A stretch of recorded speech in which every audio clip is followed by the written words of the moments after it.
Oh, do you have a charger? iPhone? I forgot mine. Hello. Good morning, everyone. Welcome to day two of the Africa Investors Academy Virtual Summit, sponsored by WeWork South Africa and a new Soul Paradise Resort. Welcome to everyone in the chat. Greetings, Salama, Sani Bonani, Dumela Lakai. um, all of the things, Nate. Welcome. So let's get into a couple of housekeeping items before we get started. How was everyone's day one? How was the day one summit for everyone? Value, did you get value? Was there anything that resonated? Was there a quote that was said by one of our speakers that just sent high vibrations through your body? Let me know in the chat, what was that like for you? I want to hear everyone's feedback from day one. Next thing, thank you again to everyone that had patience with us in getting out the new access links. There was an issue with StreamYard yesterday. They sent me a note. But also, for some reason, some of you all got the emails for the access and some of you didn't. And I'm not quite sure why that was. However, thank you again for your patience. Thank you so much.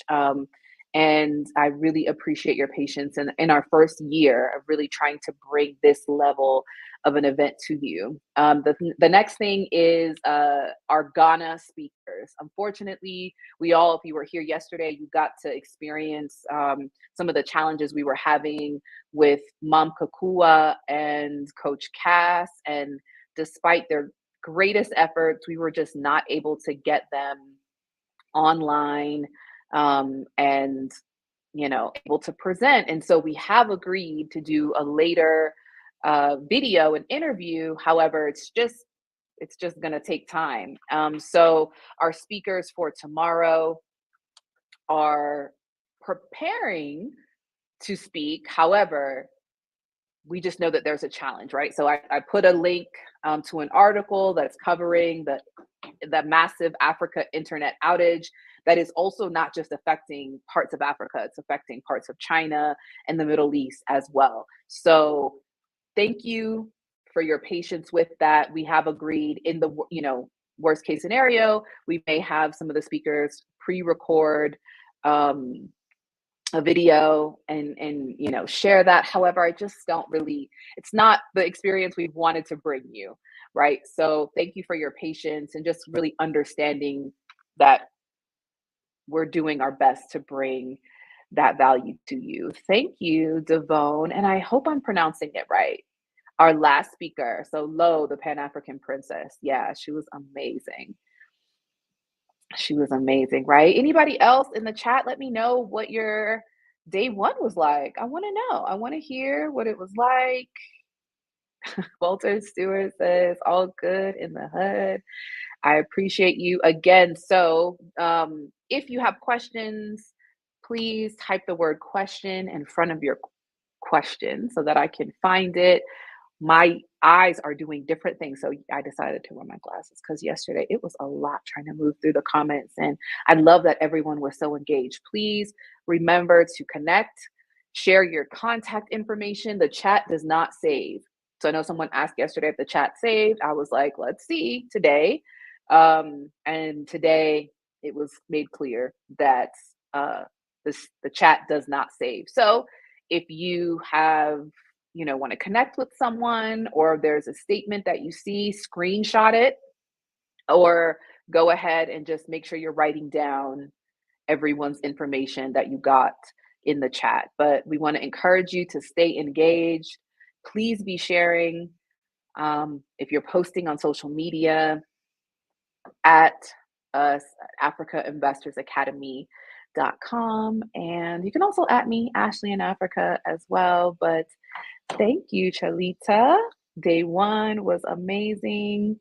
It was also very amazing for me. I want to, it was a bit emotional. I realized that, along this journey, so many of you all have been witnessing my transition from Tanzania to South Africa. You've seen me share about the failures of starting my first business, the coffee business. You witnessed me maybe saying some things that I didn't necessarily know enough about to mention. You witnessed the frustration sometimes, but also just a genuine compassion that I have for our people. And the goal is really just to invite others to share and shift their perspective. And it was a beautiful experience. And I'm so grateful to all of the speakers, to all of you that have invested your time and resources into spending time with us on your weekend. Um, it's just a beautiful opportunity to get us all together and yeah, and share. So thank you again. Um,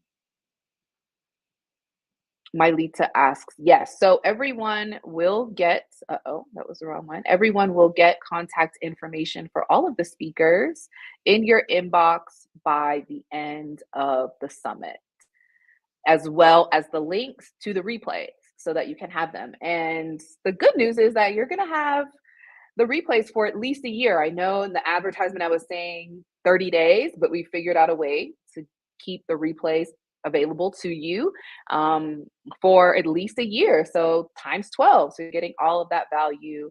Um, Wonderful, Devode. So yeah, you will have access to the replays for all of 2024. And surprise, you're welcome. Um, Yes, and so all of the speakers, you will get that in your inbox. And again, if you don't get it, please email me because for some reason, all of you all are not receiving the emails from this actual event because I have it segmented on my software. You know, that's just like entrepreneur talk. But for some reason, you guys get the newsletters, you get the updates every week, but for some reason, you're not getting you know, the communication from the segment of being a customer of the virtual summit. So apologies, but again, thank you so much for your patience. Fantastic, fantastic. Well, thank you everyone for joining bright and early. Good morning if you're joining from the US. Good afternoon if you're joining from parts of the continent. And afternoon if you're joining from the UK. Oh, and morning if you're in, you know, North America, Canada as well. So, um, wonderful, wonderful, wonderful. Just want to make sure I answer all questions before I hop in. And let me just make sure I did all of housekeeping. Anything anybody has, any burning questions that you want to ask before we jump in? Because I am going to be covering the talk for right now. Um, and we're going to get into it. So let me just check. Let me make sure. All right, looks like no questions. Remember during the Q&A, if you have a desire to come up and ask questions um, on the stage, just come backstage and let me put that link in the chat now. Come backstage, put your camera on so that I know you would like to join. Okay, lovely. Welcome. It's great to see everyone again. So you all know me. You know me. There are some people that have subscribed and purchased access to the virtual summit that don't, that are new to the community. And so, like you, about, I'd say 4 years ago, I would say you could have never told me that I would be living on the continent of Africa 4 years ago because I made my decision in June of 2020. And so, but prior to that, I honestly never considered the continent. And fast forward to today, I am informing, I am, you know, entertaining and inspiring so many people to just consider the continent, not just diasporans, but also Africans that have been born and raised here on the continent. And that has been such a beautiful journey. But it doesn't stop there. And so the goal of today is to equip you with an action plan on how you can contribute to the continent, not only economically, but spiritually, as well as geopolitically, for the growth of the continent as we look towards the vision of 2040. So, welcome everyone. My name is Ashley Cleveland. I'm a native to the US, but essentially I'm African. I identify as an African woman, and I essentially have repatriated, migrated to the continent, and this is home for me now. I am in love with the experience that I am having here on the continent. I am in love with the journey and where it has brought me from to today. I am in love with the people of the continent, the Africans that have embraced me, that have taught me, that have humbled me, that have checked me. And it has been the most beautiful journey, coming into this awareness, into this knowing, and to also share it with all of you all. It is Africa is not next. Africa is now. It is a thriving economic hub. It is a center of innovation and a place of cultural resurgence. It is where we must find ourselves in this lifetime to rediscover so much about ourselves and essentially who and where we come from. And we in the diaspora have a crucial role to play in shaping the future of the African continent. So let me know in the chat, if you are joining us from the continent. I know we had a guest yesterday from Kenya that was joining. If you're joining us from the continent and you're in the diaspora, please type the number 1 in the chat. If you are born and raised on the continent of Africa and are joining us at the summit, please put a number 2 in the chat. I would really just like to see who all is here. And yes, who all is here and where you are from. I would really, really appreciate that as well. Cool. Chalita, number 1. Kenya, Dito, number 1, or Ditto, number 1. Lovely. Okay, fantastic. So yesterday we covered travel and tourism. As I mentioned, the demand for authentic, culturally rich experiences on the continent is at an all-time high. This is because of social media now exposing the beauty, the luxury, the culture, the richness of the continent. We're seeing fashion, we're seeing, all of these different entities and how Africa, while they've communicated one thing about Africa, how we all know, they are extracting so much. And so while, yes, there are so many diverse opportunities across the continent, from tech startups in Lagos to sustainable agriculture in Ethiopia, this is also about what we can reconcile and how we can pour into the continent, what we bring. And nothing will help you more than preparation. Preparation is key, and the importance of doing your research is paramount. Okay, understand specific political and economic climates in the countries that you have interest in. And so I do my best to provide that for the countries where I visited or where I've lived, and as well keeping myself tapped in and tuned into what media is saying, but also what's happening in government. Some of you may know or be aware that I spoke at the preparatory conference for the 9th Pan-African Congress. I've practiced that so many times, right? The Department of International Relations and Cooperation here in South Africa is led by the Minister of Foreign Affairs, Dr. Naledi Pandor. And that is also the umbrella organization that houses all of the Africa Union work. And so everyone is talking about the diaspora, not only in the US, not only in the UK, but on the continent. Everyone is trying to really figure out, okay, what is a diaspora? What are the opportunities to engage diaspora? The diaspora as a whole, we represent Africans represent the largest population on this earth. And so while the US makes the diaspora feel very small, very minute as a minority, 13% of the population, when we recognize we are the majority, just inviting ourselves to look at that perspective and shift our perspective as being the majority versus the minority, it's just a powerful shift, right? And so the continent is recognizing that and saying, how do we engage proactively the US diaspora, the UK diaspora, the Caribbean diaspora, the South American diaspora? And I've been invited in to speak at the Pan African Congress this year in Togo.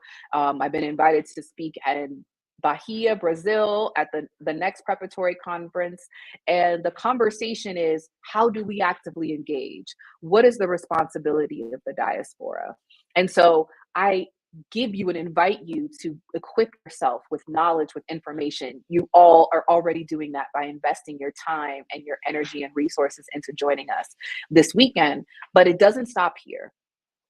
Even after you engage with the speakers, continue to do your research. And I know yesterday someone was asking about, reliable media sources. And I think what we've all discovered and uncovered is that we all now have platforms and opportunities to share information. So not saying that you should get your information from social media and places like YouTube and make it as the Bible, right? But you do have an opportunity to diversify and find your tribe and find what resonates with you. And I think that that's perfectly okay. You're not going to agree with everything everyone has to say, but you can find a tribe that is in alignment with the way that you're doing or you desire to do things.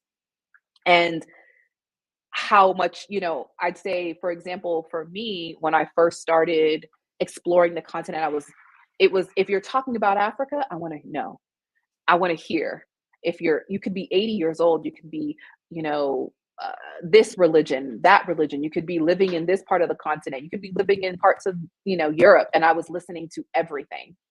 And over the course of the last nearly 4 years, I've started to really kind of hone in on where I resonate the most and what feels best based on the desires that I have and the actionable strategies that I have, to move along the way. And so I think that is a good strategy to say, okay, let's just pour it all in the funnel and let's figure out what works, what feels good, what doesn't evoke a level of fear or a feeling of lack or anything in opposition to abundance, right? So that's kind of how I look at research.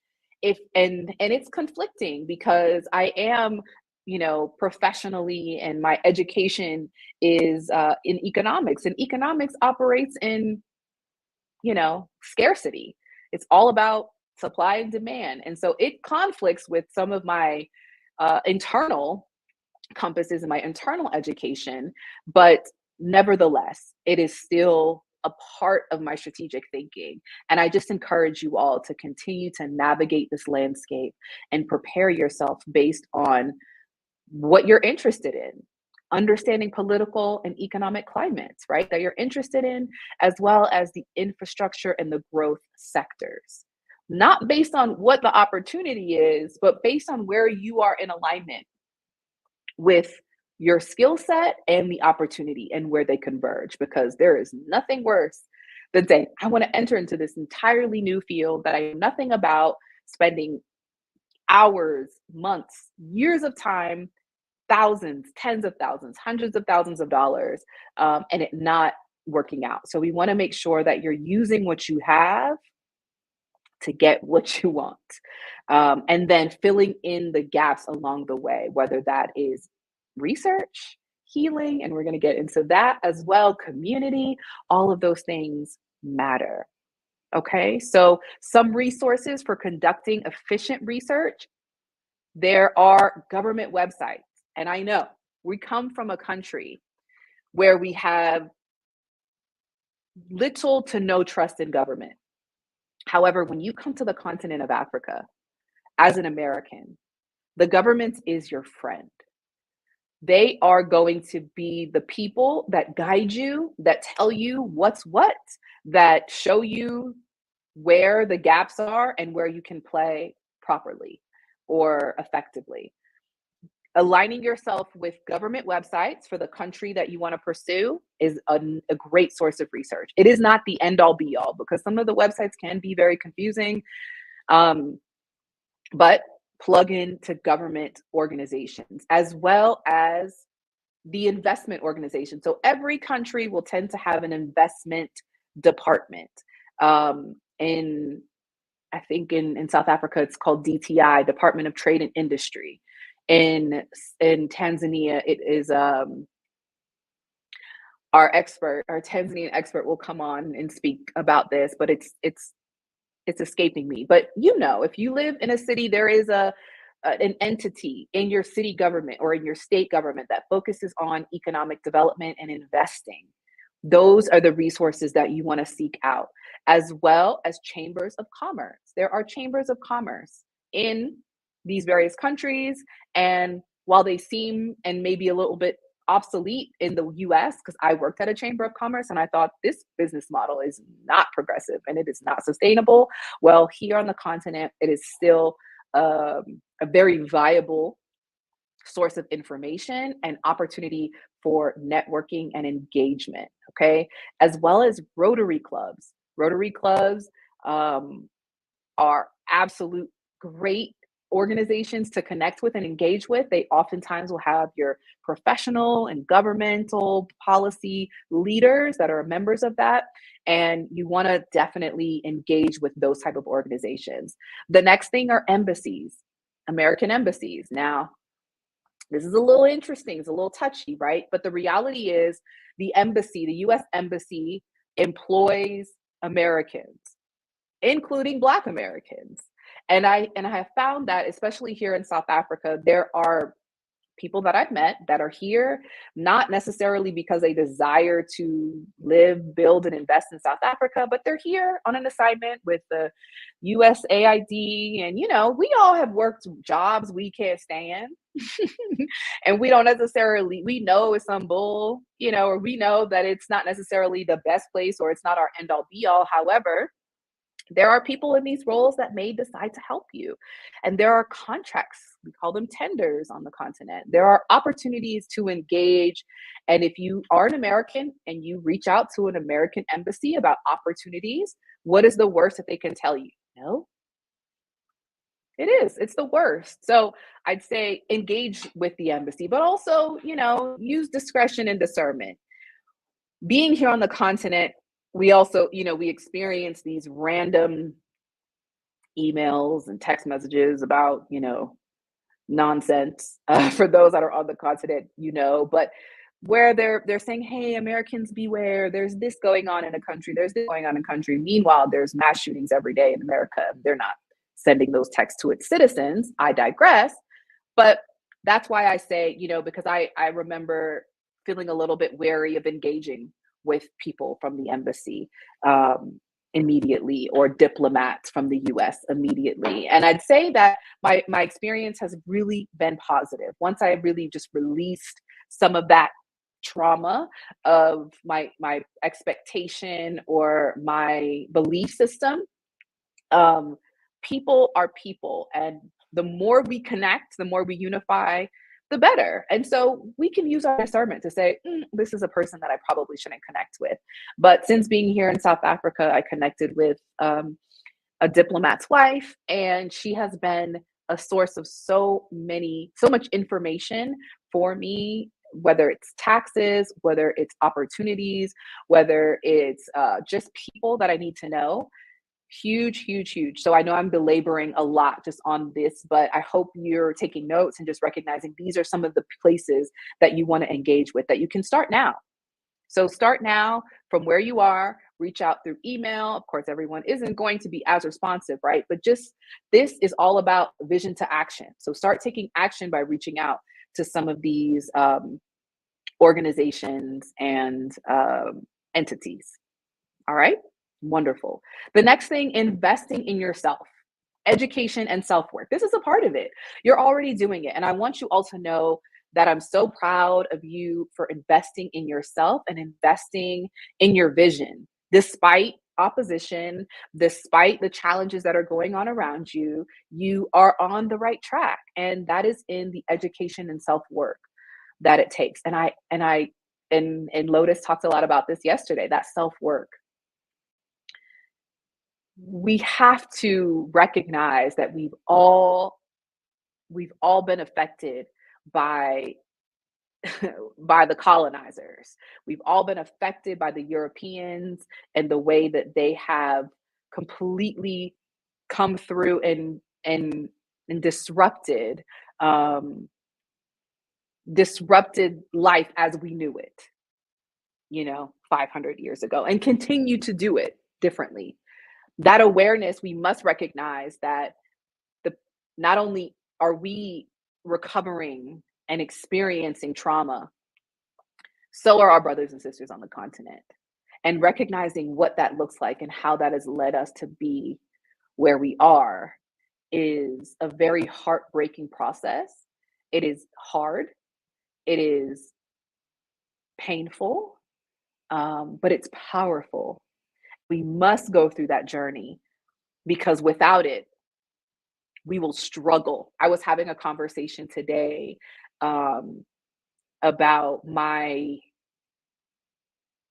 the challenges that I'm experiencing in engaging with the colored community here in South Africa, and not that I don't. It's not that I just my heart breaks.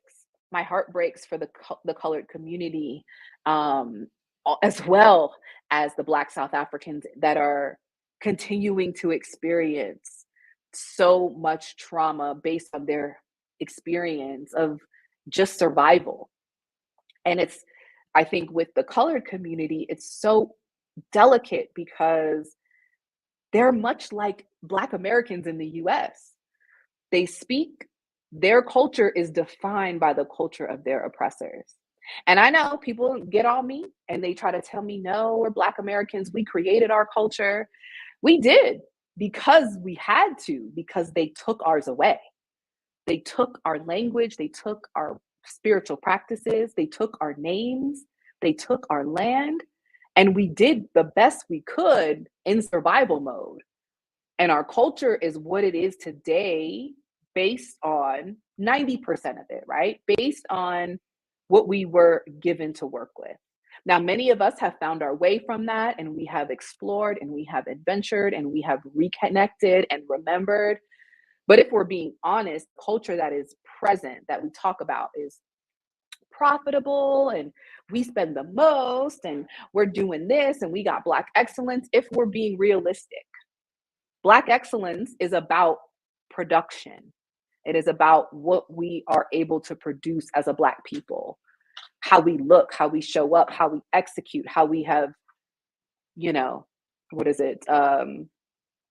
How we have, what's the word? Matriculated through their society, right? And so when I am engaging with the color community here in South Africa, it reminds me so much of our experience as Black Americans in the US, because we're taking the little bit that we have and we're doing our best with it. But as I continue to learn and I continue to empathize, that is what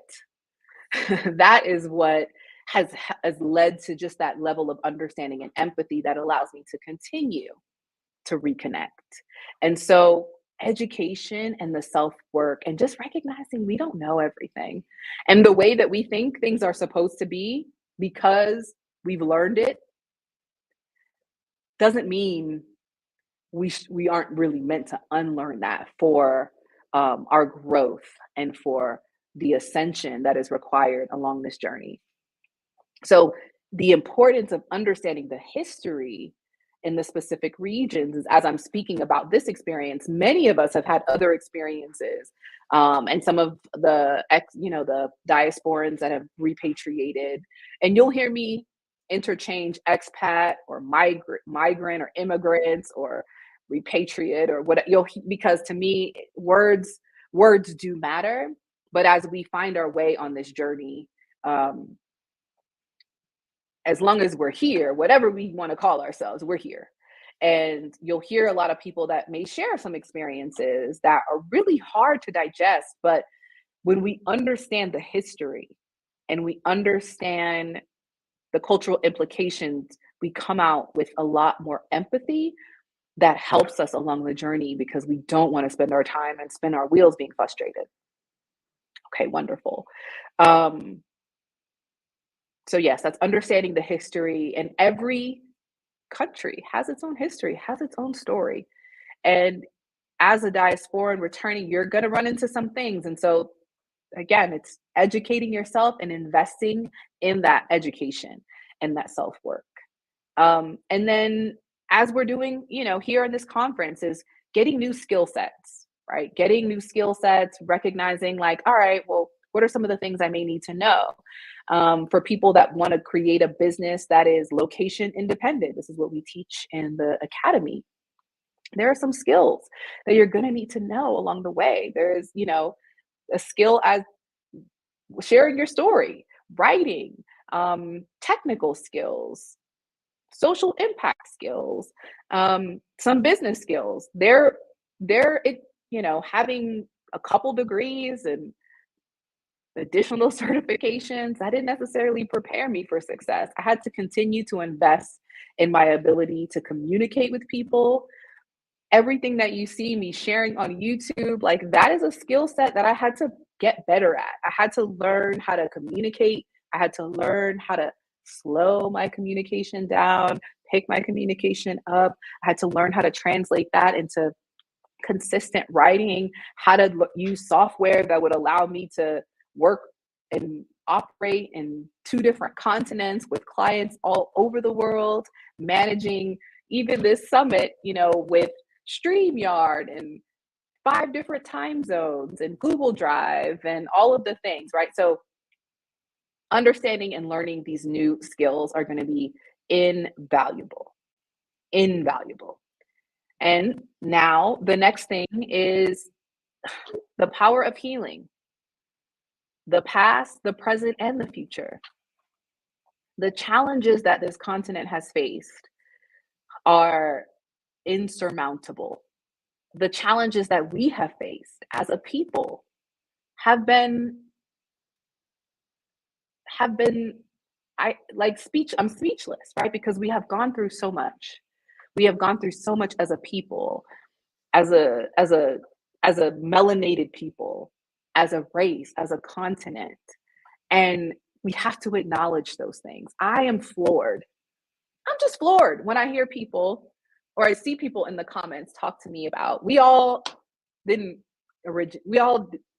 come from Africa. Some of us are indigenous to this country of America. And it's shocking to me, right? That I'm like, but how? Like, historically, if we're even willing to do the research, we're willing to just understand the origin of man, the oldest fossils, the oldest skeletons, the oldest DNA has been found on the continent of Africa. The oldest. So that must mean that we originated from this place. Were we world travelers? Absolutely. We were world travelers prior to the ravaging of our continent. But the reality is, we must acknowledge, recognize, and study and share. And I'm so excited. We've got some master teachers that are going to be sharing tomorrow. And I can't wait for you all to engage with them to really understand and learn. And it took me some time. I mean, I remember being, in primary school, was at elementary school, and participating in the Thanksgiving parade as an Indian, like, the way that we've been programmed to believe and to understand what we know, for many of us, is changing.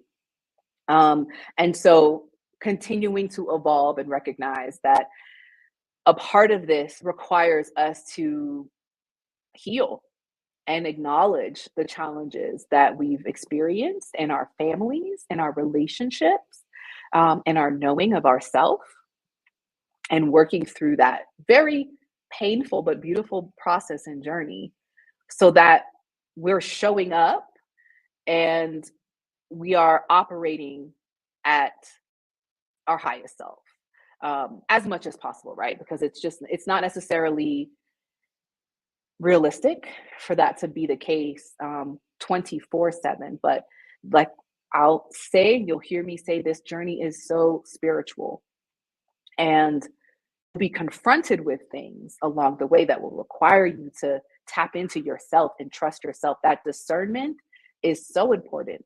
And that discernment only is activated when we are fully trusting ourselves. And unfortunately, we have experienced so much gaslighting and so much abuse, and we carry that abuse in our DNA from 400 or 500 generations, that the healing of that is required for us to come back into our natural state. It's an opportunity.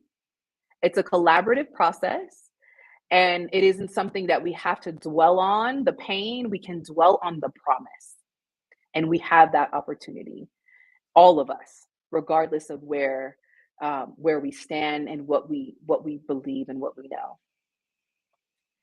That trust is that also allows us to engage in trust, and building these bridges between the diaspora and the local community. This concept of there being mistrust and distrust between the two, Africans, continental Africans and African Americans, it's been imposed on us. It isn't our nature.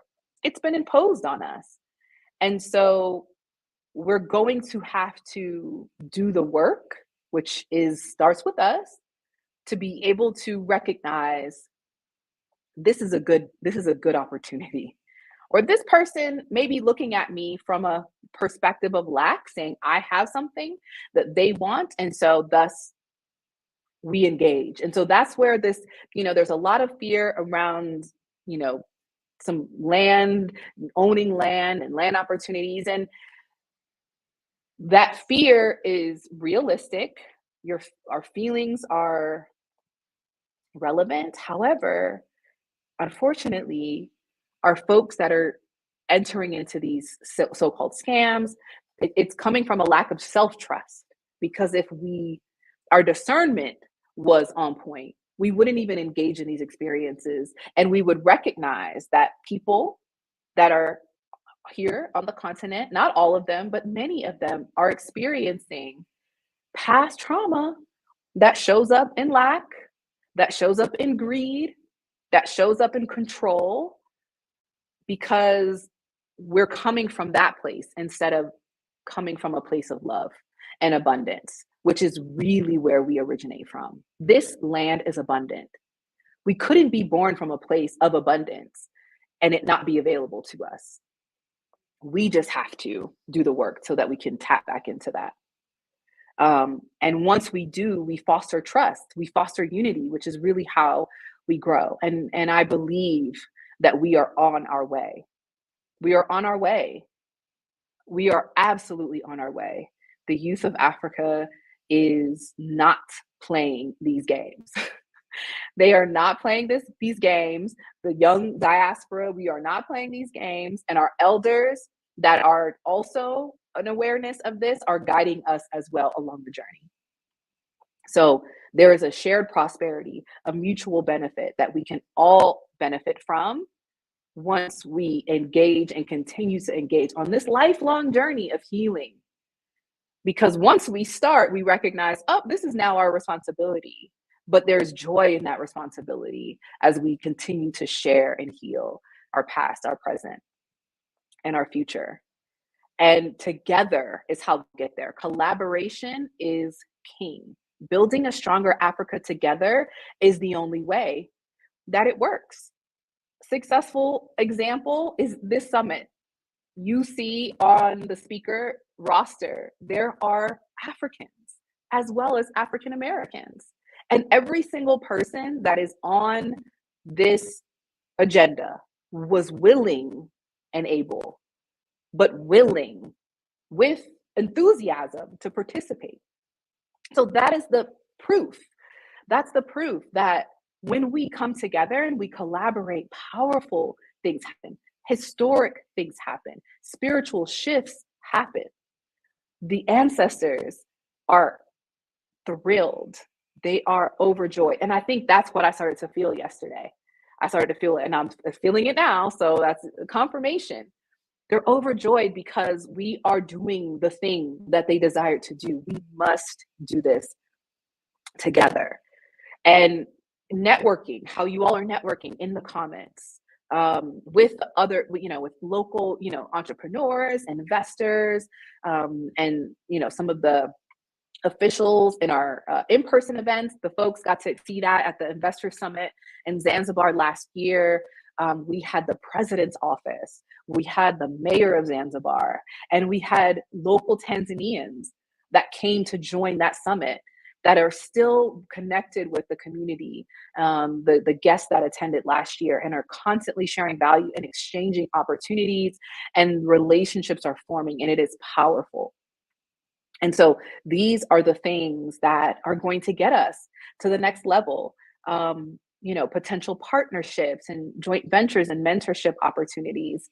Mentorship is a lot, but if you have the capacity, and when those folks that do have the capacity, the impact it's priceless. It is how I have been able to be successful leaving corporate career, not having a job.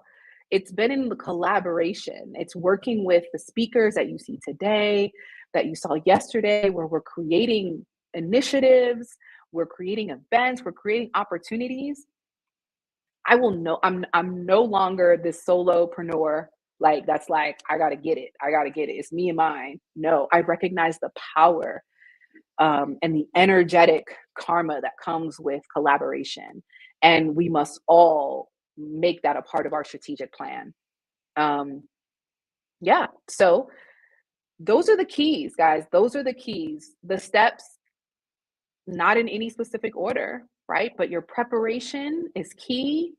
Investing your time and energy and resources in yourself, education and self-work. Do the healing. Do that healing, whatever it works, whether it's retreats, therapy, getting in nature. I did everything. I do all the things. I'll continue to do all the things. I'm now seeing therapy as an interesting experience, and the way that some of my favorite therapists, I have so many therapist friends in the US, but I think it's a great beginning. But coming into your own awareness and what your body needs, what your spirit needs, what your ancestors are calling you to do.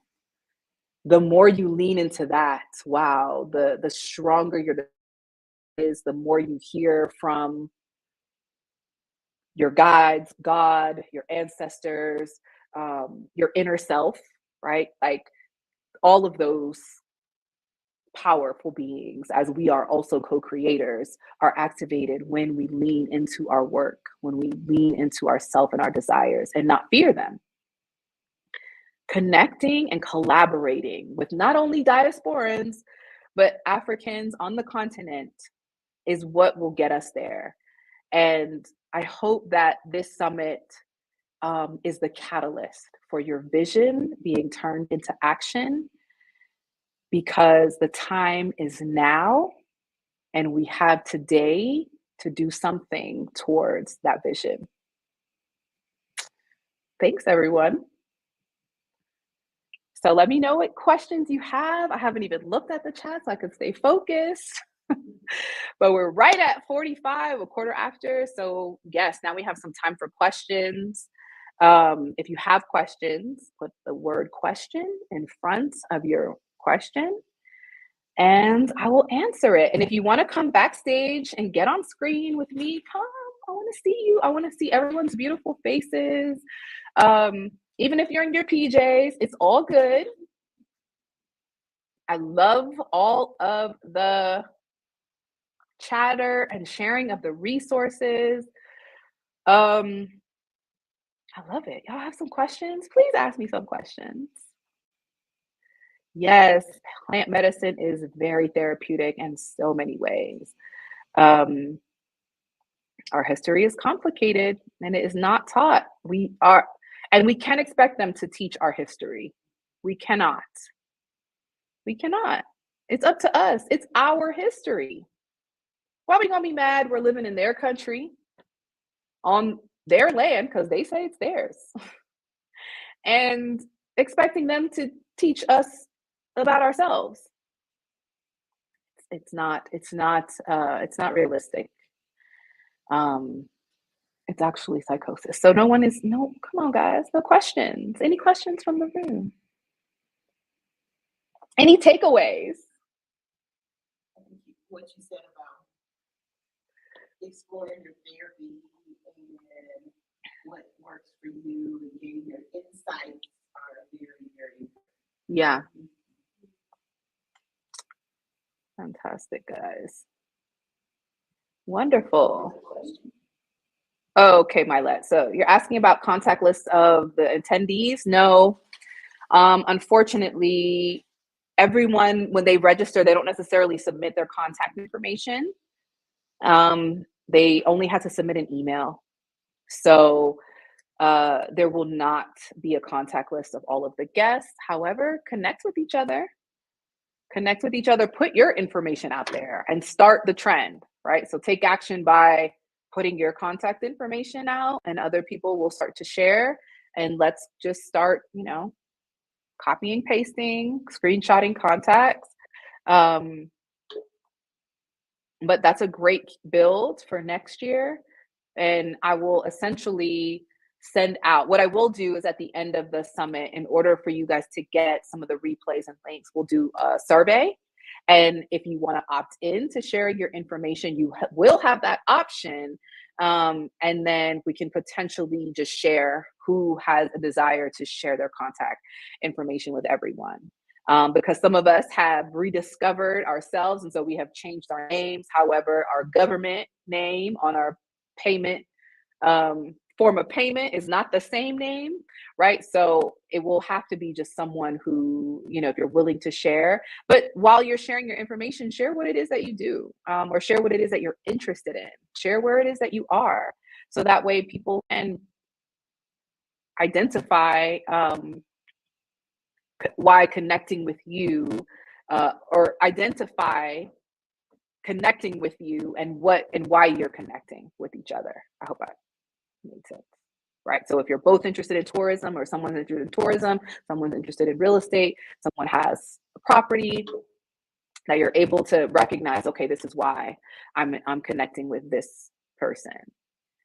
Thank you again so much to our sponsor, A New Soul Paradise Resort. As I mentioned yesterday, if you are interested in investing in it's a renovation project in Zanzibar, a resort hotel. It is a gorgeous location, beachfront property. Serious inquiries only.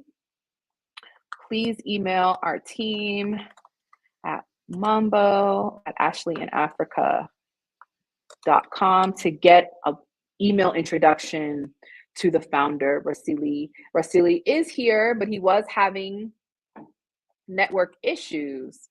But if you want to get introduced to him as a serious investor, please email me and I will make that email introduction. There's the link again, Rhonda. Let me go. Is there anybody backstage that wants to come up? If you are backstage and you want to come up and ask a question, please turn your camera on. Okay, let me.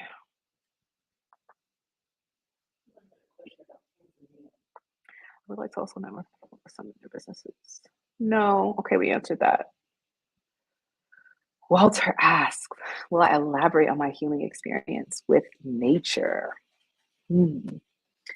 So, I had embarked on an intense therapeutic experience in the US.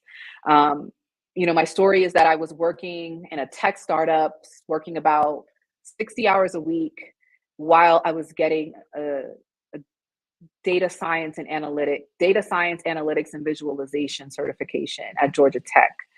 And I also had, at the time, Penelope was a year old, like Yeah, she was a year and some change, barely a year and a half. And I was crying every day. Every day. I was irritable, I was snappy, I was burnt out. I was really depressed, right? Like that was I did not know at the time, but I was hyper depressed and hyper functioning depressed, I think is the term. High functioning depressed. Yeah, depressed. And um I got laid off from that job January 5th, like the first day back from, the holiday. And it broke me essentially, or bent me very hard, bent me. And I went into a group therapy program, and I saw other Black women there, vice president of Boston Consulting Group, um, a lieutenant colonel in the Army Reserve, senior sales executive for AT&T, I think. AT&T is bought by somebody, or no, AT&T is still a thing. And so I was like, wow, like people are really suffering. We were also alongside, you know, some other people that didn't necessarily have those accolades, but they had potentially tried to commit suicide, or they were, severe alcoholics. There were all types of people in this room. And that was really the catalyst of me reflecting on what was really happening in my life and the relationships that I had and how I was leveraging and treating myself. So fast forward, decided to move to the continent. And I'd say that relentless pursuit of joy, which is something that I heard from a friend who was also a therapist, which is unrealistic, I feel like, for women, especially Black women in America, mothers. Like, how can you relentlessly pursue joy if you got to work and you're in survival mode? But I was able to do that, and I did that. And that looked like prioritizing my joy, myself. And that was doing the things that I desired to do that were in my heart, no longer having this lingering bucket list and waiting until I became 80 years old to do it. Even being able to call myself an economist, I thought, I can't do that. Like, that's only for white men over the age of 50, right? So if I'm going to do it, I'm going to have to wait until I'm a certain age before people will respect me in that career. And then I must get my PhD. Like, absolutely, those are these expectations that are created for us. Like, who says? Society says. Well, who is in charge of you? Right? So again, a little bit fast forward, that relentless pursuit of joy meant I was going to adventure. Adventure is a part of my value system. And so I invite you to explore your values. What are your values? And how are you showing up in those values? How are you spending your time? So people will often say, yes, I value family. Like, family is so important to me. Well, how much time do you spend with your family? Do you see your family every day? Do you see your family once a month? Do you see your family once a year? And if it's once a year, do you really value family? And so I couldn't say I valued adventure if I wasn't adventuring. And so adventuring for me in nature was swimming in the Indian Ocean. It was hiking to the first gate of the Kilimanjaro. Because at the time, none of my friends was even interested, right? So didn't go up the mountain, but I did get to the gate and take pictures. That meant spending a lot of time at the beach. That meant hiking and swimming in the waterfalls of Kilimanjaro. That meant eating fresh fruits and vegetables for, I think I did 14 days of just fruit, where I healed my body from the inside out. I had a papilloma, is that what it's called? It's like a gathering of fat cells on the side of my torso.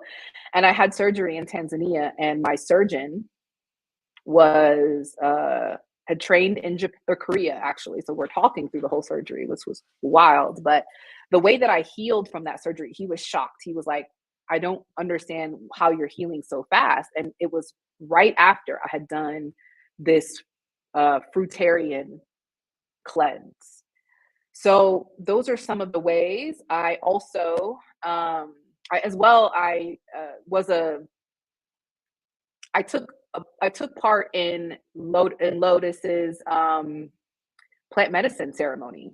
So I was one of the first attendants of her Sacred Sister soiree in Atlanta, and I actually met her in Tanzania.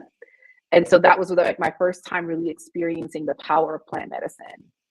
For me, it was around the anxiety that I was experiencing, the guilt, the shame, and the healing properties of the mushroom. I am not the expert. She is, in fact. And so when you engage with her, she'll really talk with you a lot about that. But the neuroreceptors in our brain when we experience trauma are permanently severed. And so mushrooms have the power of reconnecting those neuro transmitters. And so I did a lot of things, right? I did a lot of things that allowed me to just be and remember and embody. And it continues to be a very challenging process, but it is something that is so necessary that I am extremely grateful for. That I would do it all over again. So that was a really long question, but healing is a long journey. And nature, I continue to experience that. So when we were going to KZN on Monday, spending time, even just looking at the earth and seeing how the clouds cascade over the mountains and how the sun sets, these things, all of these things. So if you're in the US, take hikes, go into nature, however, I know Georgia has beautiful hiking trails. I don't know. I honestly wouldn't feel comfortable these days, but yes, nature is where we come from. And when we work with nature, as well, moon work, that's right. That's another way. For women, I'm not really sure how this resonates with men, but my cycles are in alignment with the moon. So that is a transformative experience that I've had in working with nature in my healing journey. So those were a lot of things. If you have other questions about that, please let me know. But I hope that answered your question. Mark asked, what is the investment timeline for the Zanzibar project? It is a very aggressive timeline. So if you are a serious investor, please email me at mambo@ashleyinafrica.com. If you have an interest and you are a serious investor, the timeline is aggressive. So yes, email me if you would like to connect directly with Rasili. So Tanya, the real estate investment opportunity, yes, it is I don't know all of the details, right? It is a resort, a hotel in Zanzibar, a very desirable location. I think it's 38 rooms. Rasili is in the chat, so you can correct me. Beachfront, beautiful property. Needs some love, needs some renovation, which is actively happening. And so if you are a serious investor looking to invest in a project, email me at mambo@ashleyinafrica, and I will connect you with Rasili, the owner, and you can go from there.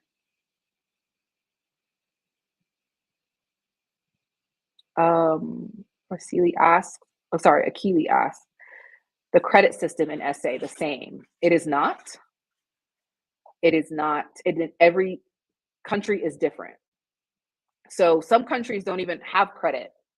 It's not even a thing in most countries. It is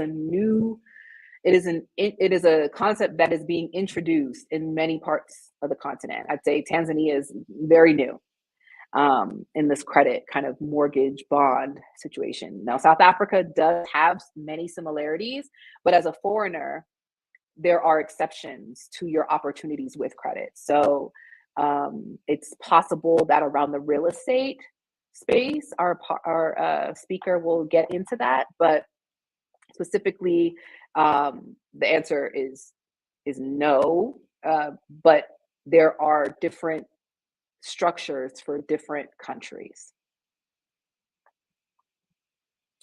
Wonderful, wonderful. Outdoor Africa's great national group. Oh, Akili about to get on some mushroom coffee. Okay, all right. And Shaw says they do drink mushroom tea. Okay, we're all one. We're all here. Devone says he's learning.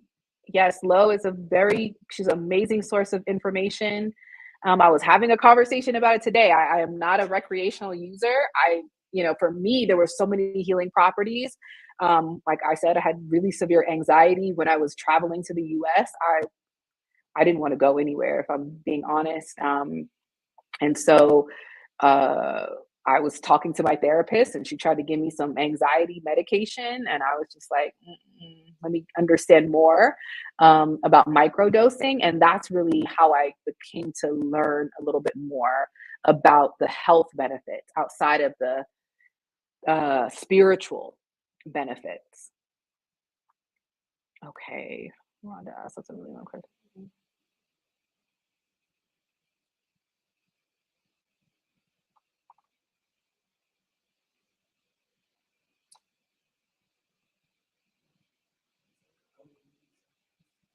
Okay, so Shanna, do I have any links or resources for government organizations, websites, downloads? Yes, so I do. I share the World Bank reports. I share, different industry reports on a regular basis with the Africa Investor Academy members. So that membership gives you a lot of resources. I share updates as they are shared with me as I do my own research, because I'm a researcher. I love that stuff. So I share those with the members of the Africa Investors Academy. So if those are some things that you're interested in addition to data reports, we do group coaching twice a month. I do strategic planning sessions with all of our members and their business. There's community, right? There are other people just kind of like in the chat. People are engaging on a regular basis, 24/7. You get discounts too. So for example, our members got a 50% off discount to today's or this weekend's virtual summit. Our contacts, so specifically, our advisors and the folks that advise our members, it's priceless. Right. So if you want access to that type of information, I think you'll find a lot of value in, becoming a member of the Africa Investors Academy. So Rhonda, I think this is about residency. I am not an expert on this. However, we are going to have Yolanda, who's coming up later today. She'll talk a little bit more about opportunities, for permits. And then we've got Savvy Migrations that will speak specifically about South Africa. But I will tell you that policy is being written to make changes on how people access permanent residency or even temporary residency in this country. As the West is showing itself to the world, people are making tighter restrictions on what it looks like to move and migrate to their country as American citizens. Like, this is just the fact.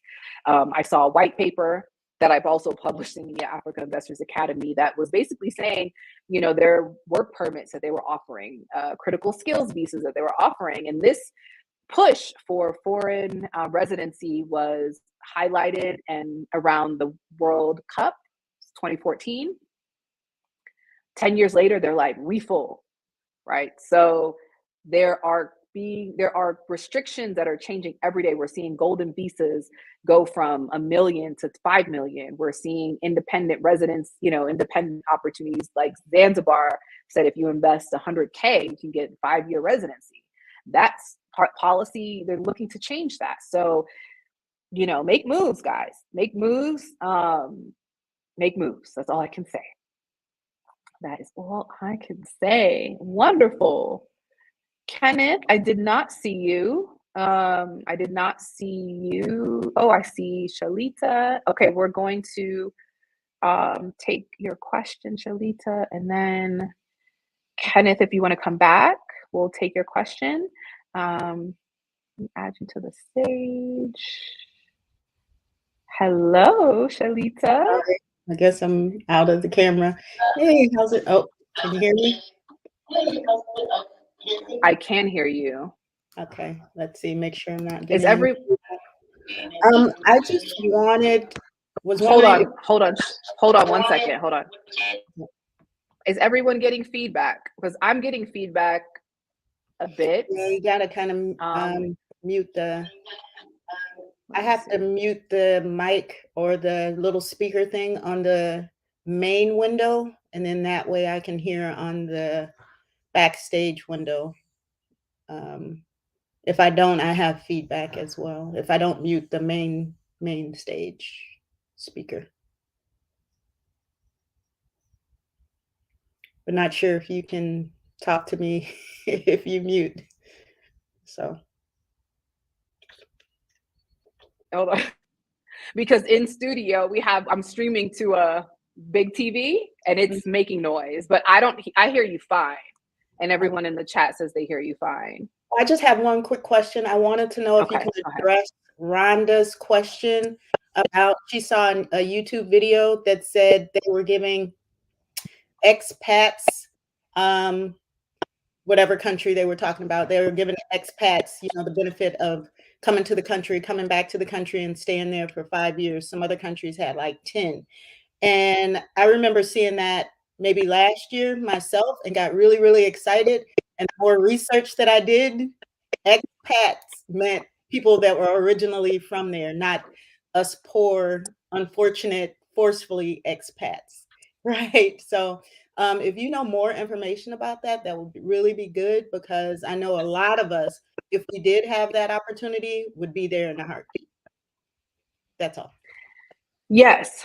No, thank you, Shalita. So which country, because I see Rhonda's question, and which country do you think because every country is different, right? Yeah, I don't remember. I know, like I said, because I saw it last year, and when I researched it, it didn't mean us, right? It meant people who had family there already and left for school or left to go work in Europe or America, that they could come back or something like that. So. Okay. So April says that she's going to address it for Tanzania. She will give some feedback on that. Pascal says Matizi residency is in the works. Perfect. Yeah. So listen, your best bet is to contact the country that you're interested in, their website, and see what they're talking about, and go to the embassy in the US and ask the question, because they're going to give you the best bet of what you can do right now, because the reality is policy is changing everywhere. So like, even though there is a retirement visa based on a certain amount of income required, the white paper that I read is positioning that requirement to double, and for some triple.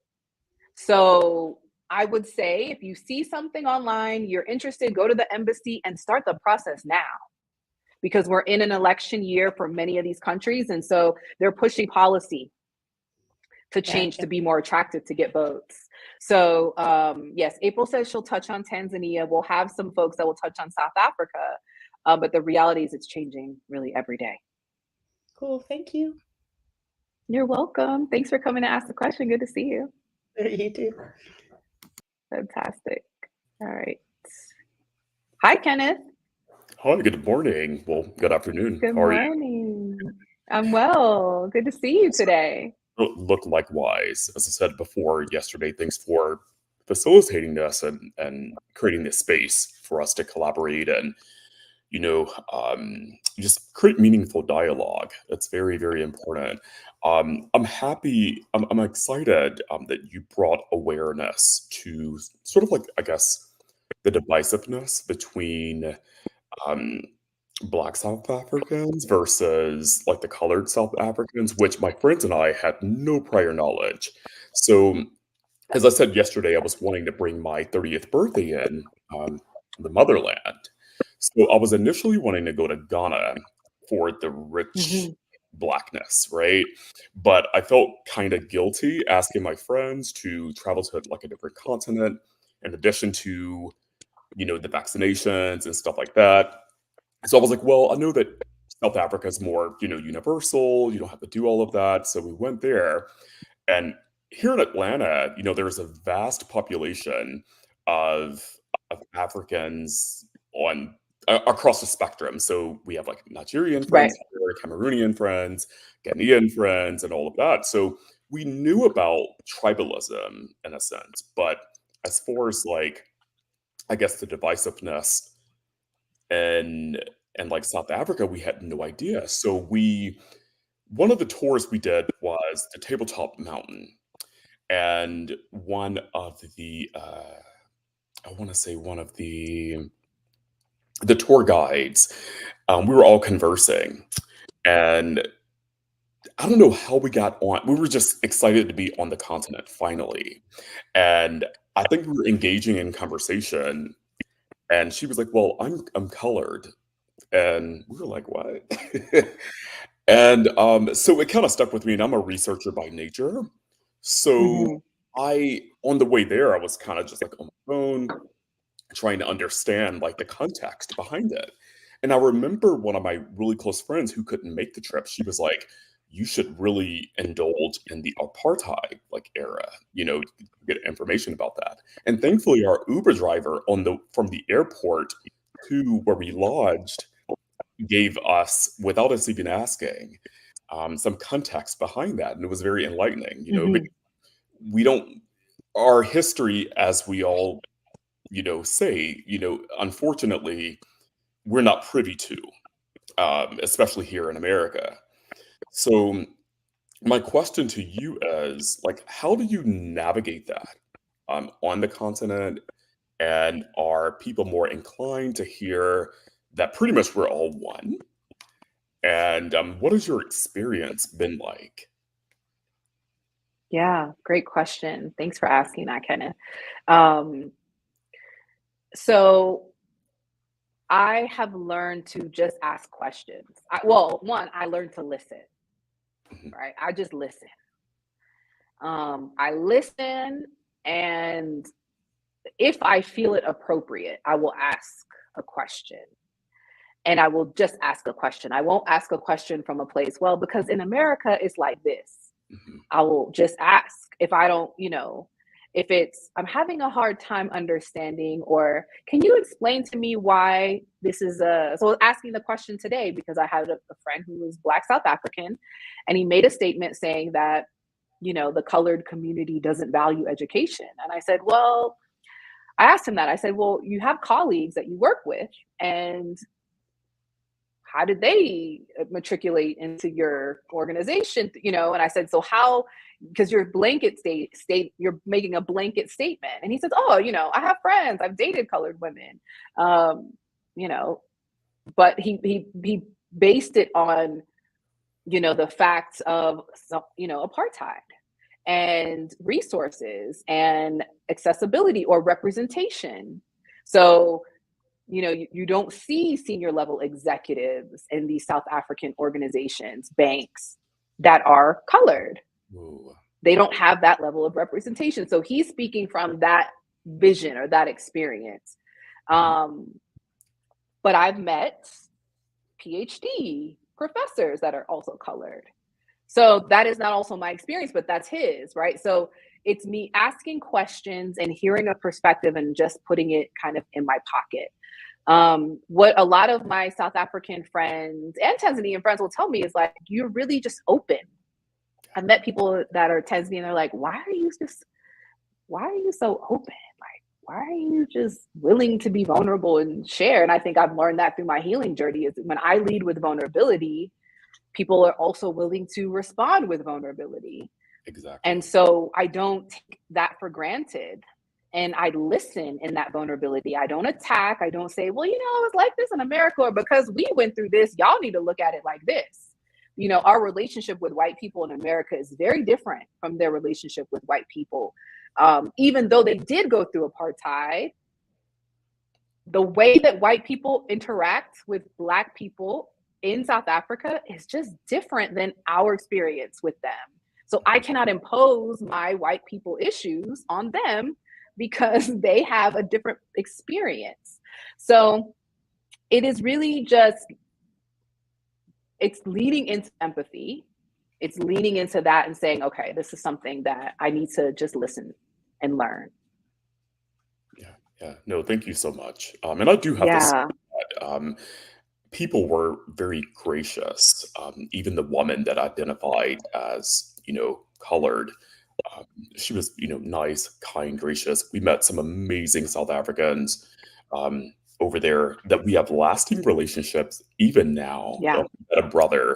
Two brothers that have two lounges on Long Street, which is sort of like synonymous, I guess, to like the Bourbon Street or something like that. And they asked Yeah. us, like, yeah, we would love to collaborate with you guys. And if you guys have any friends that are coming over here, connect us. And we had some friends that celebrated their birthday last December. And they took them under their wings and was just very resourceful. So the people were nice altogether, even the white people. Like everyone was like very nice. It was a very peaceful experience there. Like just like you said, it was Yeah. really a different feeling than I guess like the whites versus blacks here. Even even in the sense of the blacks, the black South Africans versus the colored ones. So I do want to let the audience know that there was like no tension or there was like no. I feel like everyone was like very warm, welcoming and embracing. It just for a loop because it was our first time on the continent and our first time in South Africa. But thank you so much for expanding upon that. I appreciate it. Absolutely. Thank you so much, Kenneth. And I appreciate your question. Everyone that has questions in the chat, sorry, I cannot get to them because we ran over and I have to bring up our next guest. All right, bye, Kenneth. Here we go. I'm going to bring up our next speaker. Her name is April. She is a friend, a colleague, April Ernest. She is a vibrant and highly driven investment lawyer with a talent in assisting businesses realize their vision and connecting to sustaining their economic and commercial engagements. April has a solid understanding of the theoretical aspects of the legal profession in the corporate industry, together with hands-on work experience of 9 years pre and post qualification in various sectors at a regional and international high-level legal and strategic support. April has an ability to manage and maintain client expectations, projects. She has worked with many people that are in the chat already on different opportunities and projects, and just is a high level, professional, punctual, incredible human being. She's amazing, and she's assisted various entities and individuals setting up businesses in Tanzania, giving and providing legal advice on a range of corporate issues, contractual issues, real estate issues, as well as immigration issues, which she is going to touch on in her talk. She is an advocate of the High Court of Tanzania and a registered arbitrator with the Tanzanian Institution of Arbitrators, as well as the National Construction Council. So welcome to the stage, our friend and dada, April Ernest. Habari. Habari gani. Hi, everyone. Thank you for joining me. Bringing me to the meeting. And how's everybody? Can you hear me, Desiree? Yes, we can hear you very well.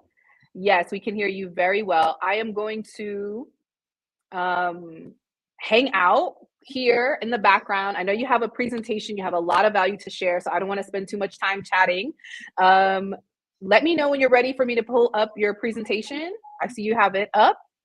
Yeah. It was actually very easy to navigate. So thank you for that. I mean, Wonderful. You might have to help me pulling it up. But before we go on, I thought I might have to just touch on responding to a few. Hi, everyone. Oh, this is nice. I'm getting really good welcome from the chat as well. Yes, you are. So I would, if you can, I'll definitely give you time to go a little bit over. I'm so sorry for going over. But I'd jump into your presentation and then answer questions along the way, just so you can get through and make sure that everyone gets the value that you plan to deliver to them. All right, cool? I think that's good then. So we can just start over and get on to the presentation. I think it's going to be brief. Okay, awesome. And I do believe that I'm in a room full of experts and professionals and interested beings who have been eager to find out what Tanzania, what Africa has to offer.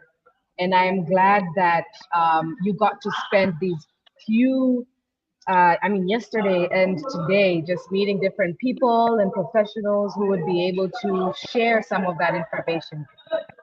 Apologies if my background is a little bit loud, but there's a little bit of construction going on in my office building. But I will be trying to be very vocal. Just give me a shout if you can't hear me, and it will calm down in a few. All right.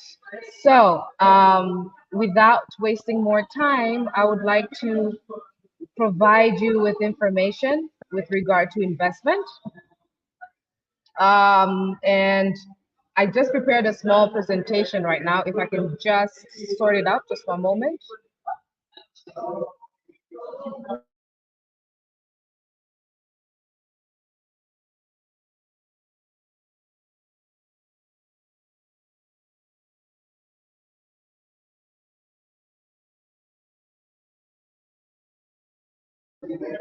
All right. Apologies. I think we're back. So today I've been asked and invited to speak with you about investment opportunities in Tanzania and to share with you the significance of investing on the country and the Zanzibar archipelago. And so far, my presentation will provide you with that insight that you look at. And I believe that after the few minutes we'll be speaking, you will have some answers as well. So to go on to the second page. So basically, right now, Tanzania as itself has been known to become a growing emerging market. And it's been identified as a growing emerging market because of the fast growth of investment that is within the the investment sector, the infrastructure sector, the mining sector. Basically, the Zanzibar archipelago itself has also contributed highly to identifying Tanzania as an emerging market. Its ability to create fast returns across all of its sectors in just a few years, that is, if I would notably say in just 10 years, we've seen great boost across the entire market sector, including and most of all in the real estate department. And right now we're seeing that the real estate department sector in itself has been growing and thriving because of the middle class. As you know, Tanzania has been recently identified as a middle income country. And that being said, also its driving force or economic backbone has been primarily the middle class. That is driving the income, driving the businesses and the opportunities. And we're seeing a lot of success and growth as well towards that environment because of the availability of a young workforce that has been given that platform and canvas for being very innovative. So, and with the call at this point in terms of value addition in the real estate sector. That being said, that we've seen, just to give you a background, the real estate market hasn't always been this, vibrant. As I mentioned, just the early 2000s, we were experiencing fluctuations whereby more of the developers were of the investment, but the customers or the owners were experiencing a more slower return. But then with with time coming and the great drive of the immigration sector itself, assisting with the immigration and the legal framework in general, assisting with trying its best to make sure that they have aligned with all of these promotions to bringing better investment and economic sanctuary across the country to the audience. So we're seeing that house flipping, property management, joint ventures with owners and corporations, We're also seeing different unit title programs being introduced right now. And we're also seeing different cities emerge and providing, also contributing to both to different sectors as well. So now we're seeing other sectors being called to collaborate in terms of ensuring or discovering the highest return. So, for example, we're seeing in areas such as Arusha, in areas such as the Serengeti, Zanzibar, collaboration between property development and tourist attraction has become a great high and has also shown proven in a way that it's not so hard to navigate, because we're seeing also foreign players come into the market and navigate quite simply and easily. So that is something that is worth looking into. Again, when we're talking about as well the Tanzanian real estate market, the locals, apart from the foreign, foreign investors that have come onto the country, we're seeing that the locals have also contributed highly in terms of changing the image of the real estate practice. And we also should take a moment to to identify or recognize the youth who have also come on the rise recently by choosing to look at real estate as one of their sources, entry sources of gaining financial support. One, we're seeing this because our local banks have also shown extension to providing funding to the youth to be able to achieve that. We're seeing youth come up on the rise by flipping their inherited homes and finding ways to collaborate and, find also foreign investment to be able to bring on, growth into their investments so that they can also have more time into investing other ways. So with this information that we're seeing, it's proving to us that there is no, apart from the formal and advised threshold that is there from the legal and environmental framework, we're seeing that there are loopholes that with the strategic planning and placement, there is still opportunity to start somewhere in the real estate environment. Again, as you will be, if you're going through and skimming through with me on this presentation, you will see that although there are challenges, especially for foreign investors, in terms of ownership of such property or land and properties, we still see that they are able to, through different partnerships and agreements, and also partnerships with the government, we're seeing that there's some time bought into them realizing their status and longevity in their investments on the country. Other people are opting as well to build a legacy into their investments by operating living trusts at the end of the day after establishing their businesses, or some just choose to dive in immediately, involving operation of trusts throughout the entire dynamic. So please feel free to ask me questions as I dive through, just so that we can save time. Again, we're talking about with the real estate right now. When you would ask me, why is it important, or why is it a great time to invest in Tanzania? It's real estate. Again, in the beginning, we only had Dar es Salaam as the big city and as the place that provides big buildings and commercial opportunities.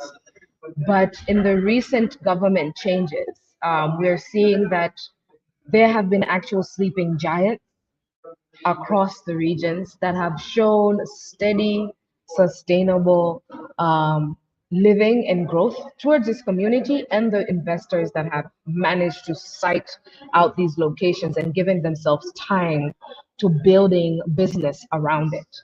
Now, when we say building business around it, someone might think that, as long as you just, by just having land and being given your certificate of incentive as a foreigner to own that property and just building something on it is, proves that you've arrived at your business model. But that's not the case. As Ashley also touched, that there's ever changing regulatory reform, and there's ever changing also business models, because they also highly target the market, and the market being our middle class highly. We're seeing that also developers and the project owners have become faster at being innovative in ways that can help them navigate through the different waves of highs and lows in the seasons of this market. And that goes to say in terms of property development, that goes to say in terms of pairing, or developing different tourist attractions on your property. That is man-made tourist attractions has been something that we're seeing coming to a competitive rise. Again, because of the ability and availability of different locations and different, what I would say, attractions that those locations serve for these different investors' interests, we're seeing that Tanzania continues to have endless opportunities around that market. And again, it's also placed on the developers' hands to see how they can progressively grow that entire market itself. Like basically, when you're in Tanzania, and once you've obtained the right information, right legal support, carried out your due diligence as well, you'd find that there is just endless opportunities from a startup point to even a high level investment. And as long as you are able to have or buy time to being in this country long enough, you realize that there are so many ways you can collaborate and also continue to sustain your business through different environments and opportunities. Again, in terms of also ownership of land, I would just say obviously there is, as it's known, owning land for foreigners in the country, our land framework still provides that foreigners cannot own land personally, but they're allowed to own land for investment purposes. That is, you'd be able to own a piece of property for investment purposes, to develop it and rehabilitate it for a period of 33 years up to a period less than 99 years. And that will be renewable, subject to how also you maintain that property in that period that has been given to you. Again, with the growing investment and market that we're seeing and the attraction and eyes that are on Tanzania right now, we're seeing that the government itself is doing its best and working very hard to make sure that there are changes put in place towards its regulations to ensure that they accommodate these changes. I know that following COVID outbreak, there have been so many programs that you may have come across that are being promoted from different angles and countries. However, from our side, and obviously I will be sharing different documents also with Ashley and you directly, you'd be able to buy some more time and look at it from a very analytical point to see where you completely fit in, because there are so many factors in terms of import, export, government, peace and stability, ongoing foreign engagement and interactions that can be able to show you and give you an answer to what country is more fitting or welcoming for you, or what country has the better return, or what country provides better exit for you when you want to make a change. And with that being said, Tanzania is moving towards that change, but it's moving at a slow pace. And it's not moving at a slow pace on purpose, it's moving at a slow pace deliberately. And the deliberate pace that it's moving at is mostly because basically the deliberate pace that Tanzania is moving at, that is the slow pace, is because it already had experienced such a change before, whereby it practiced, repatriation and ownership of land back in the 90s and back in the 80s as well. And we've seen through those practices, we've seen a lot of also good, positive results. But at the same time, we've also experienced hard hits from exposing our property and our land in the manner that we approached it. So now, in order to protect our people And in order to bring them up to speed financially and educationally to the people, to more external investment and collaborations, the country has decided to take a step back and reform slowly by testing each of its reforms and seeing at a larger pace. Because again, when we talk about the immigration perspective, it's not only receiving one set of group of people, it's receiving a number of groups of people from different parts of the world. And mind you, many of them would have similar demands or similar interests. However, there are so many, when you break it down now from those similar interests and the similar entries that are being received by that one government, the government also has to look at itself and protect itself as well in how it receives the people and how it will protect itself from its regulations and its banks and everything, basically, so that it can be able to move swiftly and collaborate with everything that is in place. And to move forward, so in that way, there's something that I think, to answer one of the viewers' questions. I'm pretty sure you've seen recent news being talked about the recent amendments to the Immigration Regulations Act. And we're still continuing to see that there will be more changes into the regulations. However, these changes will come very slowly, because again, these are coming from comments and investors and treaties that, I mean, existing agreements that are there. So for now, we're seeing that dual citizenship was being put to a mention last year, but it has been put on hold in terms of now prioritizing first the diaspora in the country. To also define to you, again, sorry if I'm jumping the gun, but to just define to you what the diaspora means or the expat means in our country. The more formal directive or the more formal recognition is the word diaspora. And for us in Tanzania, we do not, we define it in our Immigration Act as people who are of Tanzanian nationality, who have not been in our country, that are living abroad and working abroad and have not been in the country for a period of more than 10 years. This is what we define from our laws as the diaspora or the expat. And therefore, the global, you'd hear the global diaspora and the global citizen. That is still a term that is used only from a conversational point of view, but in terms of from a legal or an impact point of view, that has yet to be identified or recognized. And there have been no formal regulations or directives to help that.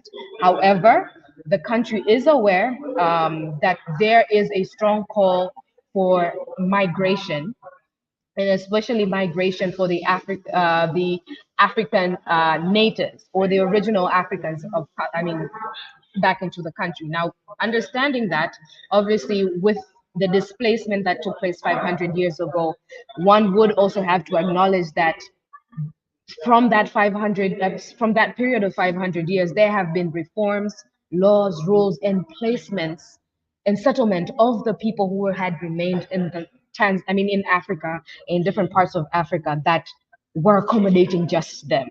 So for there to be a change in the narrative and for there to be a change in that reform, there has to be a collective contribution, a collective stand, and a collective goal that accommodates more of the groups of people that want to find, that need recognition in our entire regulatory framework.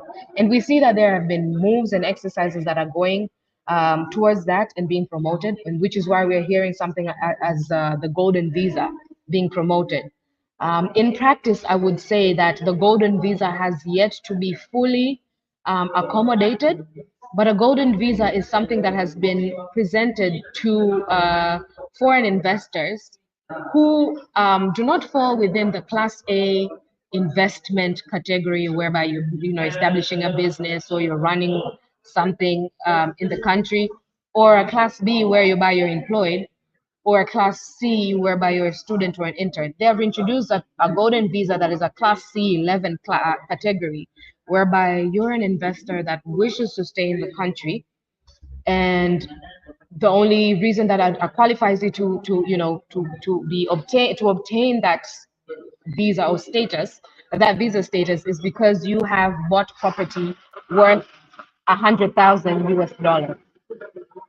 So with this drive, the land registry as well as the immigration ministry as well have tried to work together to seeing how they can make this option more broader and more available to everyone. I say this because normally, in the normal or the general outlook of the immigration status in the country, one would have to first start with the work permit through the labor commission and then go to the residence permit through the immigration to prove how they're going to survive in the country. That is, if you're an employee, an investor, or an intern, or you're running your NGO, or you're a retired resident, or and show how they're going to live there. So because you are an employee or an investor, they'll give you a category of residency as well, for the valid period of 2 years and renewable.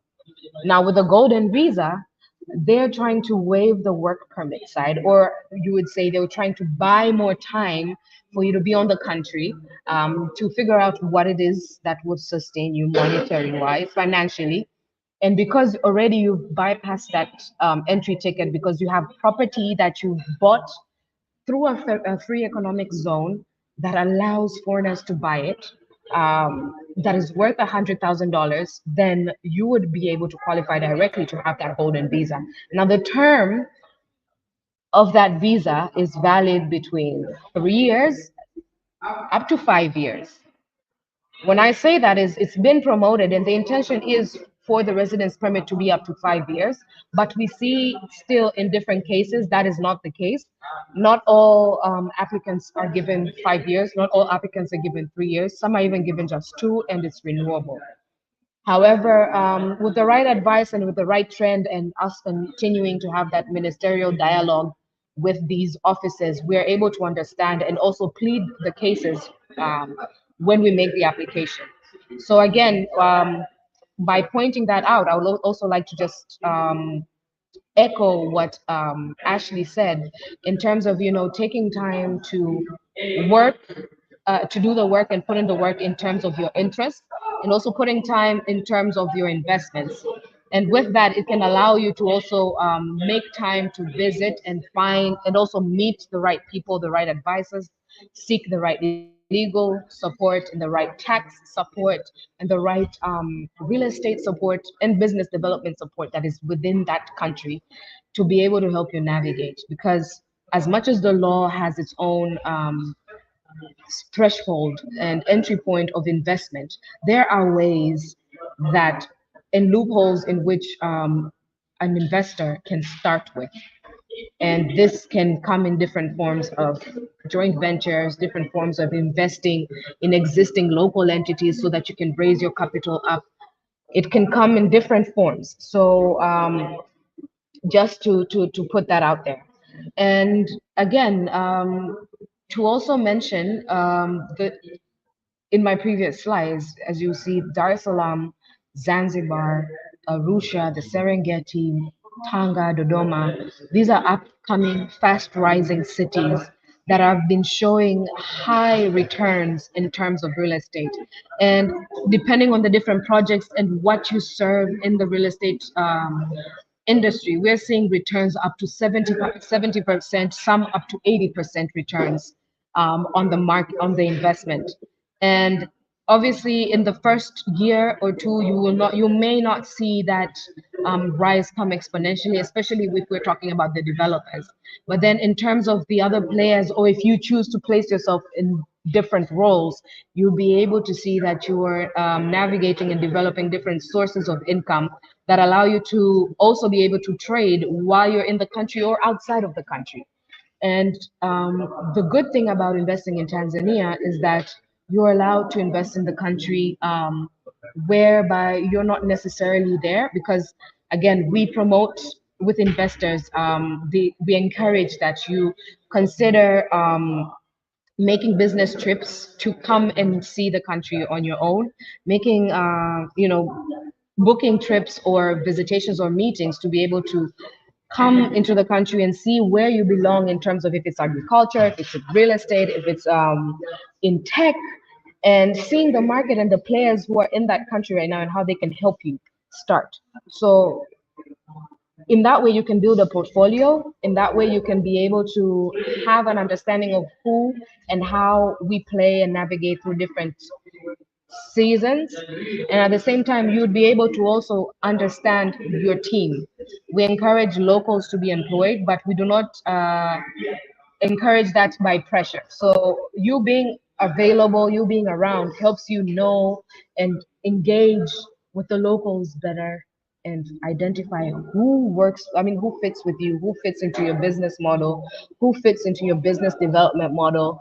And you'll be allowed to, to hire locals in your place, and they will be able to take managerial positions appointed by a contract, and you also have that right to turn over as and when you feel and deem fit.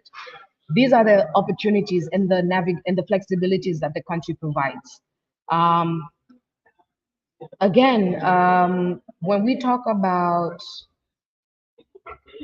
the government itself, I mentioned earlier where the government has been working tirelessly and gaining a lot of, advice in terms of how it should accommodate the rise demand of real estate that is ongoing in the country. We would owe highly to Zanzibar right now and Arusha in terms of the growth of the real estate, or I would say the change in the real estate market. Because again, the starter of it all, I would say, would have been Dar es Salaam and Kigamboni in terms of the real estate drive. But then now the innovations, the need to call to sustainable building, the need to call for modern housing, the call for cheap but affordable and sustainable housing that involve energy, that incorporate energy solutions, that incorporate sustainable and eco-friendly solutions. We're seeing that there are more collaborations. We're seeing that there are more affordable models that help you set that up. We're seeing that the government itself is also showing different programs and also calling on to the banks and the different institutions to be able to be open to supporting that.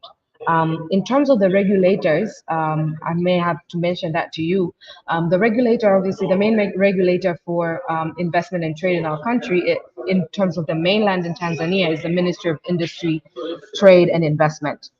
There is a similar industry and investment and economic affairs regulator in Zanzibar, who also work hand in hand together to make sure that investors get all the information they need and are supported in terms of their setup. So in terms of now, the different avenues of how you can be able to gain ownership or gain incentives when you have interest in investing in the country. We have bodies such as the Tanzanian Investment Center, and we have bodies such as the Zanzibar Investment Promotion Agency. These are bodies, and also we have the EPZ, the Export Processing Zone. These are different avenues that provide, if you would register under them or through them, your business or your project through them, they provide incentives to your business. And these incentives are very beneficial. We're talking about incentives such as, lowered capital gains, tax on your properties, lowered import duty, lowered taxes on your customs, on different equipments that you build. There's also incentives in the agriculture sector. If you're looking to invest largely in that part, they provide incentives in that area, apart from also giving certificates of incentives to your properties. These are the derivative rights that are provided to foreigners, serious investors who have the vision and a business plan. Now, with the investment center, I would say the threshold for applying through them would be 150,000 US dollars, but that does not mean cash at hand. That means 35% in your bank account, that is your company bank account or the personal shareholders' bank accounts, and projections of how you'd be able to achieve that profit in few years, that's say 3 to 5 years, that would enable or qualify you to be able to get incentives through the investment center. But again, I would like to also repeat that there are options. You may choose to register your business through the investment center for added incentives, but that does not negate the fact that we have people who directly register their businesses or register their projects through the direct regulators, and they're able to also, through partnering with locals, gain also incentives by having that advantage of a local being a part of their business or company. And that is from a commercial perspective. The need for local is not legal. It's more from a commercial perspective, the advantage, save for mining and a bit of some activities that you carried out in agriculture is where you might have to consider local content strictly in your business model. Again, things that you would need to consider when you're trying to start investing in the country, I would say make sure that you do carry out location analysis. Not every location serves or provides the outcome that you're looking for. Not every location provides the audience that you're looking for. Not every location is as accessible as you deem fit. Now, as I mentioned earlier, there have been people, because of the opportunities that they've seen in these locations, created sources of access to transport, created man-made tourist attractions to be able to make sure that they place those people, maybe if it's in remote areas, in that area. So again, you might find that you have a property that has a good price on it, a good location, but access is not good. Or you might find a property that ticks all your boxes, but you unfortunately did not carry out the right investment navigation, and you find that maybe it has encumbrances or a long-standing family dispute that has been ongoing for 20 years, or you're seeing that, okay, maybe if you decided to go into a joint venture with that local, maybe the local never obtained a full title of their property. Things like those are very important for you to look into. And it just doesn't come up with Google. Unfortunately, again, our country just recently moved to that direction of going digital, just since 2021. So our laws are still outdated, many of them, in which we're working to reform through our regulations. Our sources of information through our internet platforms are not always updated on time. So again, you would really have to do the work to seek advice. And I would say you shouldn't seek advice from one person, because again, you might get advice from the strict rule of the law, and then you get advice from someone who gives you what they know and how they practice it. And sometimes it's not always in the best form. Now, you don't want, if you have a good plan and a concrete idea, you do not want to be meeting people who tell you things that are under the table, or who tell you things, I got a phone call and I'll do it. I do not encourage that. And again, I do not encourage you only forming alliances with maybe government people, because again, in this regime that we have, they are always changing. Like right now, we'll wake up, they've been fired, reinstated, moved because of the corruption that goes around these investment opportunities. So I wouldn't encourage boasting over connections over the ministry, no, but much less, as Ashley said, keep an ear out. Listen. Know who the players are. Sometimes it's not the government that is steering up these conversations. Sometimes it's the private sector. Through the PSOs, the Tanzanian Private Sector Foundation, the Tanzanian National Business Council, your PSOs that are formed under your embassies. You know, the commercial attaché that is within your embassy is the first person that has our emails, our numbers, that reach out to us to connect more with you, to providing that information. The business groups, the American Chambers of Commerce, the European Business Group, all of these are places that can allow you to gain market research and infrastructure. And then you need to pace yourself and give yourself enough time to be able to look at it all and understand where you fit. Again, to speed up, I think Ashley's about to start questions with me. So to speed that up, in terms of also financial opportunities, we see projects right now with developers offering provisional titles that allow people, investors from abroad, to even use those titles to follow up on loans from in their country. And also, again, there are also opportunities from our local countries, banks like Absa Bank, NMB Bank, that promote mortgages, promote real estate investment, promote insurance, and so much more opportunities because they are aware of the international ties. Um, Strategic entry approach, again, there's so many ways that we can navigate and help you get your placing in the country before you say, I really have to have that $100,000 right now? Can I really afford $100,000 in property? Um, Hopefully when we get the chance to speak further, or when you communicate through Ashley or find us, we'll be able to talk that through and navigate. And again, there's also opportunities. You can see, I put a placement of a land opportunity over there. That is almost like a 2-acre land that is going for up to $3 million, a full beachfront, whereby the different opportunities where we see that owners themselves are flexible. This person doesn't is open to not only selling that land, but they're also open to partnering. So if you can't afford $3 million with the right business strategy, you can still be able to build into that beachfront that is located by the urban west in Zanzibar. So again, sustainable practices and green building are things that are accommodated right now, because with the change of climate and everything, that is something that we need to consider, and it's more affordable to be able to do that. It helps you realize and get rid of that preliminary start and just start your business immediately. Um, there are risks, just like every other country.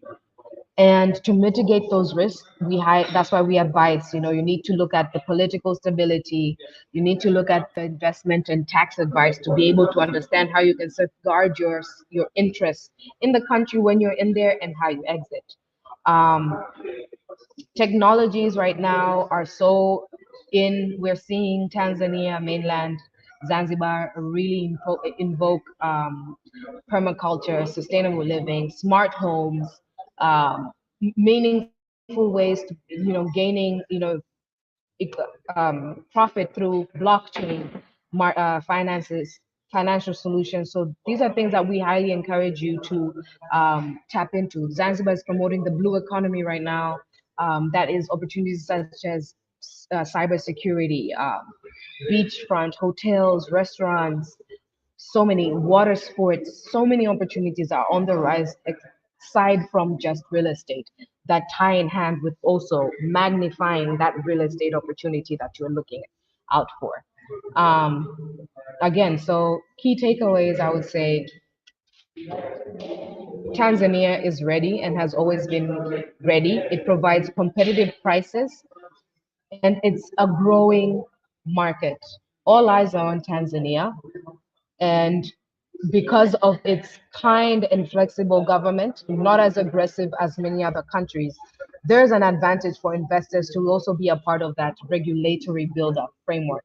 It just depends on how you approach it and who you meet and the patience to building a better country. And I commend everybody who's taken time to join this call, everybody whom I've met, exchanged paths with, supported in any way, advised. I am proud to say that this has been a great outcome because of these discussions. So thank you for your time and attention. And thank you for attending a second virtual summit. I welcome Ashley. Thank you again, Ashley, for Yes. another time. So yeah, thanks. Thank you, And I hope you April. guys So see that. let's jump right into questions. Look, screenshot her and she gave you her information. So screenshot it. Go ahead and engage with her. There are some couple questions. Will you be able to engage with her? Absolutely. And April is a professional, so you can consult with her. She does have an hourly rate. She has offered, specifics for our guests. And so depending on your situation and your needs, April will, definitely be able to work with you and support you And be sure to just be respectful in honoring her time. She has been so gracious and has given so much value to the community. And you've seen it in the comments. So definitely, if you have questions, be respectful and honor her time by exchanging the value that she requests from you and not sending her long emails asking her several questions. But we're going to hop into some of the questions. Milet, wait, let me pull this off. Okay. Let's get our banner back. Sorry for the challenge with the screen being cut off. April, do you mind sharing that presentation with the group? Yes. Can I? You don't have to do it now. That to you. Yeah. Yes, okay. perfect. Okay. Perfect. I just wanted to make sure. So, Rhonda asks, she has an interest in the agribusiness tourism industry. What are her options for obtaining or getting involved in that type of project? Is there a limit to her amount of hectares or a limit on the land that she can purchase? Okay, Rhonda. So can you repeat my question? Sorry, I was trying to take notes. I'm interested in agribusiness. What am I? Sorry, this is my okay. Sorry, Sorry, I got it. Okay. So, in terms of agriculture, there are different regions that provide different opportunities, and the good thing is that the agri communities right now have come together to being the first call for looking for insightful information about the available hectares and the location of what crop or market it serves. In terms of the marketability of that agribusiness, there are specific crops that are high on the market in which everybody's grasping on that provide high yield. And in terms of the limit for hectares, no. The limit for hectares is not there, but it's encouraged because you're an investor and you're foreign. It's assumed that, coming into the country, you're a person that comes in to add value to the country. So the best approach would be, because you're starting, would be to partner with locals into country who have existing, farms or locations, so that you can be able to first learn from them, partner with them, see in actual practice, and also understanding our seasons of crop growth to be able to now gain that risk to do it on your own. Because I really will be honest with you, in our country, we have our strategic policies right now are going for nationalization, industrialization. So we are focusing on the bigger numbers, although we're not completely discarding the smaller numbers, but the bigger numbers is where we are. So the assumption of every immigration officer, every player receiving applications is that this person is a foreigner. For them to leave their country to come into this country, they're there to add value. So they should be ready in all those spheres. So you can get property depending on your hectares. There's hectares available, 10 hectares, 50 hectares. And you can find that you buy that land for a more affordable fee, but then your business model, because again, you need to, being a foreigner, you need to go through TIC. They would need to see your project showing the growth in that number, as in that capital growth, even if the price is smaller. But what is your projection for doing this? They say this because, again, I remind you, they're trying to protect the locals first. The locals have been through a lot of change, and with the change, they have been limited also with access to information and internet and skill. So they're protecting the locals to be able to understand what they are holding, the land that they own, and what significance it has and the value of it, so that they can be able to trade better. So it's more of the protection of the locals and what they can offer, so that when these great opportunities come, they're protected, they're ready, and they're involved.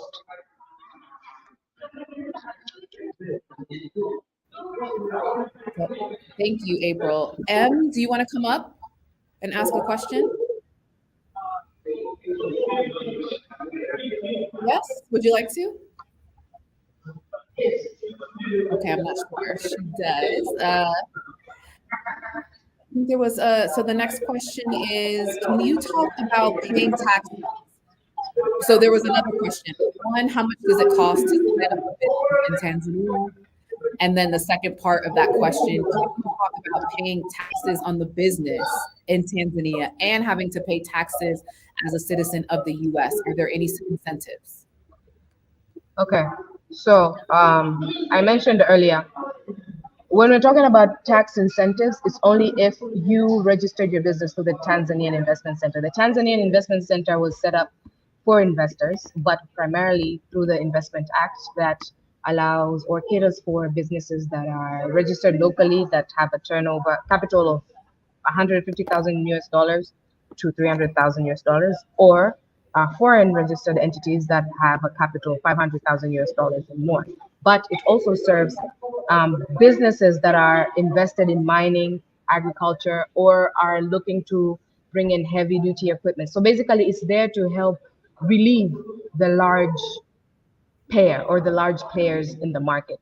There are still opportunities to receive you directly into the ministry to register your business. But again, that comes off with what model or interest or design you want. Like, what do you want to register in? You say you want to register in a hotel or in a restaurant or in a cafe. One, you would have to really understand the market in the cafes right now in the country, because it might be one thing inspirational and you really see that vision. But let me tell you, there is a different scheme of things in the way Tanzanians move. And as you know, Tanzanians really have that we got food at home type thing. And with Ramadan, we got food at home. So you need to have a model that helps you understand that they will not always come and eat at your place. They will not always come and buy the service that you want. And also we have that saturated factor of like, it's Ashley. Like April can come through, but I'm used to Ashley. So I'm gonna go to Ashley. Like April did show her new show. We loved it. We supported her for 6 weeks. But Ashley. So remember that and understand how that works. It's a good thing as well because we're very simple people in the country. Now, to answer your question, in terms of taxes, and again, subject to us having further talk and me putting you in touch with my tax team, there's things called recognized as income tax and corporate tax. So corporate tax in Tanzania is termed at around 30%. So 30% of your annual estimated income. So you have the right to estimate your own income every financial year by the 31st of March. And that depends on your growth. Like, how do you, if you're starting the business, you'll be like, okay, maybe I think I'll be making 2 million T shillings. That's like $1,000. So that the revenue board will take your $1,000, get the 30% of that $1,000. That will be around maybe, I don't know, $300 or something. And then once they take that, they divide it into four and they give you a control number. So you're able to pay that 30% into 4 quarters. So we always advise our clients to have a modest startup of that amount, because again, TRA, the revenue board, is just like the IRS and everywhere else. They will come knocking for their money. So you might as well have a good conversation and start modestly so that does not become something that you're enslaved by through your business. So to clarify again, there are different avenues. You can apply directly, whereby we can navigate and show you how you can manage your taxes and the amounts.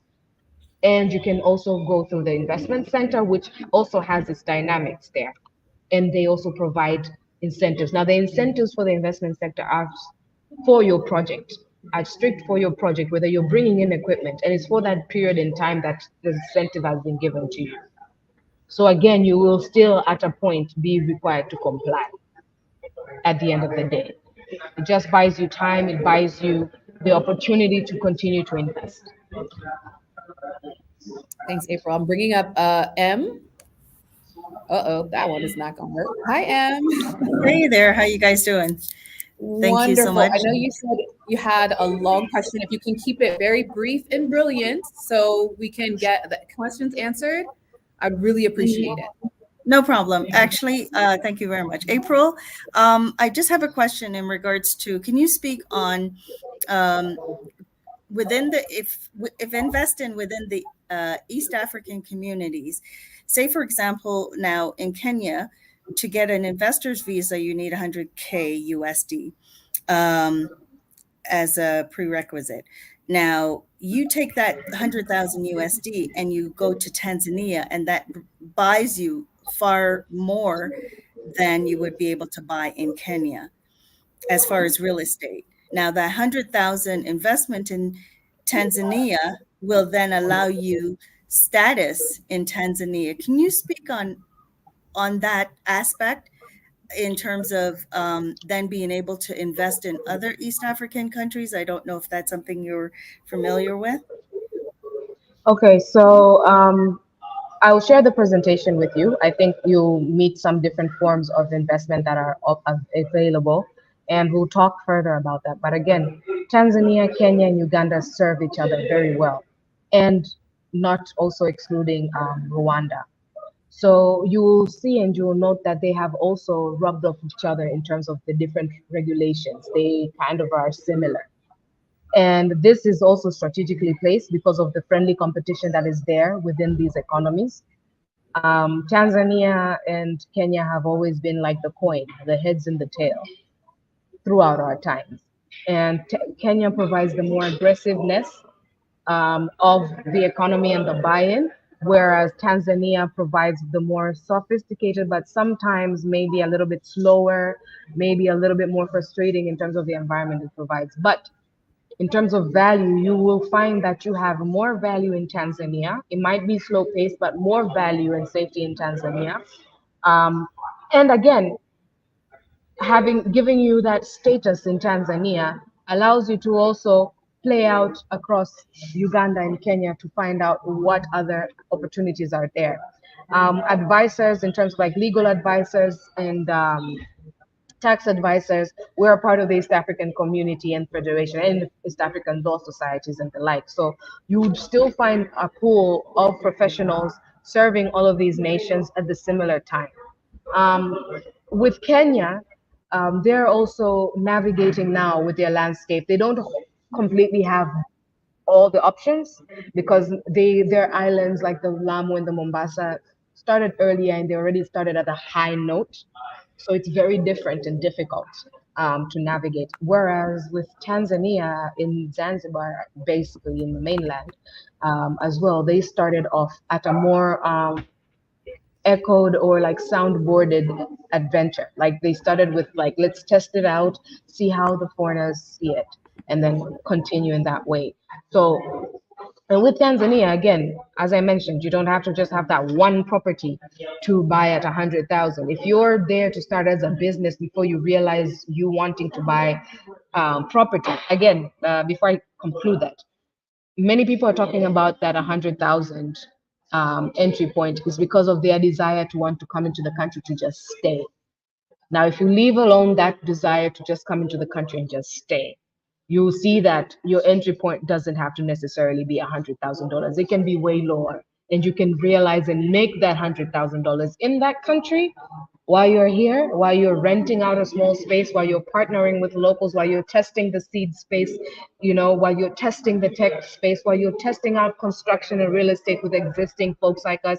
And then you come in and say, you know what? I've partnered with 1, 2, 3. I'm moving to the next level. I want to put in 50K. All right, I've made money out of that 50K. Now I'm ready to own my own thing. And that is how I would say you would navigate. I'm strongly against putting all your eggs in one basket. They tend to burst quickly. Thank you so much, April. Thank you. So everyone, as you know, April will be leading all of the legal regulatory environment talk. She'll be talking about immigration. She'll be talking about opportunities as well as she has shared here. As you can see, she is a wealth of information and she is our co-host for the Africa Investors Academy Summit in Zanzibar. And so everyone got that link yesterday. You can register now to get on the wait list for that meeting. It is very much worth it. April was amazing, advised the entire event. And so as you can see in the chat, in the comments, people had a beautiful experience with her. She has provided her contact information for all of you to engage with her if you cannot make the summit. But it's going to be huge. We'll be viewing properties and projects that April is working on personally. And so she's just a wealth of information. We're so grateful to have you, April, and the team. Thank you so much for joining. Much for having us. Thank you for having me as well. And I am looking forward to catching up with you as well, Ashley. Excited. I'm looking forward to also meeting faces in any near future. I mean, feel free. Ashley's amazing at what she's doing, and she's clear proof that you can really come into the country and know nothing and thrive. With the right collaboration, you will thrive. And it's very quick to learn as long as you just learn the patience and understand that you're here to build a better future, to navigate through your frustration so that someone else can have a better chance at what you see at your vision. So karibu sana. And to just answer the last question, yes, the dollar sign is the dollar currency is recognized in the country, and we are using it highly in our trade. We have recently had our foreign laws changed to require that if your local businesses trading locally, you're not completely obliged to charge in USD. However, and this only came because of the shortage in US dollars. Right now, I think every country is experiencing that.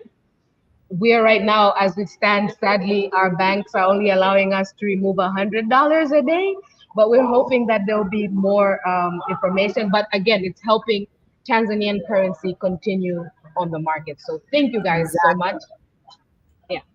Exactly. Thank you, April. Thank you. All right, everyone. Thank you so much for your questions. You can see in the chat, she is amazing. We're just so grateful to have her as a partner and advisor of our members in our community at the Africa Investors Academy. We're going to jump right into our next speaker because, as you can see, we are running behind. And so if you are backstage and you are not asking questions, please come from backstage. I think it's causing challenges for people that want to come backstage to ask questions on screen. So there are a couple folks that are back there. If you're back there and you're not coming up, go ahead and just free that space up for someone else so that they can easily navigate and come back. And if you do want to ask a question and you're backstage, turn on your camera so that I know that you have a question to ask. So our next speakers are the beautiful Ford family, Tim and Siobhan Ford. They are a family that are helping their people invest, rebuild, and return to the continent of Africa. Their mission is to pave the way for the return and reunification of the entire African diaspora, scattered all throughout the transatlantic slave trade, to make the journey home easier. They offer repatriation services and community Swahili courses, herbal courses, and opportunities for investment in agriculture, tourism, and real estate in Africa. So we are honored to have them. They are honored to speak with you and have your attention during this time. Their goal and their focus is nationhood and the restoration, return, and unification of the entire African diaspora worldwide. And in their talk, From Farm to Fortune, they're going to really be talking about their journey, as well as to the folks that have an interest in the agribusiness sector, whether it's agriculture, agritourism. They are a plethora as well of information. So we will bring them up. Welcome.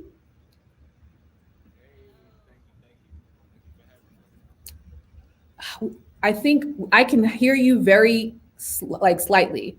I can't hear you that well.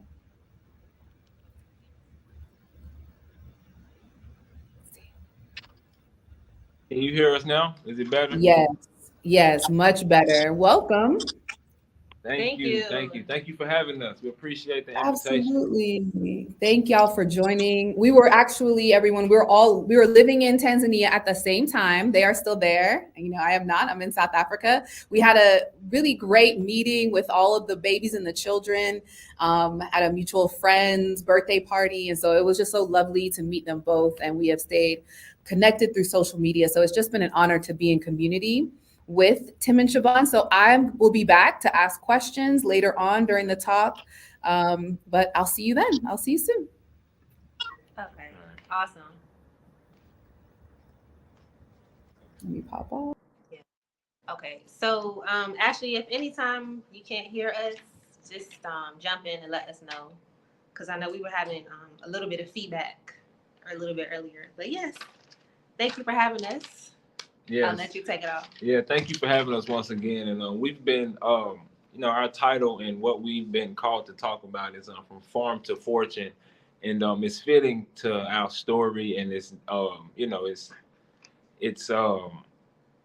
it's been a journey for us to get to where we are and to come to the motherland and to be in this position to be able to help people and to be at where we are. So we want to give, first a foundation of where we started at and how we got to where we at and the mindset that we got to and where we at to get to where we've come to. Because it takes a certain type of mindset and a certain will, to get to, like the title say, fortune. You have to have a certain mindset and a certain drive and overcome many obstacles to come over here and reach that level. So, we want to start and give a foundation of our story and give you guys some insight about how we move and our plan while we're over here on the continent.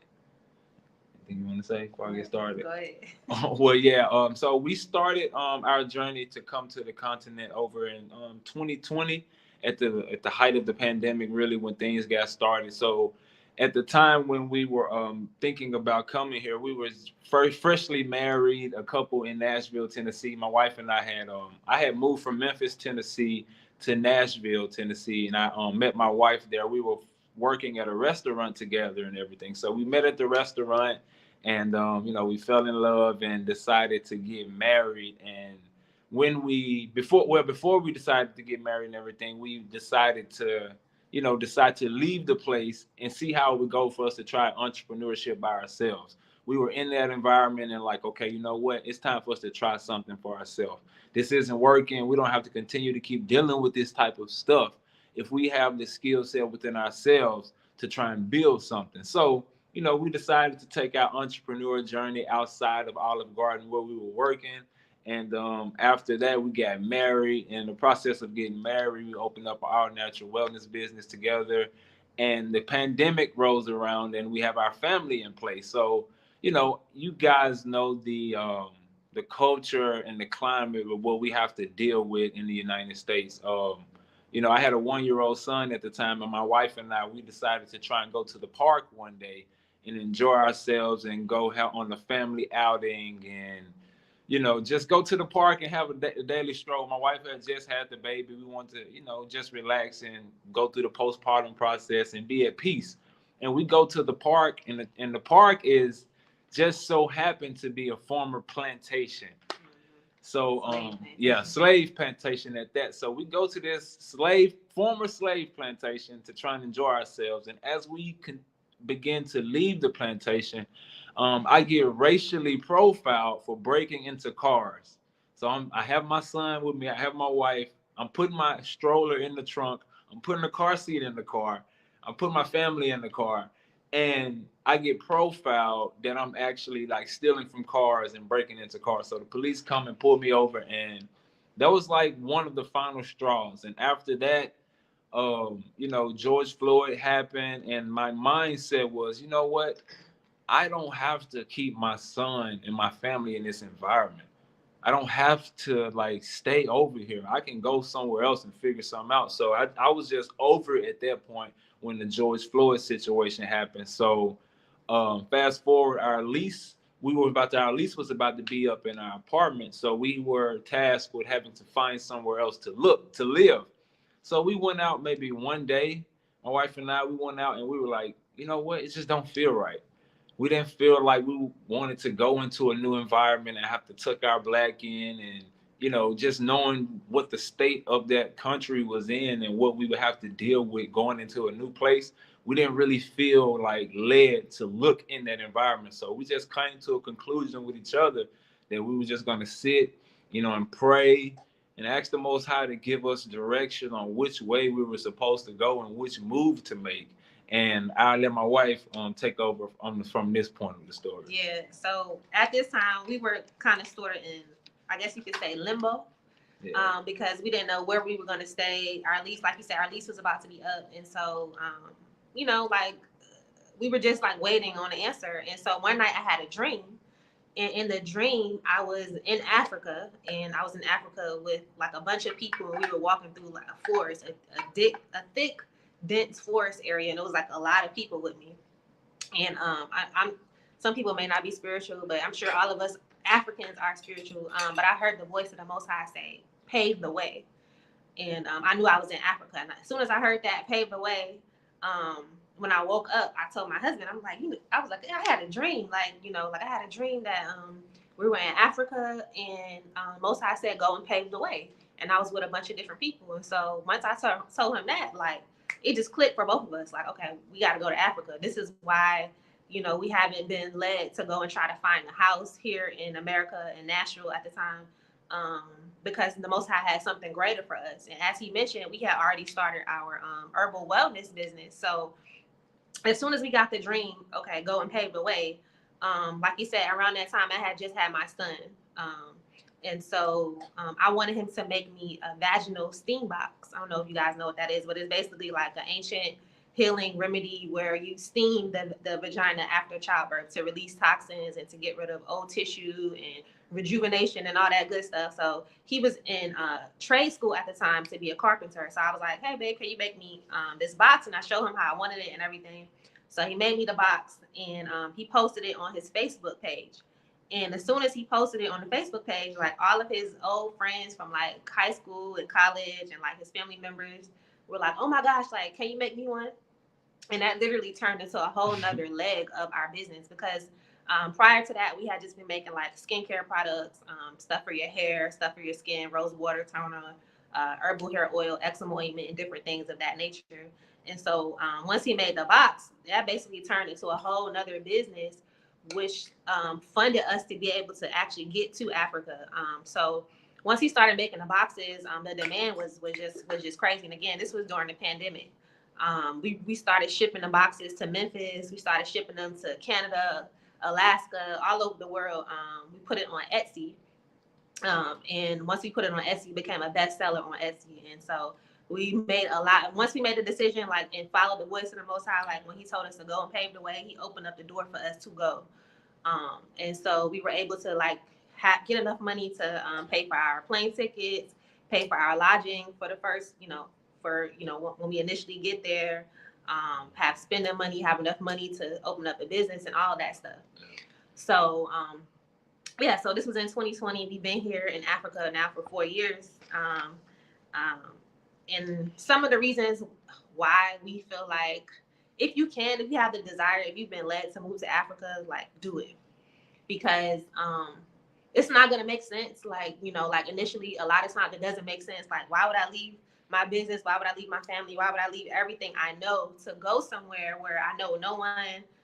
It's uncharted territory. I've only really heard bad things about Africa on the news and all this stuff. So we moved, and we knew that we would have the opportunity to make generational wealth. We knew that we would have the opportunity to raise our family in a safer environment. We knew that we could take our herbal skincare and herbal business to Africa and do it on a much larger scale. Actually get a storefront, because until then we had been just vending at like farmers markets and online. We were selling our products and at different like expos and conferences and events and things around, in America. So we saw the vision, and we saw that investing in Africa, investing now while a lot of these markets are still young, because remember, a lot of these countries are just getting out of colonialism. A lot of these countries gained independence around the 1960s. So this is still the same generation that's here. And so the opportunities are endless for us to get in and really establish ourselves and get ourselves intertwined into these different markets and industries and everything. Do you want to add about that? Just a little bit. And she forgot to mention the part where we, when we got the call and the vision, we also sold everything that we had. Mm-hmm. Like it was like no looking back. When she had the dream, when we talked about it and came to the conclusion as a family, we made the decision, like when we booked these tickets, like this is it. Mm-hmm. There's no turning back. There's no like, this is our goal when we sell these tickets. Mm-hmm. I mean, when we buy these tickets. So we bought the tickets. It was like a month away. Was it like a month or like about a month? Yeah, about a month away from the date that we bought them. And literally from that day forth, it was all Africa. All our mindset was on Africa. Literally, we sold everything that we could out of the house to make sure that we got out of there. And some things that we wasn't even able to sell, we had to give some things away before we left. So you have to if you're thinking about doing this and coming here, just be sold out. Don't allow anything to stop you, and put a date on when you plan to make that decision.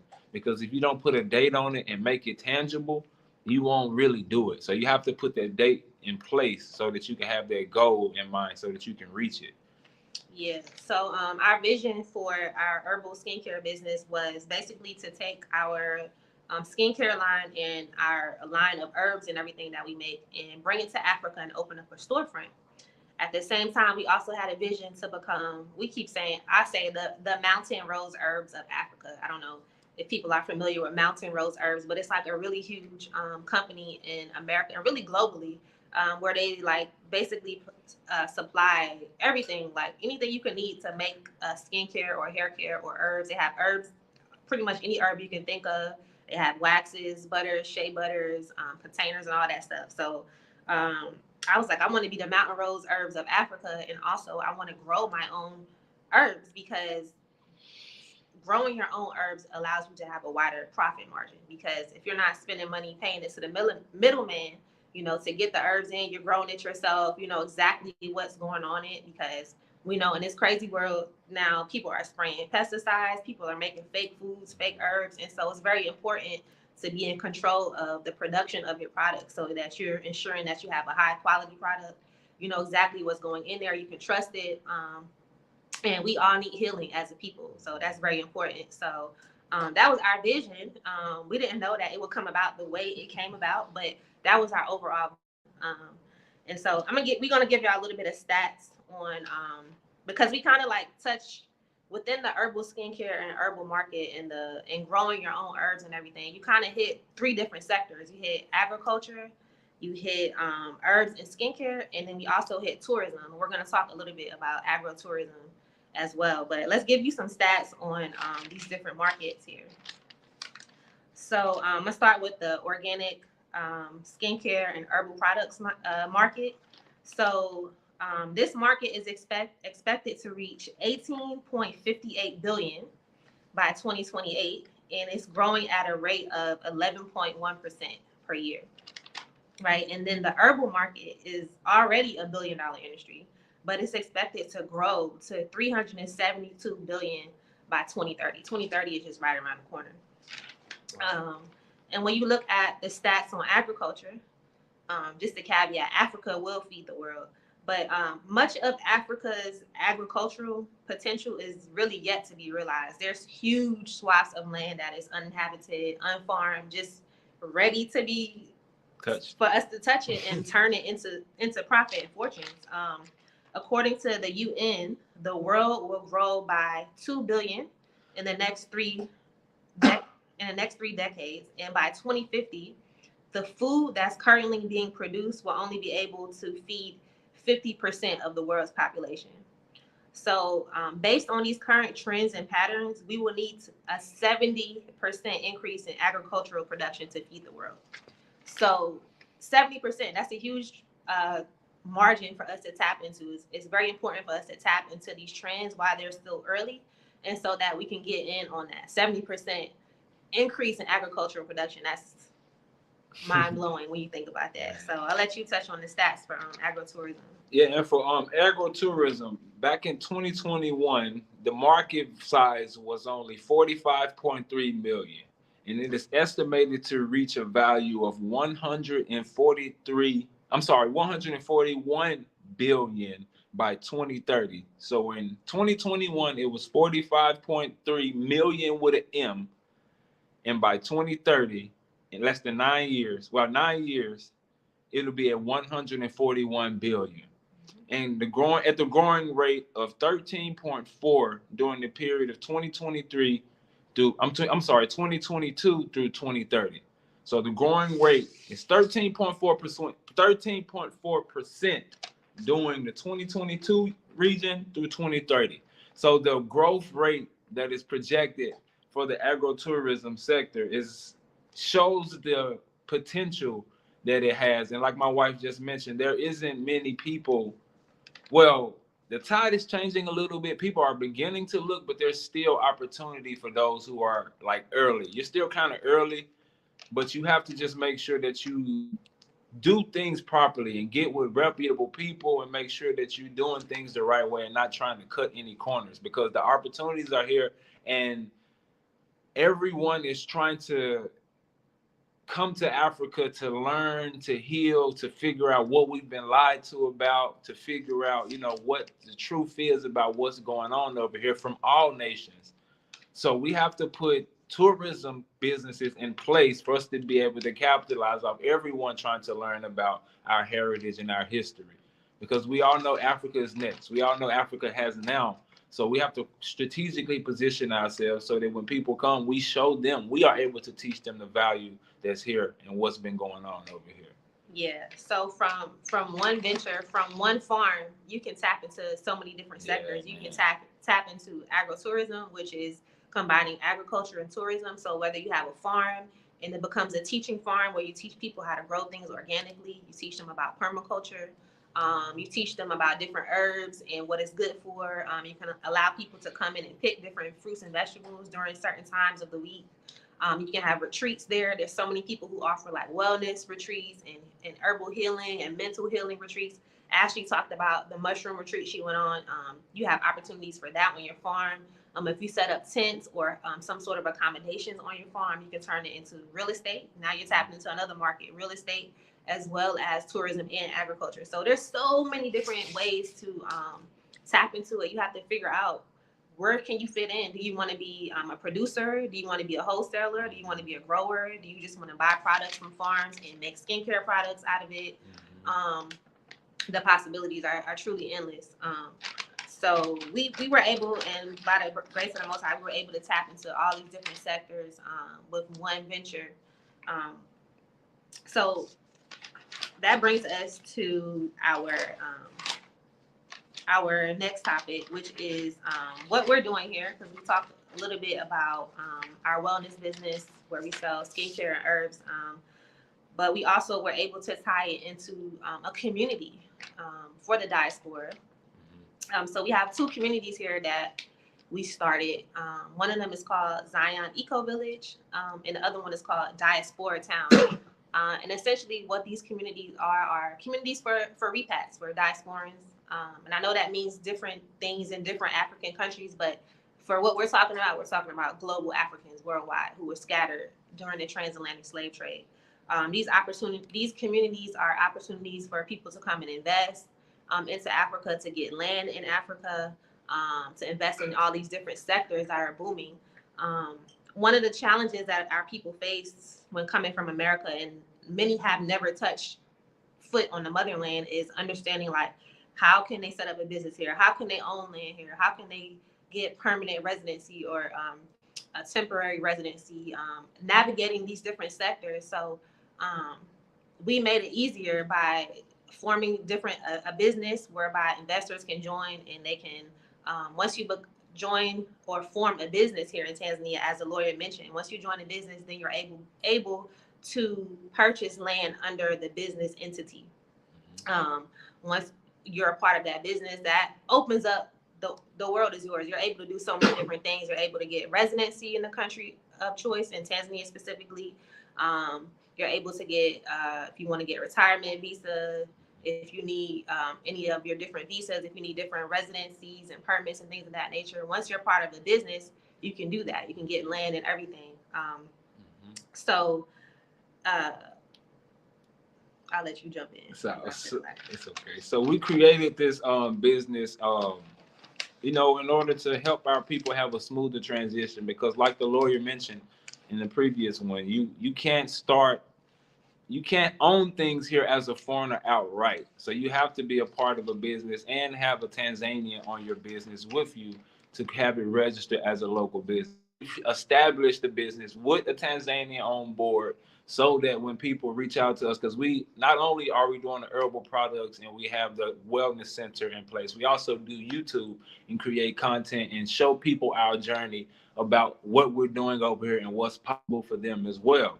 So once they see the content and they feel inspired and they feel like they want to join the community and come and build with us over here, we already have an entity in place to provide residual income for our people.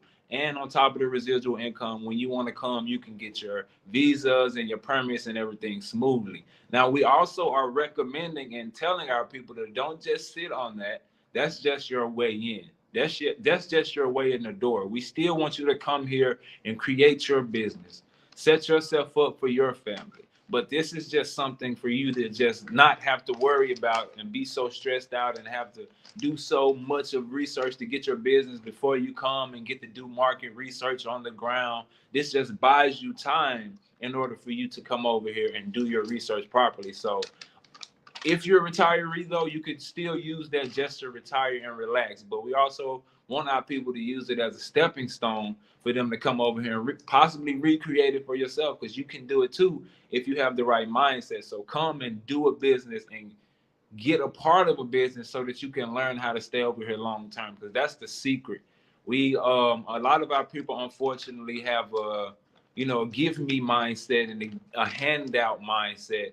But you have to come over here ready to work. You have to be ready to put your boots on. Like our sister, the lawyer, just said, like, they're sort of behind in a lot of things, but they're working slowly to get things done. And if you want to come and help them get it done, you got to come over here and work to help them get it done. You got to be a part of the solution. You got to be in the meetings. You got to be talking to them. You got to go through some of the hard stuff and conversations so that we can all move forward collectively.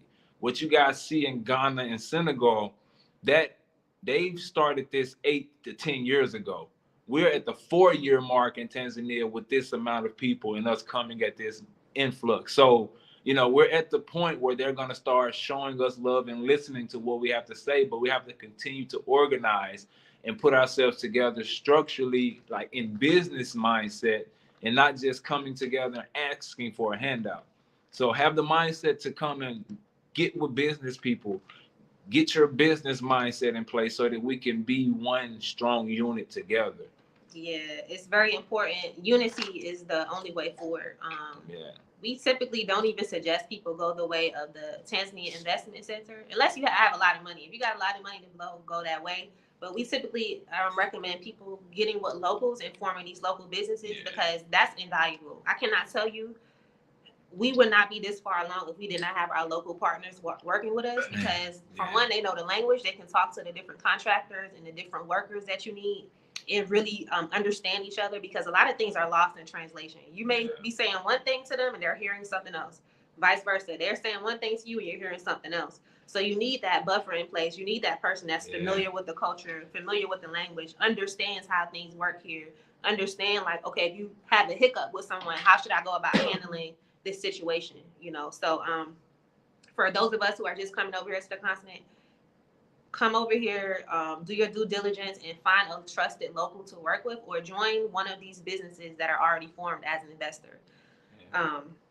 It's very important for us to diversify our streams of income, to have 7 to 8 multiple streams of income. I'm not even going to put a cap on it. Diversifying your income, especially with what's coming in the world. We see that economic systems are changing, monetary systems are changing, things are changing around the world. So we have to position ourselves to where we're not just relying on one stream of income, one bank account, one whatever. That's easy for somebody to just wipe that out, and then all of your hard work is gone. Yes. That brings us to we all love Africa. It's beautiful. We know we need to come back. But that brings us to the unique challenges of investing and doing business in Africa, because there are challenges, many challenges to face. One of the things that I find a lot of our people face here in Tanzania that some people are not able to get around or to work around is the time frames of things. As the lawyer mentioned, things are a lot slower here. So what is supposed to take 2 weeks could take 1 month or 2 months. What is supposed to take a month could take 2 or 3 months, and so a lot of people, when they get over here and they run into these hurdles and they haven't developed patience or they don't understand the culture here, they have a saying here in Swahili, and it's called pole pole, or slow slow, or kidogo kidogo, which is little by little. So their culture is a lot more relaxed. and informal. So they're not used to the overnight popcorn microwave mentality of the West. And so that's something that we have to check. Even myself, I had to check myself when I came here, like expecting things to happen. Like, well, you said, you know, it was going to be done in, you know, like, and I'm holding them, their feet to the fire. And it's like, that's not how things work here. You have to develop personal connections and relationships with people. You have to learn how to talk to people nicely. There's so many different things we have to learn and unlearn coming from the West and operating here. It's going to get done. Like whatever it is that you know, if you go to the government, you fill out application, it's going to get done. It just may take a little longer than you expected. So you have to plan ahead for that. Yeah. And there's, you know, when you're dealing with your brothers and sisters and attempting to do business and trying to collaborate and really build, you may run into some people that don't have the right mindset. Like it's not going to be everyone you meet is like, oh, your home brother or sister, let's get to work. Africa United, let's work, let's build. Now, some people are really, you know, some people are stuck in poverty with their mindset too. You could meet individuals and see their potential and see what they can do and see the value in them. But if they don't see themselves, you could be spinning your wheels. You know, you could be trying to pull someone up that doesn't even want to be pulled up yet. Like they don't even care about where you're trying to take them because they're just trying to survive day to day.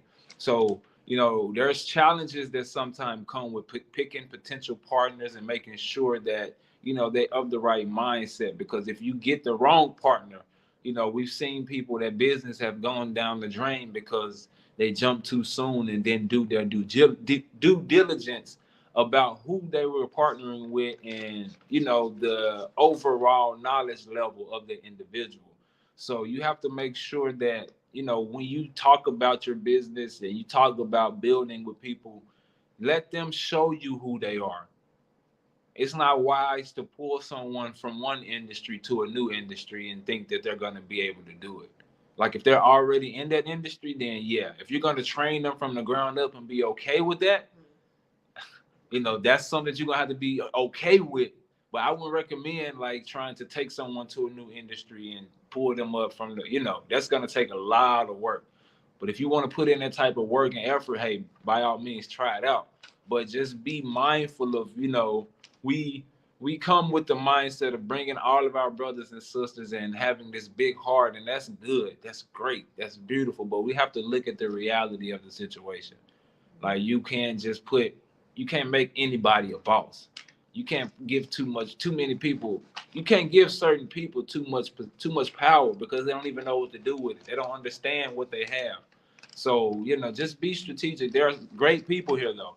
There's great people to partner with. You could meet individuals who have a business in place and they just need capital or they just need to partner with the right mindset about marketing or something to help them get to the next level.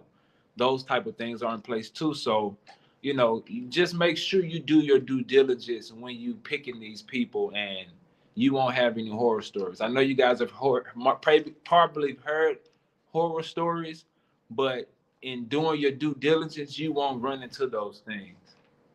Yeah. And some other tips for choosing business partners is I always say discernment. Discernment is everything. You'll have that feeling like, okay, this is the right person, this is the wrong person. Also looking at their character, how they treat other people, how they interact with other people, how they just are in general. And also try to go for professional connections, you know, people who are professional, whether they have a job or they have a business themselves. Just search for professional people and not just people, you know, that you meet in passing. Sometimes those are good, but sometimes it's not. So just have that discernment.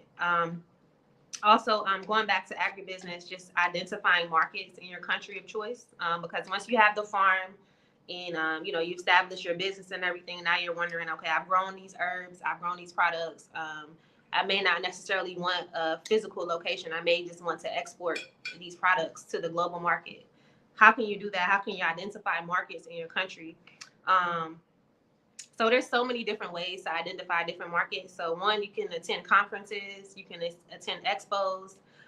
You can also go to different ministries within your country. So they have like agricultural ministries, livestock and fisheries ministries. They have ministries for everything. Whatever you want to export, there's a building you can go to and get information. You can get booklets and pamphlets and everything. You can talk to somebody and they'll tell you exactly what you need to do, exactly who you need to go to, who you need to talk to get your products exported to the global market. And the great thing about exporting to the global market is that your profit margins are really high, because if you're just spending a little bit of money or a certain amount of money to make or grow a product here, and then you're able to sell it on the global market at a premium, then that translates into more money, more generational wealth, more opportunities for you to build in Africa and rebuild Africa. Also look into chambers of commerce, and most importantly, do your own research. We always say that. Make sure you're doing your own research, because nothing beats that. Looking at YouTube videos, talking, doing consultations with people who've already gone down the route that you want to go on, that's invaluable. Connections are invaluable here in Africa. So I think our time is coming on down. So yes. I want to make sure. Yeah, Siobhan, thank you so much. I mean, the chat is very much engaged. We have a lot of questions, so I want to make sure that folks get their questions answered by you all. But there was one question. Can you share the difference between the communities? Zion, what's the word? Yes, between Zion Eco Village and Diaspora Town. Yes. Yes. Okay. So that's a great question. So the difference between the communities is Zion Eco Village is the first community that we started, and it's an off-grid, self-sustainable community where you can of like-minded individuals. So you can come and you can purchase land under the company, and then you can do whatever you want. You can. Most people are just building their homes there. A lot of people are doing farming as well as building their homes there as well. If you want to come and set up some sort of like agricultural business there, buy some land and set up an agricultural business, maybe like fish farming or production of maybe like cassava or maize or something, whatever it is, you can do that. So it's basically agricultural in a communal community for people of like mine who want to build and invest in Africa off grid. So everything is run by like solar, renewable energy. We're building with sustainable materials, red bricks made from the earth, and things of that nature. Diaspora Town is similar to Eco Village, but it's not off grid. It's kind of like in the city of Bagamoyo, and Bagamoyo is one of the major ports where they ship slaves off to the eastern part of the world, as well as to the plantations in America. So there's a door of no return in Bagamoyo. So we felt like a really spiritual connection to rebuild here in Bagamoyo, the place where they told us that we would never come back to. So Diaspora Town is a luxury Pan-African community where you can come and purchase land. You can purchase beachfront land or just land in the city. And you can set up either a business there, commercial business, or you can build a home for yourself. Or if you want to build a home and turn it into like an Airbnb or, like a Verbo sort of a situation, you can do that as well. And we have all this information on our website. So if you want more information, definitely reach out to us and we'll be more than happy to go through the details and everything.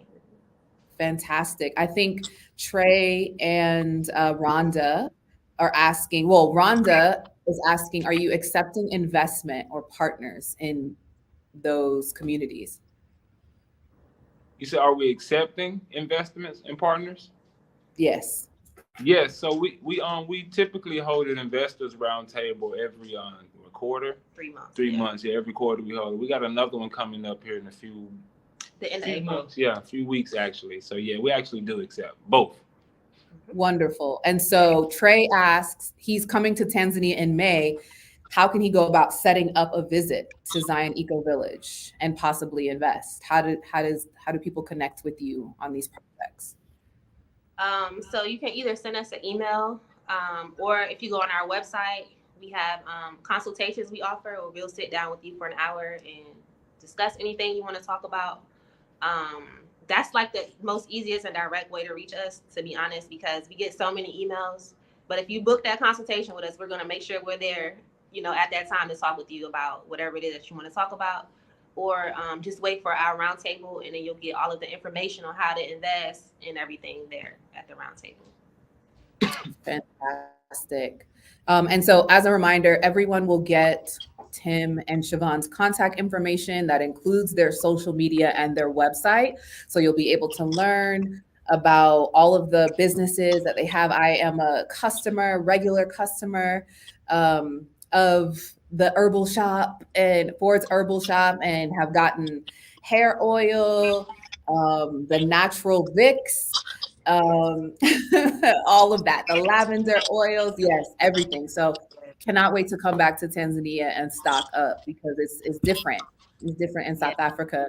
The oils just are different, but the land is totally different. And so I am not only in community with these folks, but a customer, and a testament to seeing the growth. Like, it's just fantastic. It's been so beautiful to watch your growth as entrepreneurs, but as a family. The next question someone's asking about, what are the avenues or your plans for educating your children? Homeschool. Yeah, right now we're homeschooling our son. So we have two children, a 4-year-old and a 2-year-old. Our 4-year-old is homeschooled, so Tim and I homeschool him, and we also have a tutor that comes in a few days of the week and homeschools him.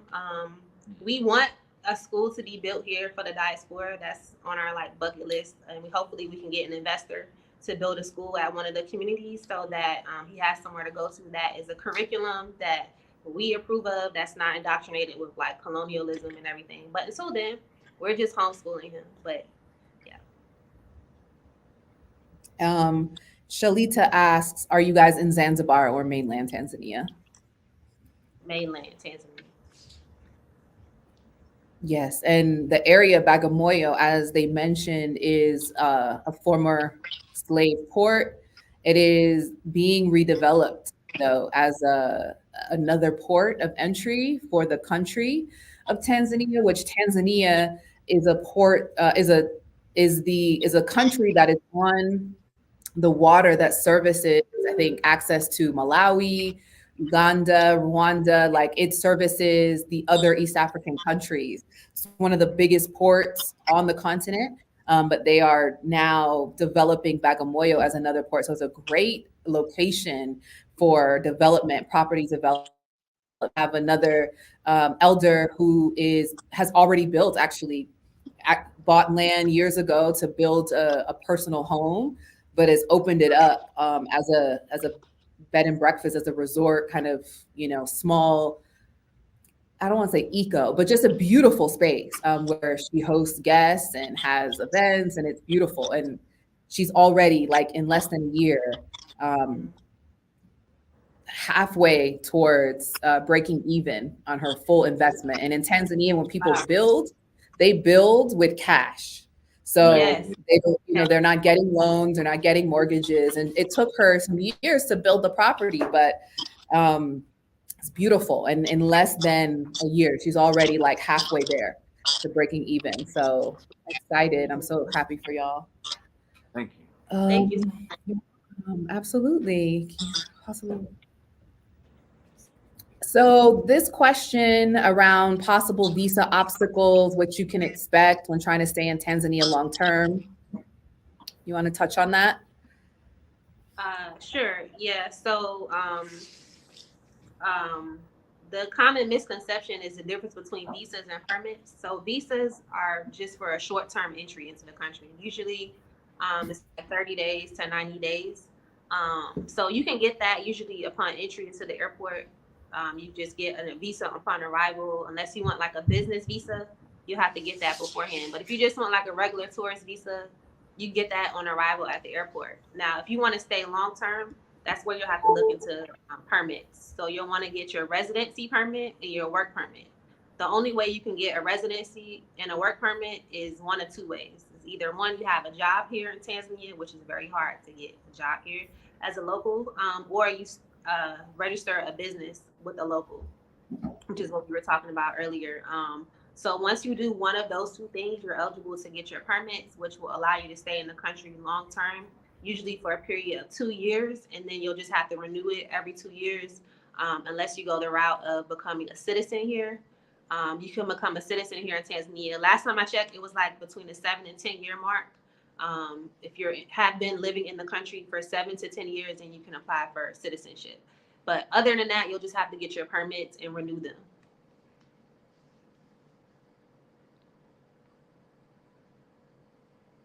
Yes, PDF is better. Wonderful. Let me check. Any other questions? Does anyone want to come back and come up and ask a question on stage with the Fords? Let me see if I missed any questions, guys. Yeah, I think people are very interested in potentially investing and getting land. I had no idea that y'all were doing that. I knew about the eco village, but I didn't know that it was like, you know, possible for people to come in, get land, get their business, and through their business permit, getting their residency. Because it is like, and that process for many people, that's a process. And like April said in her attorney language, there are workarounds, there are loopholes. And so those things may not be available on the website, but it's important that you see what is the legal way on the website, then go to the expert embassy and let them tell you, and then consult with another expert that will walk you through it. And now you also have, you know, some fantastic entrepreneurs and business leaders that have been able to do that and as well, and support other people in the process to help them get it done as well. Yes. Yeah. Wonderful. So any last words that you want to leave with the community? We value your time, your expertise, your commitment to our people and to the continent. It's an honor to, you know, be in community with y'all and grow on this journey together. But I'd love to hear a few words before we depart. Okay. Well, first of all, actually, like I told you before, like this conference is much needed. Like this is a uncharted territory. We're really like the first generation of Africans who returned en masse to the continent and are attempting to do this. So these forums are much needed. So I want to commend you for putting this together, because I know it's not easy to get together a bunch of people from different continents. But thank you for doing this. And I want to encourage everyone to reach out to the people that you resonate with and to really connect with those who are here on the ground, because we're here on the ground to not only help ourselves, but to help those coming behind us, to pull one up. As we climb up, we're pulling somebody else with us. So we're all about collaboration. If anything we've said resonated with you, please feel free to reach out. One thing I didn't mention was we also offer herbal courses as well as Swahili language courses as well. So if you're interested in any of that, tap in with us. And yeah, thank y'all for coming and investing in yourself, because that's the ultimate investment, is investing in yourself. Yeah. Just once again, thanks Ashley for the platform and, you know, the work that you put in to get this to, you know, where it is now. We know what it takes, and, you know, we commend you for the work that you put in, and keep it up. And just like it's an honor for you to watch us, it's an honor for us to watch you as well. Continue to strive and push and do what you're doing. So keep it up, and we look forward to continuing to work together as we build the continent together. Absolutely. And just my final words is, you know, like my wife just said, ultimately, you know, this is for you all to get into a better position. Ultimately, it's for you to, you know, man, see the potential over here and really tap in and take advantage of what you resonate with over here. If it's us, welcome. There's space and opportunity. If it's anybody on this forum, on this platform that you've had the opportunity to see, take a chance and take that leap of faith and do it. Because if you don't do it, you won't do it. If you don't go ahead and make the decision, you won't do it. So go ahead and make the decision and put yourself and your family in a good position. Don't allow yourself to be talked out of this. Don't allow yourself to be persuaded to do anything differently. Focus, put your all into making sure that you get in position to build wealth over here in Africa, because it's our time and it's our season. If you're getting this call, if you're on this call, you know what time it is. So just keep the momentum, keep moving forward and connect with the movers and shakers so that you can get your work done. So very well said. Thank you, Tim and Siobhan. It's been a pleasure. I know y'all are going to stick around and be around tomorrow in the chat. So everyone, as I mentioned, you will get contact information for them to be able to engage with them. We're so grateful to have you. Thank you for your support and your kind words, and we'll catch up soon. All right. All right. Thank you for having us. Yes, absolutely. Here I am again on the two screens. Wonderful. Wow, so much. I learned so much from that talk, as well as just in my desires around agritourism and agribusiness. And I had a lot of challenges, you know, in Tanzania. But I also had these very high expectations that were not realistic. And so it takes time, it takes patience, it takes diligence. And I'm so grateful because I have so many friends, obviously, and people in community that are in Tanzania. I'm invested in Tanzania. And so I just love seeing people that are doing it and taking their time. And so I will be joining many. And potentially, if those that come along for the Investor Summit in Zanzibar, I think we are going to end up spending, adding a couple days, potentially 3 days to visit Dar as an add-on benefit, to go to mainland. And look at some of those opportunities. So we will keep those updated for those that join. Go ahead and get on the waiting list. But we're going to jump into our next talk, which is emerging markets, emerging returns, why invest in South Africa's real estate now. Our speaker, Yulinda, is here. She's ready to give you tons of value again. So be ready. I'm going to pull the banners off because I know several people were having challenges with the presentation being shown. So I'll pull the banners off screen. I'll double check as well. I think Yulinda may be willing to share the presentation. Yes, but I mean with the audience after? Yes. Okay, so just in case, we're going to run through the presentation. She's going to explain it, with clarity, of course, but you will get access to the presentation. So if there's anything that you miss, don't worry. In addition to the replay, you will get that presentation as well. And so be patient. We are here together. So we're about to join the screen. She's going to come up and we're just going to make sure there isn't any feedback. And if so, you have to turn on your camera. There you go. There you are. And unmute yourself. Awesome. There's a little bit of feedback. And I'll be back for Q&A. Bye, guys.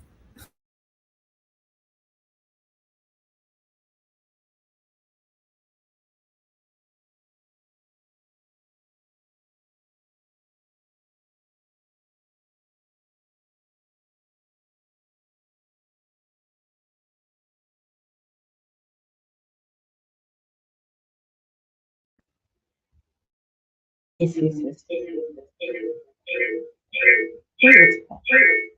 Must I go to another room? Or? No, go ahead, sorry. Okay, perfect. Hello, everybody. I am so honored to be here with you today. I think I want to start by, let me start by talking about who I am. So I'm Yolanda Levisi Cousins. I am an attorney in South Africa, attorney of the High Court. I'm also a conveyancer, a notary public, and I own a law firm, a real estate law firm based in Cape Town via the waterfront, and also establishing a presence here in Johannesburg.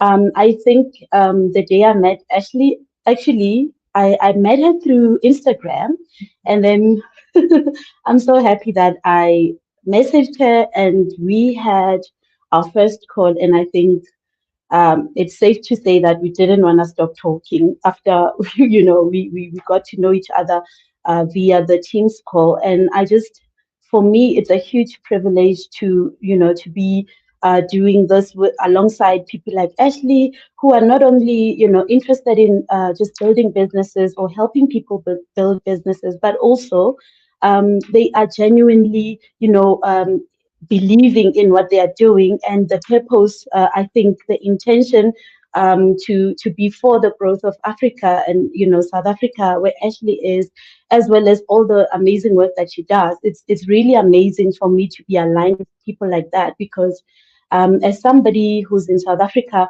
sometimes I think we take these things for granted, especially topics about, you know, the African American diaspora and things like that. Because in South Africa, the number one thing for Black people, or maybe let me not speak for everyone, but for most Black people, is we will live most of our lives on survival mode. So there are certain topics that are not, you know, the most important to worry about. You know, even though they might be important, but they're not on the top of our priority, because of, you know, the gaps in the, you know, economic gaps between the races and all those other things. So I think for most Black people, the struggle or the strive is to make sure that the life that you have, you are going to work your way up so that you can change it. And I think that doesn't leave enough room for us to inquire about who we are, our identity, even though we are in Africa. Most of the times we don't even, you know, we don't tap into those serious questions. And I'm very proud of the fact that I met Ashley and I started to ask myself those questions. I'm a lawyer, and it's very natural for me to just focus on solving bigger problems and not worry about, you know, asking philosophical questions about who am I, why am I here, what is my purpose. And of course, I must add that I'm also a spiritual person, so I believe in God, and that has helped me in terms of navigating corporate, as well as, you know, my mental health journey due to being in corporate South Africa. So that has played an important role. But what I'm trying to say is, you know, the average South African, the average Black South African doesn't really have much time to tap into, okay, am I slowing down? Let me, you know, make inquiries about what am I about? Who am I? What is, you know, my identity? Where are my ancestors? And all those things. They look like, you know, things that are very far, you know, from us. And it's not because we don't think they are important, but it's just you are surviving your entire life. And once you make it, and by make it, I mean you get an education, you become admitted as an attorney, such as myself, or you get a qualification, you end up somewhere, you know, where you were working towards. That's when you are able to now say, okay, I've gotten to where I want to be. What is, you know, what is the purpose of, you know, me existing? What is the aim of me working where I'm working? That's when you get to ask those questions. And unfortunately, because of, you know, most Black South Africans who get into corporate, they they get onto this hamster wheel. And I was also, I don't like to call myself a victim, but I just want to give you a background of how I got to be where I am. So I worked my way towards, you know, getting higher education. I come from a family where my parents didn't have much money.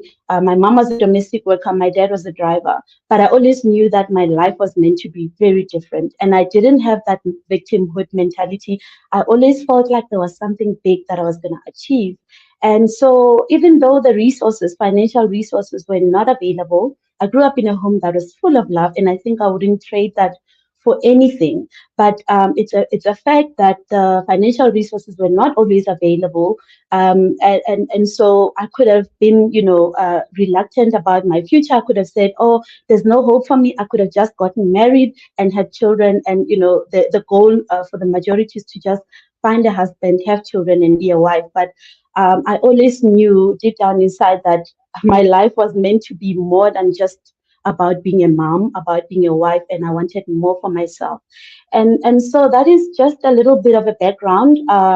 So I ended up, you know, applying for loans and getting into university, studying linguistics, and then working in legislative linguist environment for almost 10 years before studying, you know, my law degree, and then eventually ending up working for the biggest law firm, the Big Five law firm in South Africa, as a, you know, property lawyer and conveyancer. So that's how I got introduced to real estate. But you know, as much as that came with a lot of opportunities and growth and learning, because I got to learn how things work in government, in legislative drafting, and then going into the private sector and specializing in property. That is also something very beneficial in terms of my growth, but it also came at a very high cost, because I ended up compromising my mental health for a job, because in those places, unfortunately, you work 24/7, you don't sleep, and because of that, I ended up with major depression and burnout, and I'm so grateful that that happened to me, because now I own my own property law firm, Livisi Cousins Attorneys, because of that push.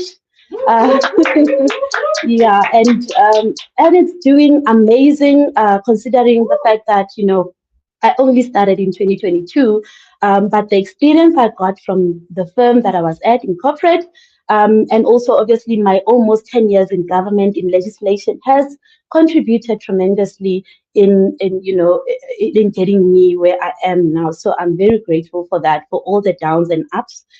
They are all important for my journey, and I believe for everyone else who's been through ups and downs. So yeah, that is in a nutshell who I am. I'm just gonna dive into my topic. We're talking all things property today. It's my passion, and I'm sure you're gonna see that as I talk about it. You'll need to even stop me. How long do I have? Because I tend to go. I'll stop you at 3:40. Okay, all right. Or 3:45, depending on how many questions you get. Okay, and will you be the one moving the slides? Okay, perfect. I'm just gonna make it big for myself so that I can see better. Okay. Okay, so we're talking about emerging markets, emerging returns, and why you should invest in South Africa.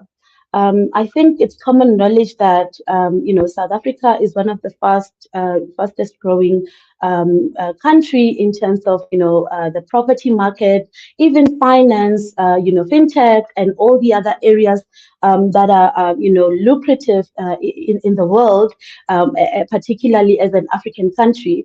And it's no secret that there are multiple. We have natural resources in abundance, and there's the economy is looking quite promising in terms of property investment. And what I'm going to talk about today is going to look into, but in whose hands is the ownership of this lucrative industry, the economy, the property, is it, in whose hands, who holds the majority of these assets, immovable property in South Africa, and what should be done about it to change that and level the obviously playing fields. So that's what I'm going to be talking about, and my pictures are indicative of each slide and the topic I'm covering. But I just want to draw our attention to something very important. And maybe before I even start talking about the slide, this is very personal for me. Because when I met Ashley, I used to just be about solving legal problems. I'm a lawyer. I don't really get into philosophy and a lot of things. I just do my job. I move on. And then I met Ashley, and then I started to watch her videos, and I started to communicate with her.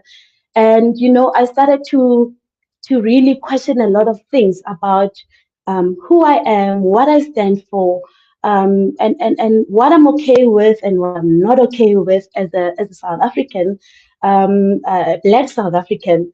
And I was talking to her the other day, and I said to her, Ashley, the more I watch your videos, the more there's something emotional that I feel like I lose the lawyer in me, because we lawyers are known to just be hardcore. We all about, facts. We move on. We solve the problem. We don't let our emotions get in the way. But after meeting Ashley, I just started to feel like I felt so vulnerable. I felt like I wasn't okay. I needed, I was questioning even the people I serve, because my firm is based in a very lucrative area in the V&A waterfront.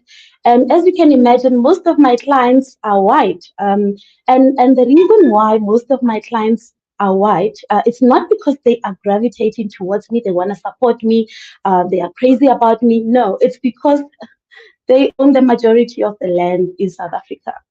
And in Cape Town, and I'm sure you will have heard stories and everything else, even in Johannesburg, the majority of the land and properties in South Africa, whether it's agricultural holdings, it's plots, it's farms, or it's urban, meaning freestanding properties, white people own the majority of those, properties.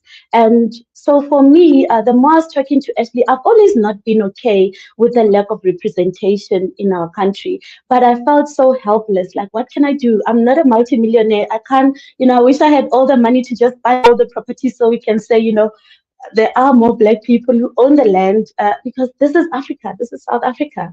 And it doesn't make sense for me to live in a country where we are the majority, Black people, but in terms of ownership of land, we are the minority. So the majority of the land is in the hands of the minority, and for me that's something that's always been a problem. But it's been a problem that I didn't feel like I had the power to do anything about. So because of this survival mode I was telling you about initially, where for an average Black person, it's about, I come from the township. So the township is an equivalent of maybe the informal settlements, maybe in the States, like the ghetto, where you want to achieve something and get out of and go live in better areas. And that's also my story. And so when you live your life being in this position of you just wanna survive. You grew up in a shack. I don't know what you call a shack, but like a property that's made of corrugated iron. When it's raining, you have to move the bucket around and make sure your uniform doesn't get wet so that you can go to school the next day. Those are the circumstances under which I grew up. But I always knew that even though this is my journey growing up, this is not going to be my ending. This is not how I'm going to raise my children. So I already knew. And you could say, but how did you know? Because you didn't have the financial resources to get to where you are now, and even where I'm going, because I don't believe I've arrived. I just knew in me that there was something more that I needed to achieve. And so I didn't let any circumstance, including financial circumstances, stop me. So now I've always been aware of the fact that the Black people are the majority, but we do not own land because of what has happened, obviously, during the apartheid South Africa. Ashley speaks about that a lot, and I'm sure we are all aware of it. And so when I started, when I met Ashley and I engaged with her content, I started to dig deep into my emotions, and I try to avoid being emotional because I'm naturally a super emotional being. And if I tap into my emotions too much, I'm unable, it cripples me. And so I try to put on my lawyer suit and just go about my day and try to be to be strong in everything I do. But I just couldn't help myself after meeting this lady because of the questions she asks, what she's about.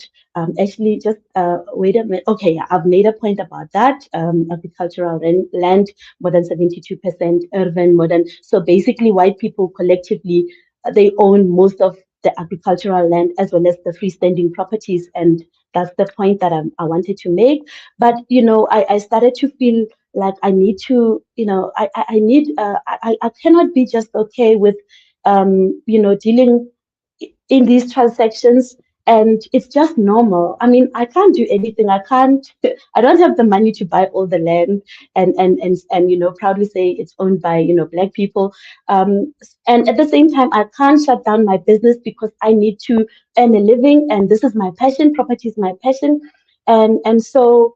But every time we would inquire, we do property transfers, ownership transfers. So even when I would have people who are my Black friends who know me, when they are buying, they make sure that they use a Black firm. And so they would use my firm.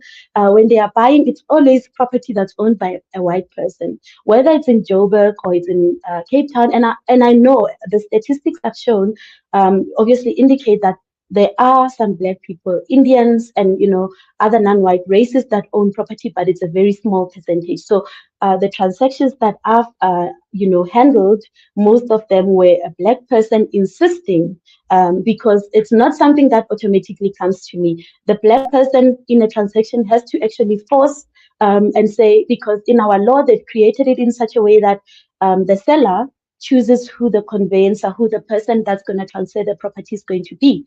And now, I'm so proud that Black people are so liberated that they are able to impose conditions in their offer, to purchase, and they are able to say, I'm buying this property, but on condition that LC Attorneys handles the transaction, because they want to drive business to Black firms such as my own. And so that has been what has been happening. But what I consistently have been seeing in the transfer of ownership from sellers to buyers, sellers who are mostly white, and buyers who are also mostly white, but whenever there is a Black person buying, that's how I would get that transaction, because they would make that condition. And also with the business that we do, Skyline Attorney Realtors, where we ended up introducing, just to give a comprehensive service, where we help our clients find properties and sellers to market their properties, sell, as well as transfer, basically doing everything for them, so they don't have to go find realtors or lawyers, and all the due diligence is done within the firms to protect the client as the purchaser or the client as the seller. So yeah, I guess I started to realize that, and the more speaking to Ashley and questioning a lot of things about who are we, why is there no representation in property, what can be done about it? Because before I never used to do anything. I didn't think there was anything I could do. But after speaking to her, I started to think about different ways, like, what would make me proud to see in the property landscape? What changes would I be happy to see happen? And, as I was discussing with her, and I was like, Ashley, I love the work that you do. And before, I used to think, oh my God, when you limit your service to just Black people, because that's what I thought Ashley was all about. And Ashley is proudly serving, the Black community, unapologetically so. And I used to think, oh my God, what if you don't end up, with business? What if you're limiting yourself, if you are not opening, yourself up to the greater market, like to service everyone? And I learned a lot, from how, she does things, and through talking to her, that you can actually be for something. You can be for transformation, for the growth of, the African continent, and be proudly for that without, being apologetic about it, and still be successful. I think we fall into this trap as South Africans sometimes, and it's not everyone, but as Black South Africans, of thinking that we need a certain race in order for us to, to succeed or to get out of where we are, because it's a fact that white people hold the majority of the wealth in our country. And you are either, as a Black person, you are either somebody that's going to be I don't want to do this for these people, and you are so angry, as you should be. You are angry about the status quo, and you decide that I don't want to be about them, but then you remain where you are, and you don't succeed because then you're not exposed to the broader market. Or you are somebody who says that, you know what, as much as I don't like what I'm seeing right now in our economy, in the property market, the lack of representation, I still want to be business-minded and strategically place myself so that I can at least be one of those successful Black law firms, because it's very rare. In our country, we have, I come from corporate. So my law firm, to give you an example, I was the only conveyancer property lawyer in the department, and where I had to leave because of burnout. And we made millions. There were 3 directors. We made millions every month on real estate. And it was a huge firm with a presence in America and other countries outside of South Africa. But, and there were a lot of Black people in the firm, but almost all the Black people were serving tea, coffee, cleaning the floors. And for me, that's what made me, that's what contributed to my depression, among the, other things that led to me having to leave, obviously, because I was mentally incapacitated. But another thing is, in such a big firm that used to be one of the big 5 and is present in America, and the global chair was a Black woman in America, but it was just a facade, in my view. In such a firm, I was the only Black associate in the Cape Town office. And obviously that creates a wound, and you see a lot of things that happen, who's allowed to do what, who's not allowed to do what. And for me, it was the best decision that I got depressed and I was forced to leave. But in a nutshell, the point I want to raise is, as much as Ashley mentioned the importance of you as African Americans and everyone else, wherever you are, healing, finding your healing. And if you think that Africa is for you, whether it's South Africa, whether it's Tanzania, whether you think there's something of value that is there for you to get, she mentions very important things like knowing about, who you are, finding out and going through the healing. And I think meeting her showed me that there was a healing I didn't know I needed, because I'm just used to just solving people's problems. And I didn't know that I had my own issues that I was not trying to attend to, because I just need to move. I just need to earn a living. I need to keep it moving. I'm surviving. I'm thriving for my children. I'm trying to not be the girl that grew up in the dusty street of Soshanguve. I'm trying to be successful. But in your, you fall into the trap, the red race and everything in corporate, and then you end up, you succeed. And financially, I did succeed in 2010 when I got a very lucrative job where I was getting paid at director level, fresh from university, because of my competence, because of how hard I pushed myself. But I ended up feeling like it wasn't worth it because of what it took from me. And so I don't want to do this. I don't want to be emotional, but it's Ashley's fault. I blame her because, yeah. Let's go on to the next slide. Okay, thank you. Thank you. So I think the time is now. I would love to see representation. I would be proud to deal in transactions. Yes, there are a lot of people who own property in South Africa that are Black. But what kind of properties are they? They are very low income properties. They are properties in the township for under 1 million. They are properties that are not lucrative. And for me, that represents a situation that I come from the firm that I used to be at, where, yes, there were Black people in the firm, but those people were not, there was not a single director who was Black. There was no representation. I mean, I raised my hand so many times.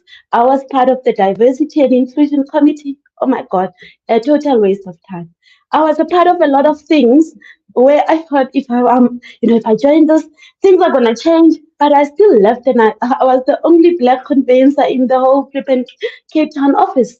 And I got depressed, diagnosed with depression. I had to leave. I got admitted as an attorney, conveyancer, and notary. So I was the only lawyer that they loved because I was making millions for the firm, a lot of money, because I was working like a machine. But the minute I got depressed, they blue ticked me when they saw my diagnosis. So that's the type of environment that we operate in. And that's why even today, I don't blame young Black professionals when they stay in toxic places, because if you see somebody staying there, that their option is to either leave and be, adversarial like I was, but I didn't have a choice because mentally I was incapacitated, or they can leave and not have a job and be unemployed. Like in 2021, when I left, I was an unemployed admitted attorney, notary, and conveyancer.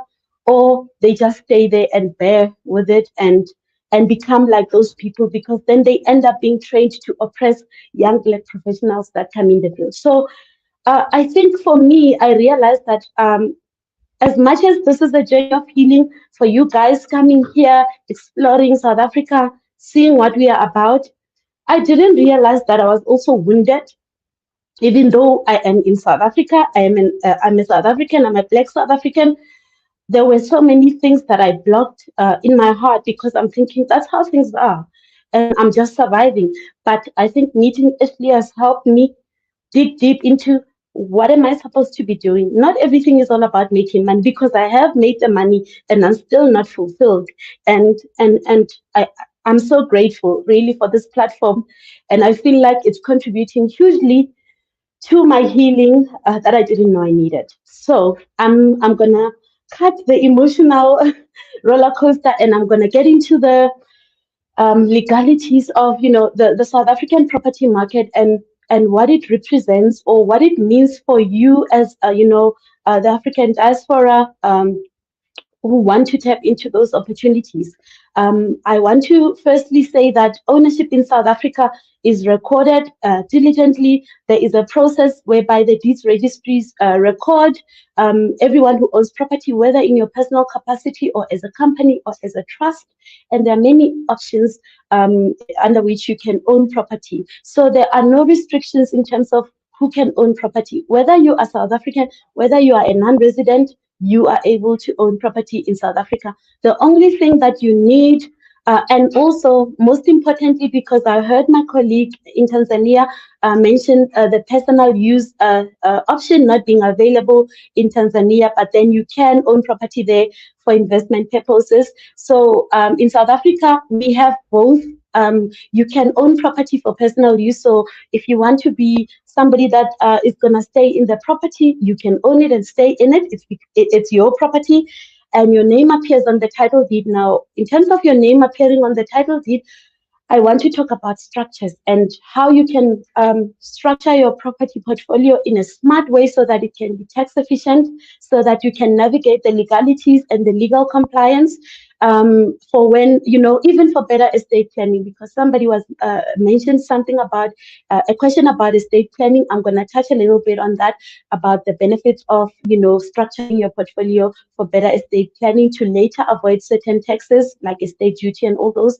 I'm going to touch on that, but you are able to own property for personal use. You are also able to own it as an investment.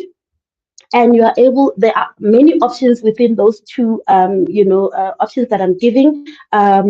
So basically, if you are an individual that wants to buy whether one or more properties and you keep it in your personal name, you are able to do that.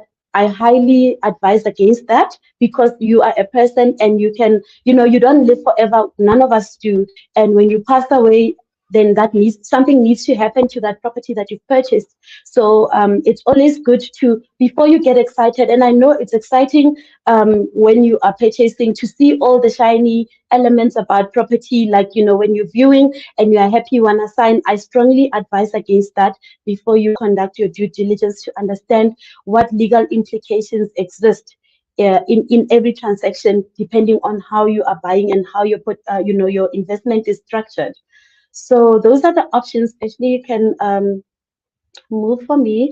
And then that has introduced the topic of buying structures. So I mentioned that you can buy property in your name. So when you buy it in your personal name, the property will be transferred. We use title deeds, so it will be transferred via a deed of transfer from the seller's name into your name.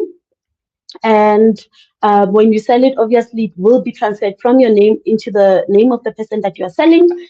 But then you have the option of buying property in a company, that's an entity. And we always want to think about succession when we are purchasing property. We want to think of perpetuity, in terms of, okay, can I introduce a structure in my investment that will ensure that my children are taken care of when I pass away, that will ensure that if I am liquidated, it's not just about dying. Protection from your creditors. You can bump someone's car any day and it's a Lamborghini and your insurance doesn't cover the 5 million or whatever amount it is, and they sue you for damages. In South Africa, we have, I think it's taught in America, but they basically sue you because you've created damages. And if you have property in your personal name, you are exposing yourself to unnecessary liabilities from your creditors. Even if you owe the bank money and they, you are unable to pay because you got retrenched or the money that you were expecting didn't come, the bank can attack your property because it's in your personal name and they can sell it, foreclose on the property. But if it's in a company, in our law, we look at, and I think it's the same in America, you guys have LLCs, I believe. And whenever you have a company and you place assets in your company, that company is seen as a separate entity from yourself, meaning it has its own juristic personality. The same is true for a trust.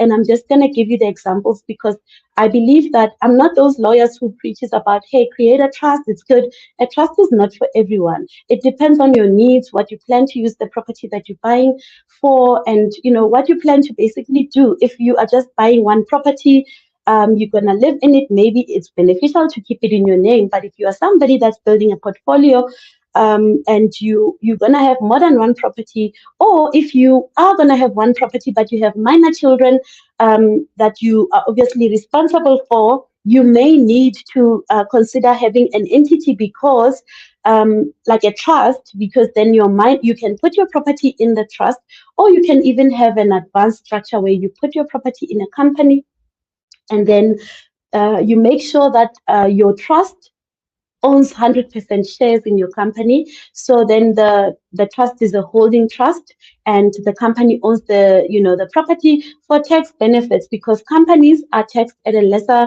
rate than trust. So that's also another option, and you are able to have deductions from your trust, from your company, and all those company expenses that will decrease your tax liability. So that's the difference between when you are buying in your personal capacity versus when you are buying in a company or a trust. But the most important thing I think I want to highlight is that choosing the right property structure is very important. It will save you, like I said, on taxes. It will save you against creditors. It's amazing for one to own a lot of properties and to have assets. But when people are trying to sue you, they open the veil, try to get into your assets, and they find nothing because your property is structured accordingly and properly. So that is very important, and that's something that I'm very passionate about, and I'm able to assist you with more information. This is nothing compared to the extra information that you would need to have, including the percentages, like how much tax are you going to pay if it's a company. If you need to know more about that, I am happy to do a consultation with you. We can do that. A company's tax rates, 28% versus a trust, and what is a good structure for each individual to have, and what is suitable for you and your needs. If you are just a mom or a dad buying and you want to secure your children's future. And also the most important thing that I want to talk to you about is that you don't need to, if you decide to relocate to South Africa, you don't need to start a new company. If you have already an LLC in America, we are able to transfer ownership from, when you're buying property, we're able to transfer it into your LLC. The only additional step that we would need to take is to make sure that we let the CIPC, that's the authority responsible for company registration in our country, we let them know and we register you as your company as an external company. So that way you don't need to create anything new. We're just putting it into the same name of a company that belongs to you. Or if you have a trust, there's also a possibility, you have the option to just buy into your trust and not into your name. And I think you save on costs for that, because then you don't need us to help you establish a trust from scratch or help you establish a company from scratch, and then transfer the property from wherever you are getting it from, the seller, into your company or into your trust, whatever the case may be, based on what we will have unpacked during the consultation, if that's something that you would need, so that I can give you the different options. So yeah, those are the two things. I also want to touch a little bit about estate planning, because some of these tools can be used as an estate planning mechanism. And I think we will touch a little bit on that when we do taxes. But before I forget, because I didn't cover this in the notes, you are able to use your trust. So you are familiar with wills. If you have properties, let's say you have 3 properties, and you obviously building wealth for your children, maybe, or for people that you are taking care of, and you want to leave it to them. You create a will, and then you put the property, you dispose or you bequeath the property to your children. You say that when you die, you want the properties to go to your children. That is a good thing to do, but what you need to know is that when that you are creating an unnecessary liability for your children for when that time comes. Remember, if you are buying property that's 5 million rands now, and you obviously gonna live a long life because you take care of yourself, you are, you meditate, you do all the right things, and that property, while you are doing that and you are, staying alive, the property is also appreciating in value. So the property that you bought for 5 million, after 10 years is like maybe triple that amount, or whatever the case may be, depending on where you bought and all those things. And then you have exposed it, if you decide to sell at that time, to capital gains tax and all these other fees like the transfer fees. But for the purpose of estate planning, when you sell that property at a later stage, when you pass away at a later stage and the property needs to move in terms of your will from your estate into the name of your children, then you need to have a lot of money that you've saved up. Otherwise, we transferring attorneys have to now sell the property, or executors, because we help with the winding up process. It's all part of the property, distribution process when we are dealing with a deceased estate. So it's better to do estate planning while you are still alive, so that when you die, your children don't have to lose the assets that you've left for them. If you've left 3 properties, imagine now the executor, when we are doing the winding up, we have to sell one of your South African properties because you didn't leave provision for, the fact that there's going to be tax. There's estate duty. It's called death tax, the SARS. I don't know if you have it in America, but it's important, I think, for you to know when you die, if the property is in your personal name, they calculate the value of your estate, and then they charge a certain percentage that must be paid to SARS, the equivalent of the IRS in America. And that is an unfortunate and unnecessary tax to pay. If you have information now about the structures that you can put your property in to avoid that, because think of a trust this way: when you create a trust in your portfolio, you have a family of 3 people. It's you, your husband, and your child, or it's just you and your child. It doesn't matter. If it's just the 2 of you, creating a trust is like adding a 3rd person into the family, except that person will never die. That's a trust. And the person has, it's a succession tool. They will keep whatever assets that you want to have, that you are building your wealth. You can keep it in that entity for a long period of time, and you just select beneficiaries. So obviously you create a trust, you become the trust donor, and then you put properties in that trust. So you donate or you sell, whatever the case may be. Once again, that we can unpack in a consultation. And then you effectively are saying, I don't want this in my name for whatever reason. Even it's good for when you get married, you fall head over heels. You forgot that you used to be a strong, independent Black woman who used to be for owning your things. Now you're in love and you get married and you happen to have a joint estate, because if let's say you move to South Africa, you become domiciled here, meaning this is your humble, like your place of abode. You have the intention of staying here, and you meet a South African, man. You get married automatically by operation of the law. Yes, actually. Automatic, and I'm gonna be protecting your assets hard, and I'm gonna be registering your antenatal contract free of charge, because you are my sister. And but I'm getting sidetracked. So when you get married, automatically by operation of the law, I don't know how it works in other countries, but you create a joint estate by default. And all the properties that you've acquired, if you've kept in your personal name, half of them belongs to your husband automatically by operation of the law, because it's marriage in community of property. And most people don't know this, and they find out the hard way. And it's very sad for me when I sit with them in consultation, because now it's time for a divorce and they didn't know. So it's always good to get information as much as we can, so that you can avoid some of these eventualities. Of course, different rules apply in different countries. I'm talking about the rules applying here in South Africa, especially if you are married to a man that's domiciled here, because unfortunately in our law, we still have this rule that the man's domicile regulates the type of marriage so the matrimonial property system, meaning the in or out of community of property, if the man is domiciled in South Africa, and anyone can be domiciled here if they have the intention of staying here long term. Ashley is establishing domicile here because she has the intention of never to leave. So if Ashley was a man, for instance, and she married, the man married somebody, then that person would automatically be married in terms of South African law. That's simply how it works. It's the man's domicile. So equally, if she meets someone who's South African, that's how it works. But luckily, there's notaries. I'm a notary, and I sit with people before they get married, and I help them to basically protect, protect their assets, not from each other necessarily, but you might have children and you're building wealth for them. So you need to separate that even when you meet someone that you love. So it's good for that. When you get married, when you pass away, you can either have a will, and it's going to say what must happen, but remember the costs involved for the transfer of the property to happen in terms of your will.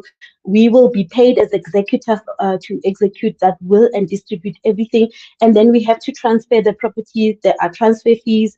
And then you have to pay tax to SARS because it's estate duty. And then there's also the master's fee to process everything. The master's office, it's the master of the High Court. That's where all the records for trusts are kept. So if you have a trust that's established in America or anywhere outside South Africa, we will need to register that trust at the masters of the High Court. And the benefit for you there is that you already have a trust. You don't need to create a new one. So we just have to go through the process of registering that one. So you get issued with letters of authority to deal, and transact in that trust.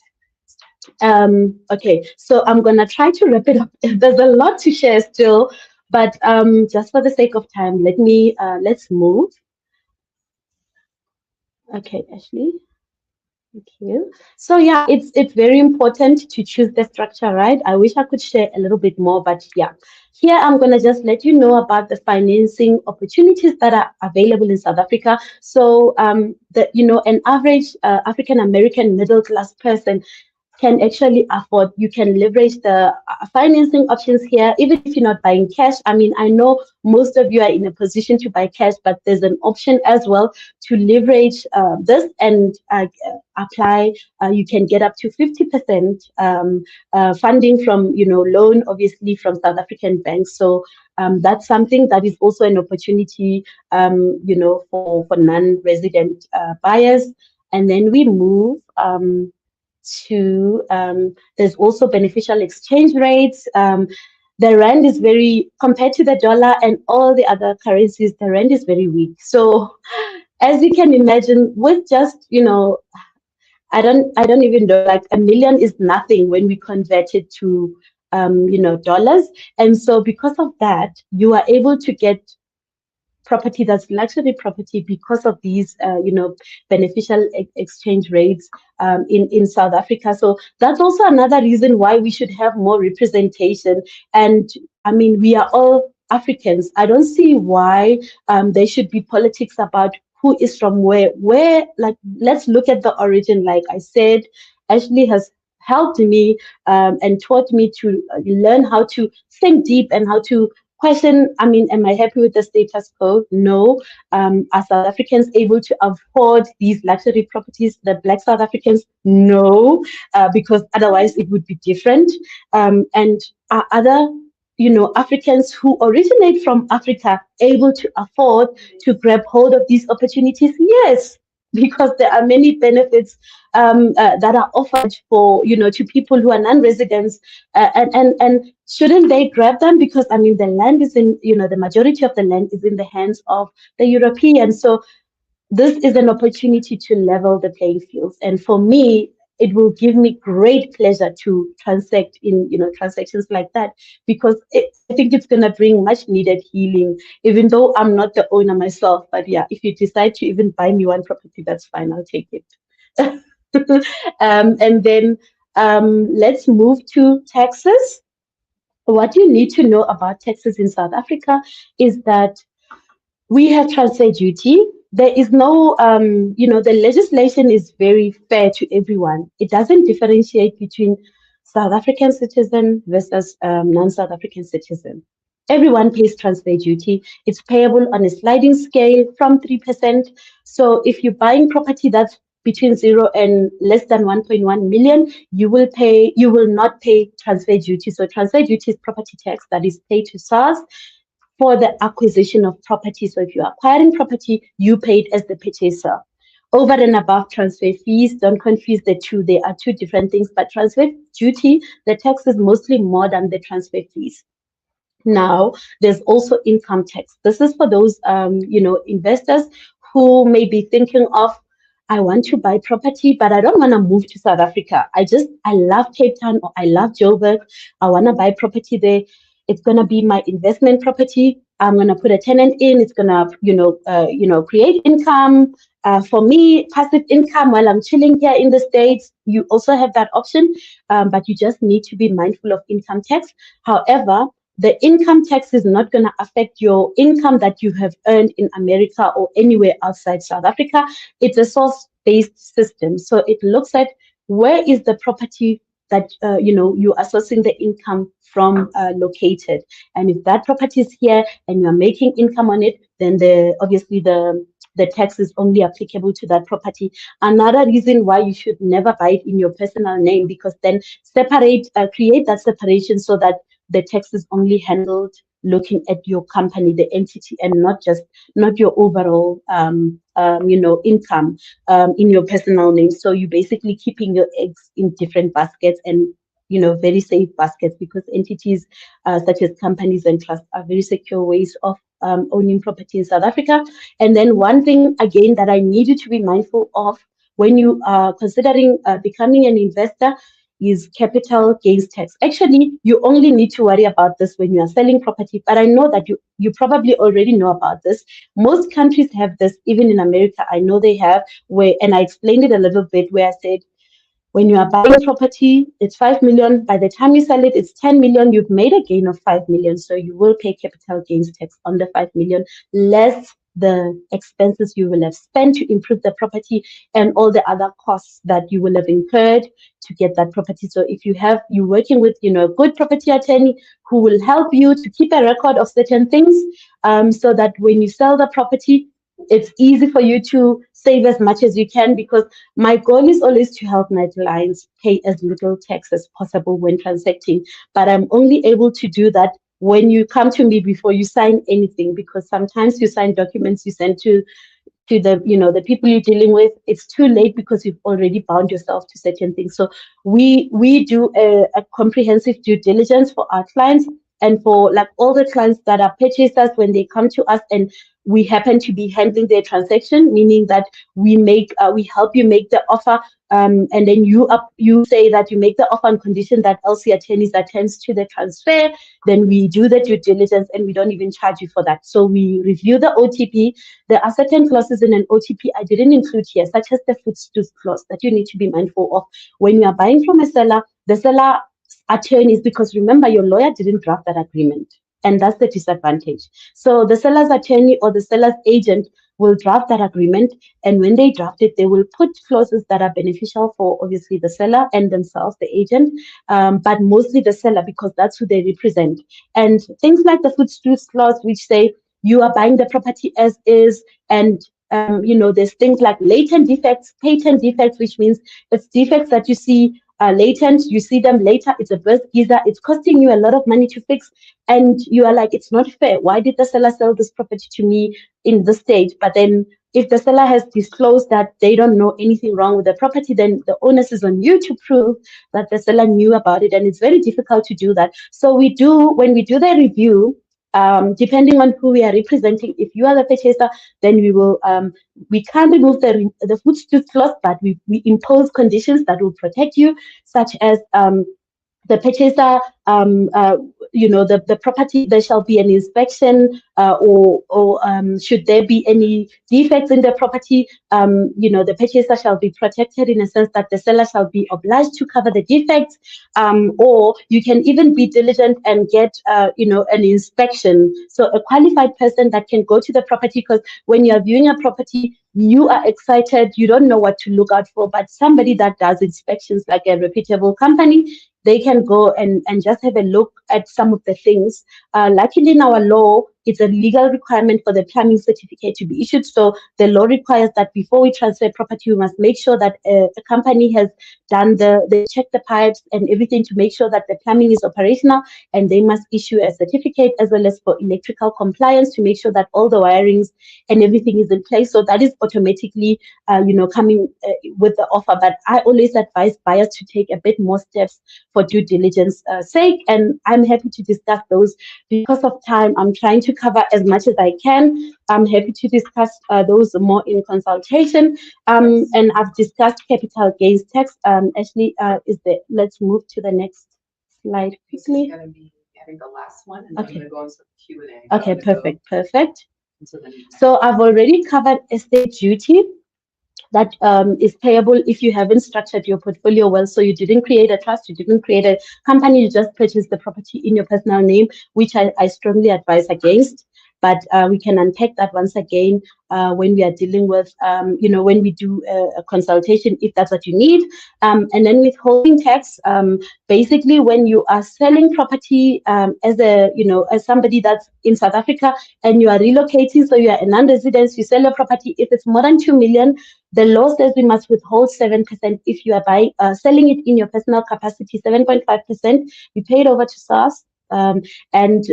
That is to make sure that if you have any tax liability, let's say you were operating a rental business, you didn't pay your taxes, you were not diligent, then they will obviously need to cover that liability, and they will take the tax that you owe from that money that's withheld. Most non-resident sellers don't know that that money doesn't, if you've been diligent, it means you don't owe SARS. So that withheld amount that is paid over to the revenue service should be refunded to you, but you have to instruct your property attorney to help you, together with the people that they partner with to do accounting and tax, the tax professionals, to help you to get your refunds. Most people have money with SARS and they don't know it because they were not told, they don't have the information. So sometimes if you don't owe SARS, then there's no need for them to keep that money that we have to pay over, on your behalf to SARS. And then there's also compliance requirements.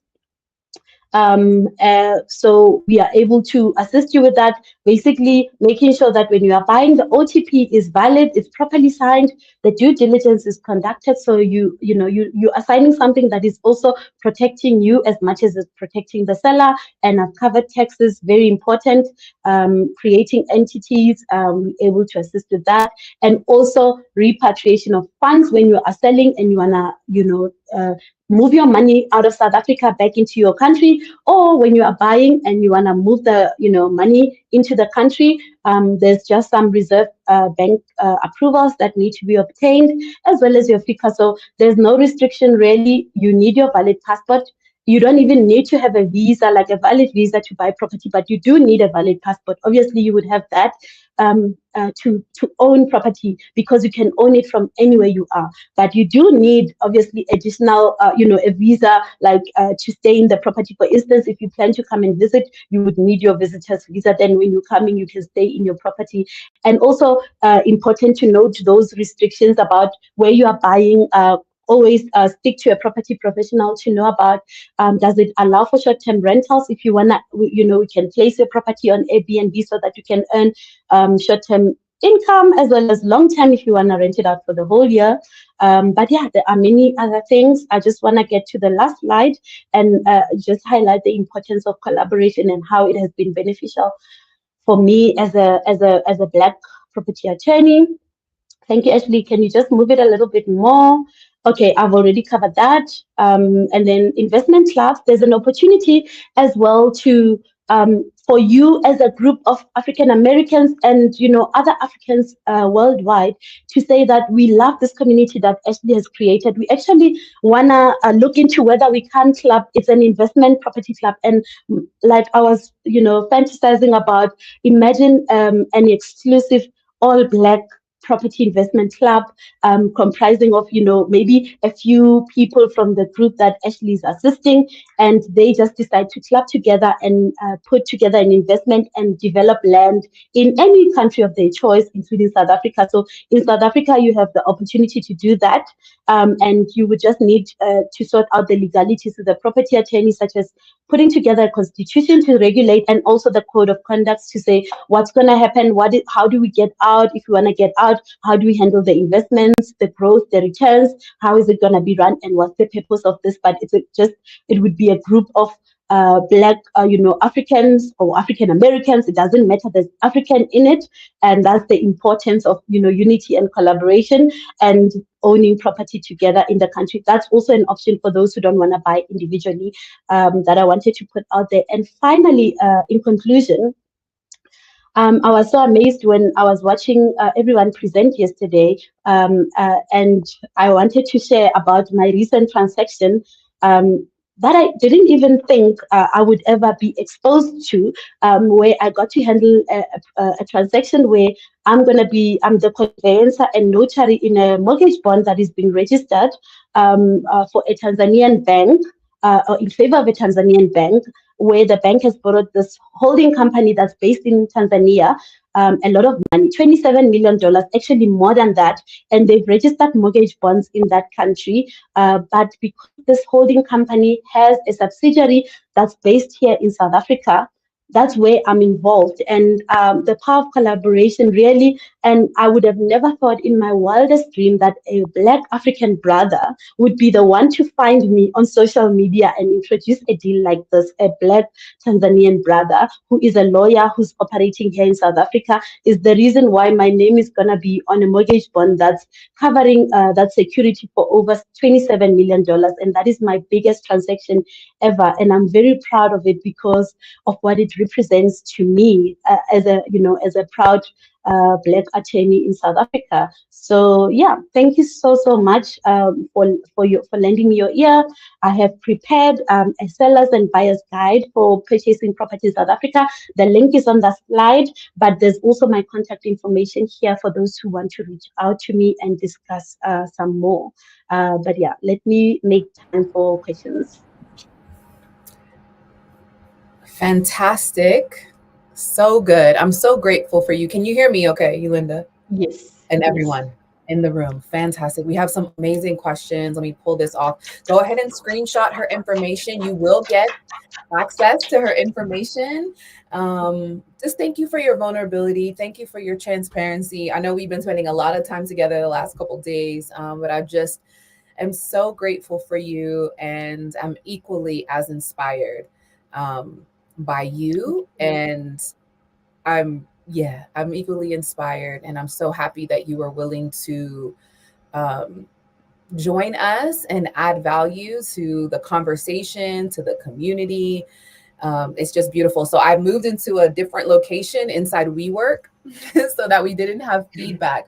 But we're going to jump into the questions because we're running a little bit behind, and we want to make sure that we honor the time for our next and final speaker that's going to close out the day. So there was one question talked about the benefits of, let me see. Do you see as much value in owning an apartment in SA as there is in owning a home or land in SA? Are there any, do you recommend, are the recommended real estate agents to work with in Johannesburg and Cape Town? From Domino. So thank you for that question. I think when I compare apartments versus actually owning land, so in South Africa, we have a distinction. We have sectional titles. Those are apartments. And that's like joint ownership, where it's one building, it's got multiple, it's a block of flats. And you own a section there and, a share in the common property, like, your garden and everything. That can be a good investment. Depending on where you're buying and what is the value at the time and all those things. But there's always a lot of value. So there are advantages and disadvantages to both, I think, because with that one comes security. if it's a block of flats, it's in a secure estate. There's security, at the gate. There's controlled access. So those are the advantages. So that's the value that you might derive if that's something that you're looking. You're looking for safety and security. And then if you're somebody that wants to own your land like completely in undivided shares, then freestanding property in your own land would be ideal.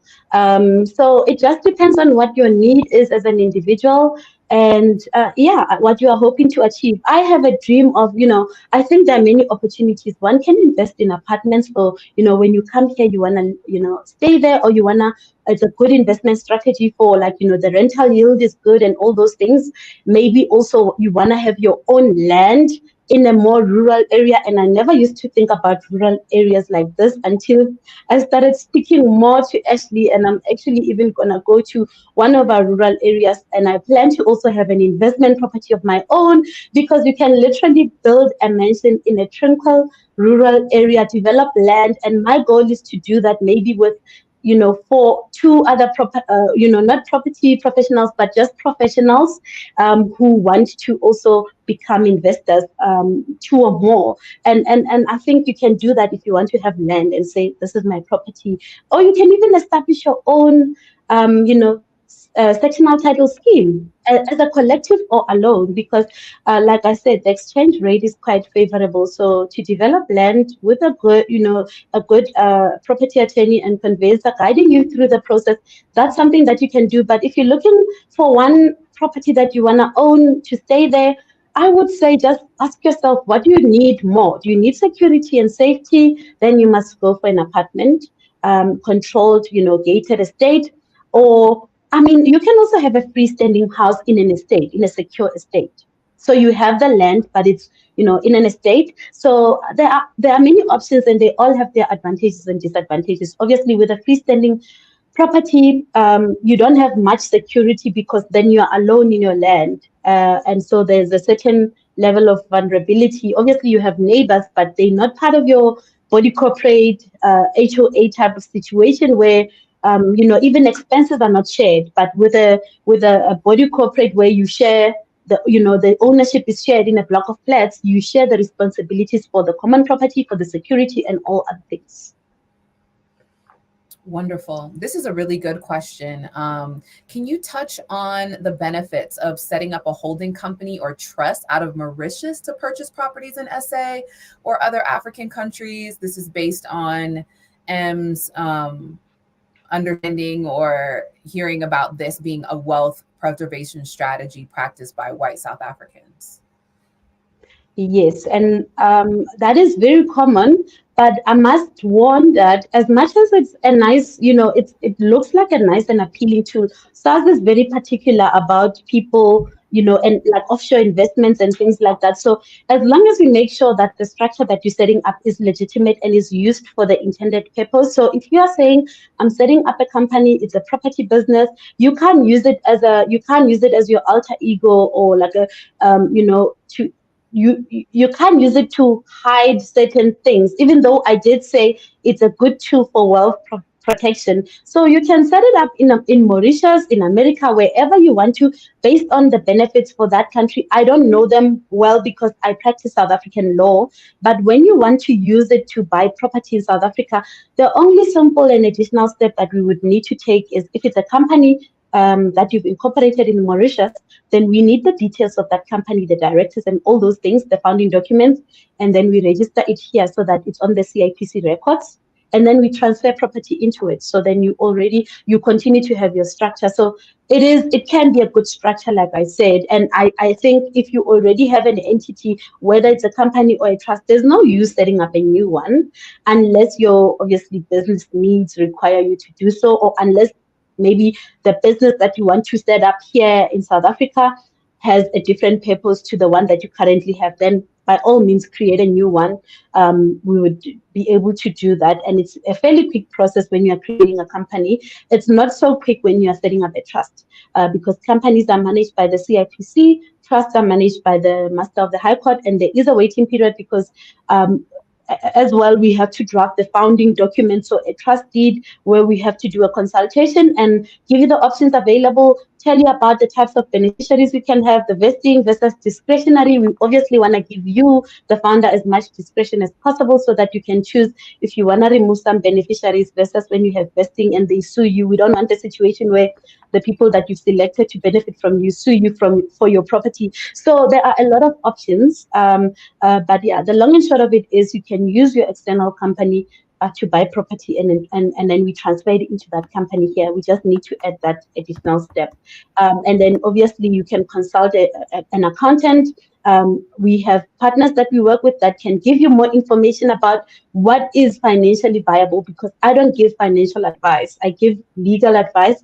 I know about taxes because it's part of my job. I'm supposed to know, and the percentages and everything, but we would give you, even in addition to that, that information so you can make a fully informed decision. Wonderful. The next question from Dr. Ramona. Does the capital gain tax decrease when you sell and use it to buy another property, or what is the time allowed between the two transactions? I know you may not be able to answer both, or maybe you will, but I figured at least the second part. Yeah, no. So you know what? The capital gains tax is not necessarily processed when we are transferring property. We don't even pay attention to it. We as conveyancers look at transfer duty, and then we look at VAT if you are buying from a VAT vendor, so that we can make sure those are handled with the transaction, because SARS has placed a time period, transfer duties payable within 6 months of the day from the date of transaction, and then as well as that has a time period. With capital gains, you will transact. So if you sell a property, SARS knows about it because everything is on record. We transfer, but they will only process it when you do your income tax. Every year, you do your income tax returns. With SARS, you have to do, if you have, you are earning income in South Africa, even though you may be taxed in the state, they're not going to tax you on your income that you derive from, obviously, the states. But if the property is earning income here, they will only look at that income, which I think is fair because it's a source-based system. So you need to make sure you see to your taxes every year. So when they are processing your annual taxes, they will be able to pick up the capital gains. And actually, you have to make a declaration. That's only the time that it gets dealt with. And so you would not be able to say, I want to provide for it in this transaction, deducted. The conveyancer doesn't deal with that. It's only with SARS. And I think a consultation with a tax consultant, which we can arrange, would be able to answer that question fully as to what are some of the rebates that you would be able to get from that, because it has to be a prime. There are some rebates if it's your primary residence. The property is your primary residence, so you will get a deduction there. And I'm sure there are many more that you could unpack during your consultation. Yes, wonderful. One last question. Pascal asks, do you handle transfers, property transfers with Bitcoin? With Bitcoin? You know what? It's actually, there's been a lot of debate and discussion about the regulation. It looks like that's where things are going. But at the moment, there has not been any advancement on that. So yeah, no, we haven't started, but I'm happy to just look into it to see how far the regulation is with that, so that I can just give you a full answer, but not at the moment, as far as I'm aware. I know that the registry system, they were looking into blockchain and making sure that all the transactions are conducted in that way. So we're letting go of the paper-based system, and we're using even Bitcoin. That's how the regulations got introduced. But it's, as far as I'm aware, they still in discussions, and nothing has been finalized. But I'm happy to look into that and give you a full response once I have all the facts. But so far, we haven't done any. Wonderful. Thank you, Linda, so much. Thank you for bringing so much information, your knowledge, your passion, your vulnerability. We see you, we honor you, and we love you. Thank you. I love you too. You're so welcome. We're so welcome. Well, I'm gonna head. We're going to jump in to our next speaker. So sorry if we didn't get your questions answered. You should have gotten Yulinda's contact information. If not, you will receive it by the end of the conference, and you can absolutely reach out, connect with her, consult with her. She is a fantastic just source of information, as you can see. So we're going to jump into our next chat. I love, how is this going? Are you guys getting value from this? I'm blown away. I'm learning so many things. I also cannot wait, Rhonda, for you to replay these sessions. There's so much value, so much opportunity to network and engage with our speakers. And I'm just so grateful to have all of them being willing to share and offer their support to the community. So the next speaker and final speaker for today, we're so honored to have Catherine Kishimbo. She is a U.S. Navy veteran who relocated to Tanzania in 2016. She started a family and opened multiple businesses, including Salka Superfoods, Salka Tours, and Salka Woodworks. Catherine, also known as Traveling Sister on YouTube, is knowledgeable about startup business procedures, cultivating natural resources, and exporting practices in Tanzania. And she's leading our talk today on navigating the landscape, your guide to exporting in Africa's agribusiness as a global trader doing global trade. I'm so thrilled to have her. Yes, so exciting. Welcome, Kat. Peace and greetings. Thank you so much for having me. I'm super excited and just honored to be a part of this. This is something that is very much needed in our community. Hold on, let me center myself a little bit better. Okay, yeah, this is just something that's so needed in our community, especially with the influx of us African Americans and just Black people globally relocating to the continent and looking to do business on the continent. This is such a beautiful thing, Ashley. Big up yourself for doing this and putting this together, and everyone involved in this. Super, super grateful to be a part of this. So yeah, thank you. Wonderful. Yes. So I know you're going to talk your talk and give all of your wisdom just around your journey, as well as exporting and startup businesses in Tanzania. There's a lot of interest for Tanzania mainland as well as Zanzibar. So I know the audience is going to get ready to get so much value, and I'll be back a little later for the Q&A. Okay, great. All right. Enjoy, everyone.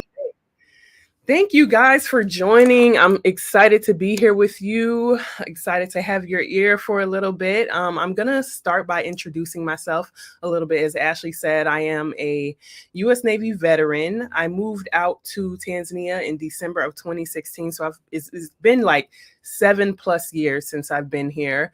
I've learned a lot. I have learned quite a bit being here. When I first came out, I had the ideas of, just ideas floating around of doing business. And like a lot of other people, I just wanted to come out and hit the ground running.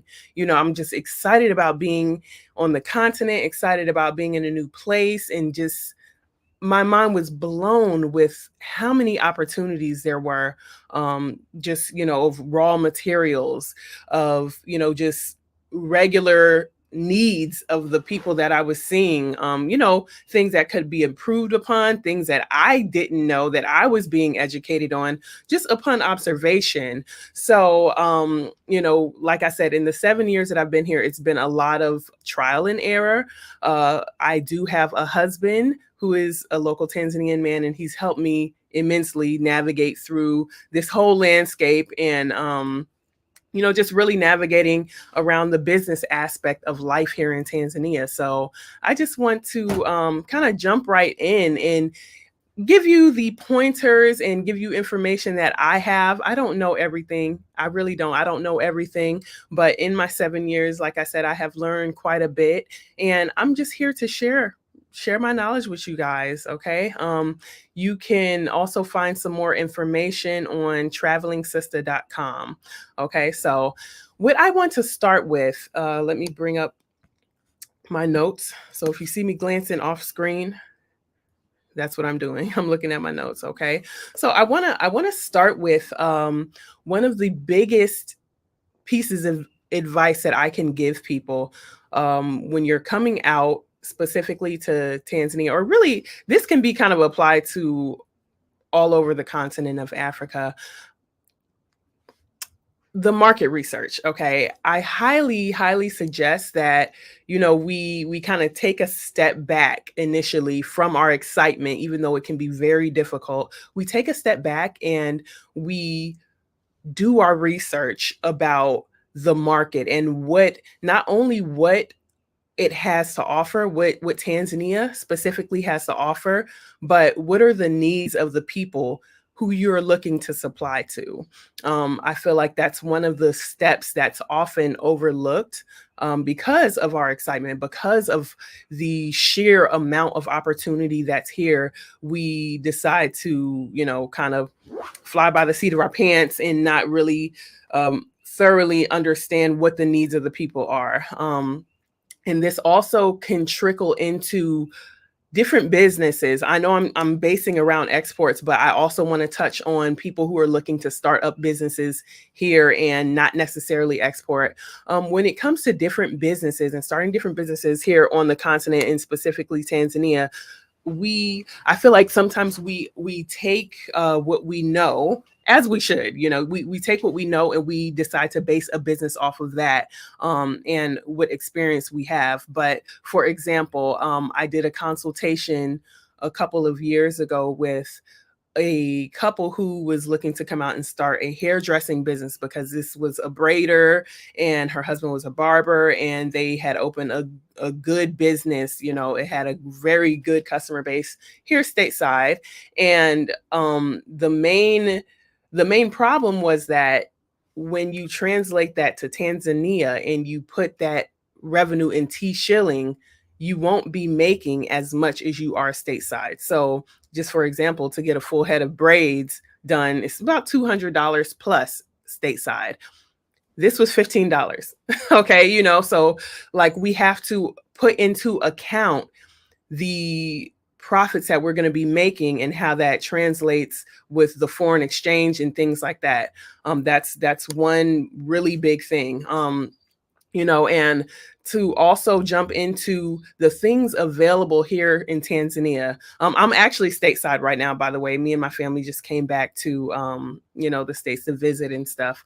But, you know, looking at just the sheer volume of things that are available in Tanzania. Tanzania is a very blessed country because it's situated in such a way where parts of it are inland that reach Central Africa, and parts are along the coast, along the Indian Ocean, or East African Ocean, as I like to call it.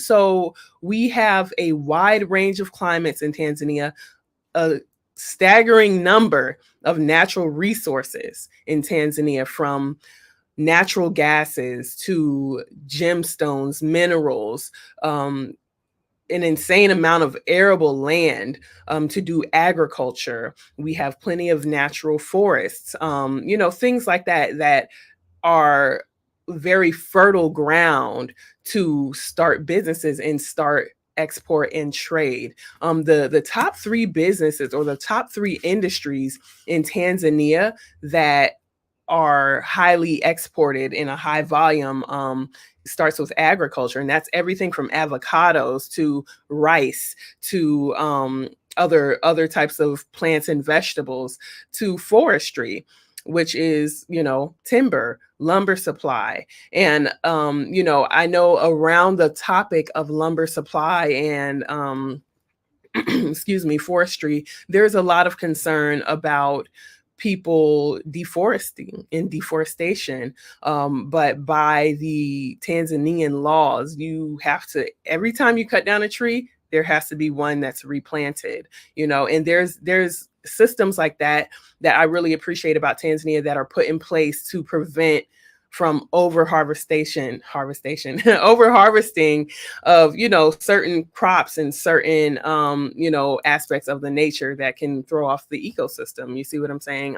Another one is fisheries. A lot of ocean products in general, are exported from Tanzania, including fish, that's freshwater and ocean fish. Sea moss, as some of you may know, I deal with sea moss since about 2020.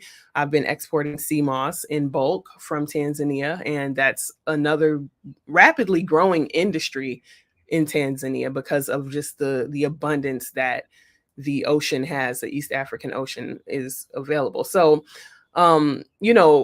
look at things like this. Do your research about what is naturally available and if there's a market for it. And I feel like, sometimes we tend to stick to what we know, but on a move like this, you really have to think outside of the box. Sometimes you have to put yourself outside of the comfort zone and go into a business that you never thought you would just to gain traction in that area. Okay, so I want to move on to another very important aspect of doing international trade, doing exporting and importing, is the cultural awareness and sensitivity of the people who you are going to be directly dealing with. Now, what I mean by that is Tanzania specifically is a whole different culture than what I grew up with in the States and what most other cultures are around the world. They have a very slower paced lifestyle. They take their time to do things. Sometimes, it takes weeks to do things that would take hours to do in America. And these are the things that we need to keep in mind when dealing with a whole different culture when it comes to business. Because of the relaxed ways of the people, that translates into their business ethics and work ethics and things like that. So obviously the language is a factor as well. So these are things that we should take into account, when we are looking at doing business. Do we have the patience for these things? We have to be real with ourselves, and we have to, understand that we will be dealing with things that may frustrate us. Sometimes we will be dealing with people on a whole different scale. So we have to understand that these things may come up and they may arise. Okay. One other thing I would like to touch on is the legal and financial, well, not necessarily financial, but just really the legal and regulatory implications that starting a business in Tanzania has. Okay, so there's quite a few hoops to jump through sometimes when starting a business in a foreign country, but this shouldn't scare anyone off. Okay, I know we've all heard the stories about, it being difficult and things not going according to plan, but that's something that everyone deals with on some levels when they start business out here. Even myself, with a Tanzanian husband, we have faced so many ups and downs when it comes to starting up our businesses. It's something that comes with the territory, but when you arm yourself with the knowledge of, at least what to expect, then it becomes a lot smoother. There's different boards that you have to go through, and well, not boards, but it's different entities of the government that you have to meet certain standards. You have to have different things from like TBS, Tanzania Bureau of Standards. Sometimes depending on what you're exporting, it has to go through TFDA, which is basically Tanzania Food and Drug Administration, to even get your business registered. The Brella Institute, Business Registration Licensing Agency, and you have to get your tax stuff straight through TRA, Tanzania Revenue Authority, and things like that. And when you go on my website, travelingsister.com, as well as possibly schedule a consultation with me, I can go over this with you. You'll find links on the website as well with the pertinent data to, get that started and stuff like that. But we have to understand that these things are necessary, and you can't come out and cut corners.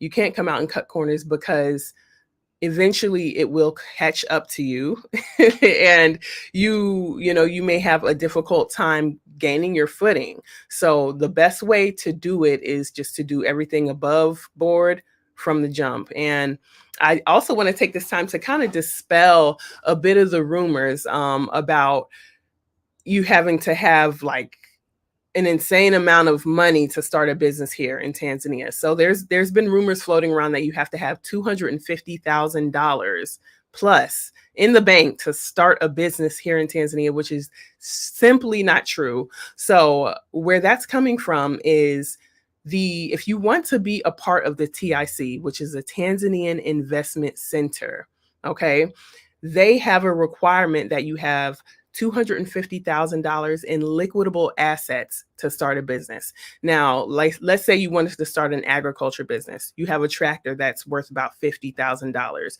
You have an irrigation system that's $30,000. You have that's $80,000 towards that 250 in liquidable assets. You see what I'm saying? So they don't need you to have to show bank receipts or statements with that money in the bank. That's only in liquidable assets and only if you want to be a part of the TIC. Now, the advantage of being a part of the TIC, the Tanzanian Investment Center, is you get huge tax breaks on your imports, on your exports, and things for a certain amount of time. And the amount of time that you get these tax breaks is depending on the nature of your business and a few more things. You can go on their website to get that full list, of details on what the tax breaks are and stuff. But when I was speaking with the representatives from the TIC, they were telling me that the most people who are a part of the TIC utilize the TIC specifically for these import taxes. And why it's important is because if you're this whole thing is about importing and exporting. I myself am not a member of the TIC, but I totally urge people who are looking to export, I highly urge you to look into it. And it depends on the volume of your trading, the volume of, what you're exporting or importing, whether it's beneficial to you or not. Okay. So I wanted to go over that. And also I would like to touch on the the strategies really to enter the market. Like where do you start? Where do you start, like from the ground up when it comes to imports and exports in Tanzania, specifically exporting? Because like I said, Tanzania is a place with a staggering amount of natural resources. So, okay, let's say hypothetically, I want to export avocados, which is actually very lucrative, very lucrative thing to get into. So you don't have a farm set up, you don't really know anyone. The first piece of advice that I would give you, go to the places where they are trading the thing that you want to export in high volume. Let's say that would be a market, a regular market, not necessarily a supermarket, but the local markets where you see the local people shopping, where you see them doing business. Go to these places and find a source. It's as simple as going up to the person selling avocados, right? And for this step, I highly recommend that you have a local person to help you navigate these markets, to help you with pricing and things like that, especially if you're not familiar with the Swahili language, or whatever your local language in the country that you're looking to export is, because you're going to need to help. You're going to need someone to help you navigate through this. But start at the bottom, start where they are exporting. And the Tanzanian people are very friendly. They are always looking to do business on a larger scale with people, especially foreigners, especially people who are foreigners in their country, because that means bigger gains for them ultimately, right? So through navigating through places like the local market, you will find links with the farmers. Sometimes it is the farmers themselves selling at the local markets. Sometimes it's a brother or a sister or a cousin of the farmer or a worker of the farmer selling these things themselves. And through that way, you can get linked up. I was just, in a situation where I was helping a young lady navigate through the sea moss business and finding a supplier for sea moss. The easiest way, go to the beaches, walk on the beaches and look at the mamas who are bringing in the sea moss up to the shore. And sure enough, she got a supplier that way. You see what I'm saying? So this is a country where not everything is online, right? Because like in the States or in other more Western countries, you can easily find a supplier of anything online. These avocado suppliers, these people are not found on AliExpress or Alibaba or Craigslist. You see what I'm saying? You have to go to the source most of the time. So, and having someone to help you navigate that is imperative. We would not be able to establish a business like we have been, or establish multiple businesses to the magnitude that we have without, a local representative. And yes, my husband is local Tanzanian, but like I said, we also have other people to help us do this. This is a whole building thing. And, coming to the continent, we have to have these, we have to make partnerships with local Tanzanians and the local demographic. Okay. So, things that we need to also keep in mind when we're talking about exporting. Okay. This is actually a really big one that I've kind of had a taste of lately. So when it comes to doing trade with other countries, we have to see what the political situation, we have to take into account what the political situation is with the countries that we're doing trade with. Okay. And not only the political situations, but what are the regulations of trade with that country? Okay. So perfect example is our sea moss business, Sauka Superfoods. When we ship out sea moss from Tanzania, a lot of countries, you have to have an import permit to even receive it, even if that's through regular mail. Okay. So when we initially started, we didn't have a list of each country that needed the import permit, because that burden is on the side of the receiver. You see what I'm saying? So these things need to be found out by the receiver. So there's been, one time where we were shipping to Croatia, for example, and the person needed an import permit. We had all of our export permits, all of our certificates, the phytosanitary, we had everything that we needed to export to them. But it's a kind of disconnect when it comes to receiving. Okay. So like when you're dealing with people on the other side of importing, or of exporting, which they would be the importer, it helps to really kind of have a loose understanding of what the importer actually needs from their end, or the business could not go as smoothly as you anticipated. Okay, so just being familiar with that. And I know it can be kind of a lot to know each trade regulation of every single country, but just to have a general understanding, or make the importer understand that they need to be familiar with the import laws and trade laws of their own country. Okay. So, the risk, that is a risk, and it's something that it's inevitable. it's inevitable that we come across things like this when it comes to, you know, doing imports and things like that. Okay. So let me go through my notes a little bit here. Okay. So I do want to go over marketing and branding a little bit.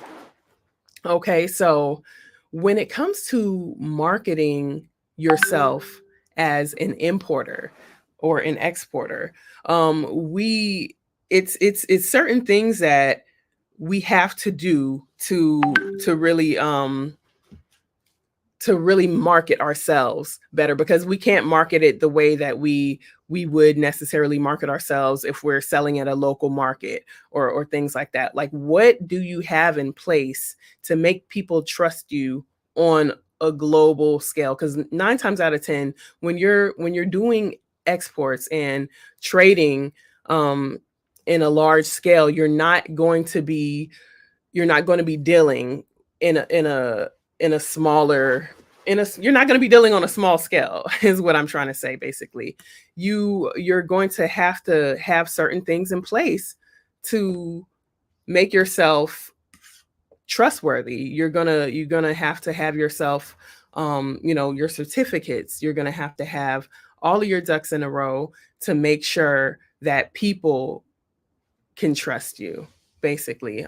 So what a positive thing to do, to have in place, would be all of your certificates on the ready, all of your certifications on the ready. If you're exporting food products, then it's almost imperative that you have that testing done of the nutritional value, if it applies. If you're exporting, precious metals or minerals, have those tested to verify the authenticity of them, because there is a lot of things out here sometimes that people can sell counterfeit.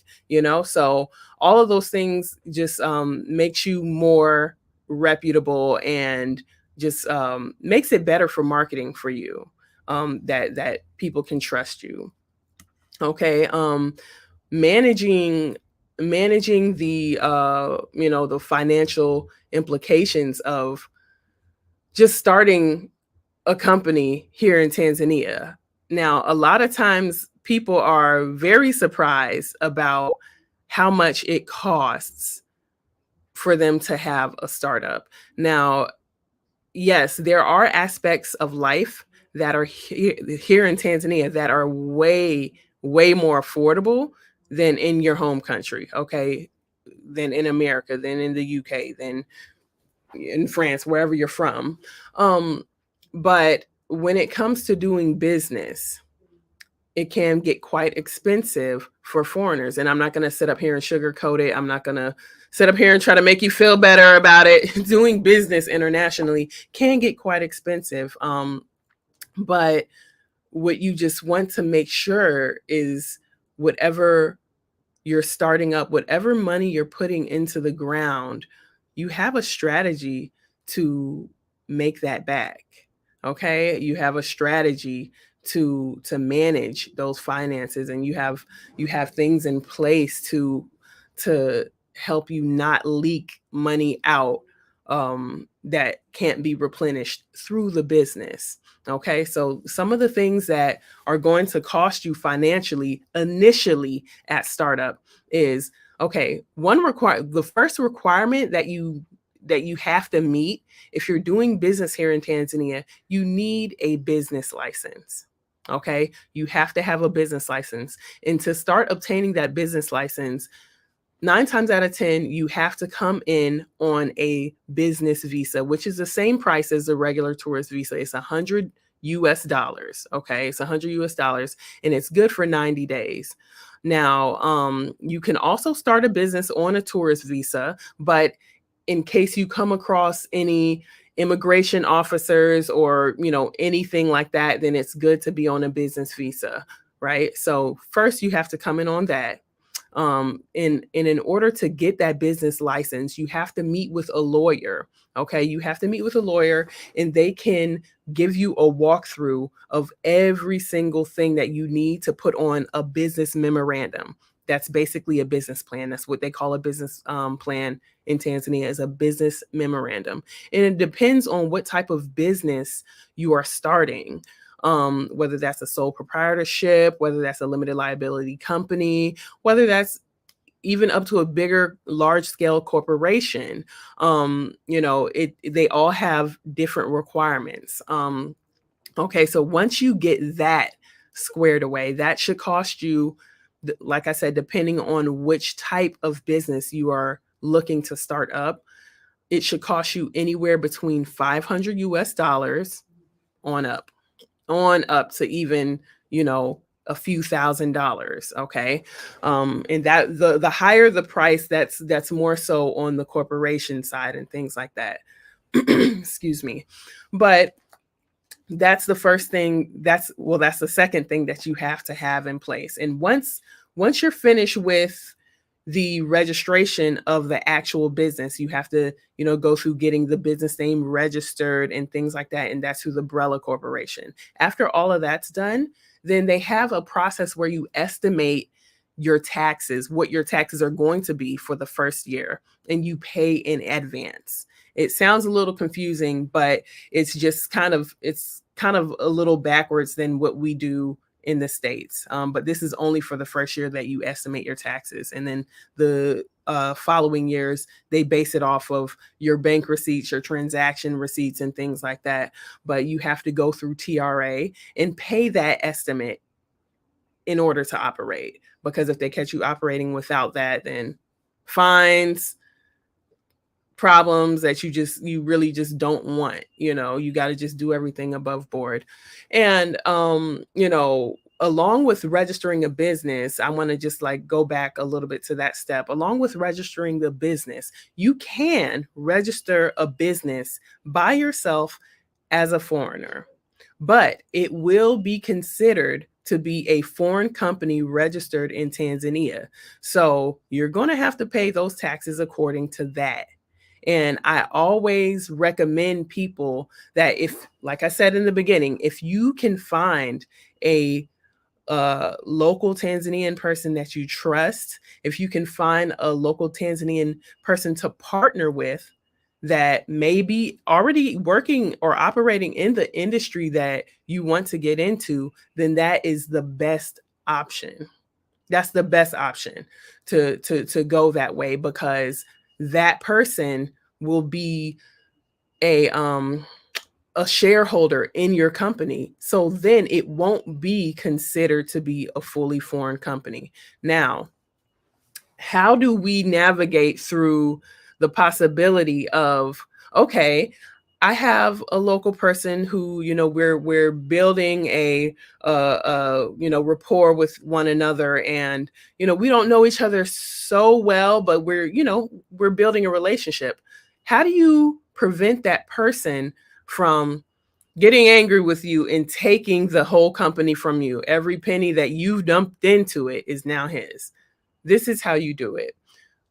In the beginning stages of establishing the business on paper, what you have to make sure happens is that you own at least 51% of the shares of that company. You as your name. The other person, because, okay, it has to be 2 local people and 1 foreigner when you do it this way. Or you can just, like I said, go ahead and do it the full way of just you, but that's going to cost you more money. But you would have to have 2 local people and yourself on the business memorandum as the shareholders. And as long as, no matter how, they can split it any way they want. Those 49% of the shares, they can split it 48 and 1%. They can split it, however they see fit, or however you all see fit. And you just have to be the majority shareholder, just in case they decide to try and vote you out. you'll be protected because their votes still don't have as much weight as yours because you are the majority shareholder. Okay.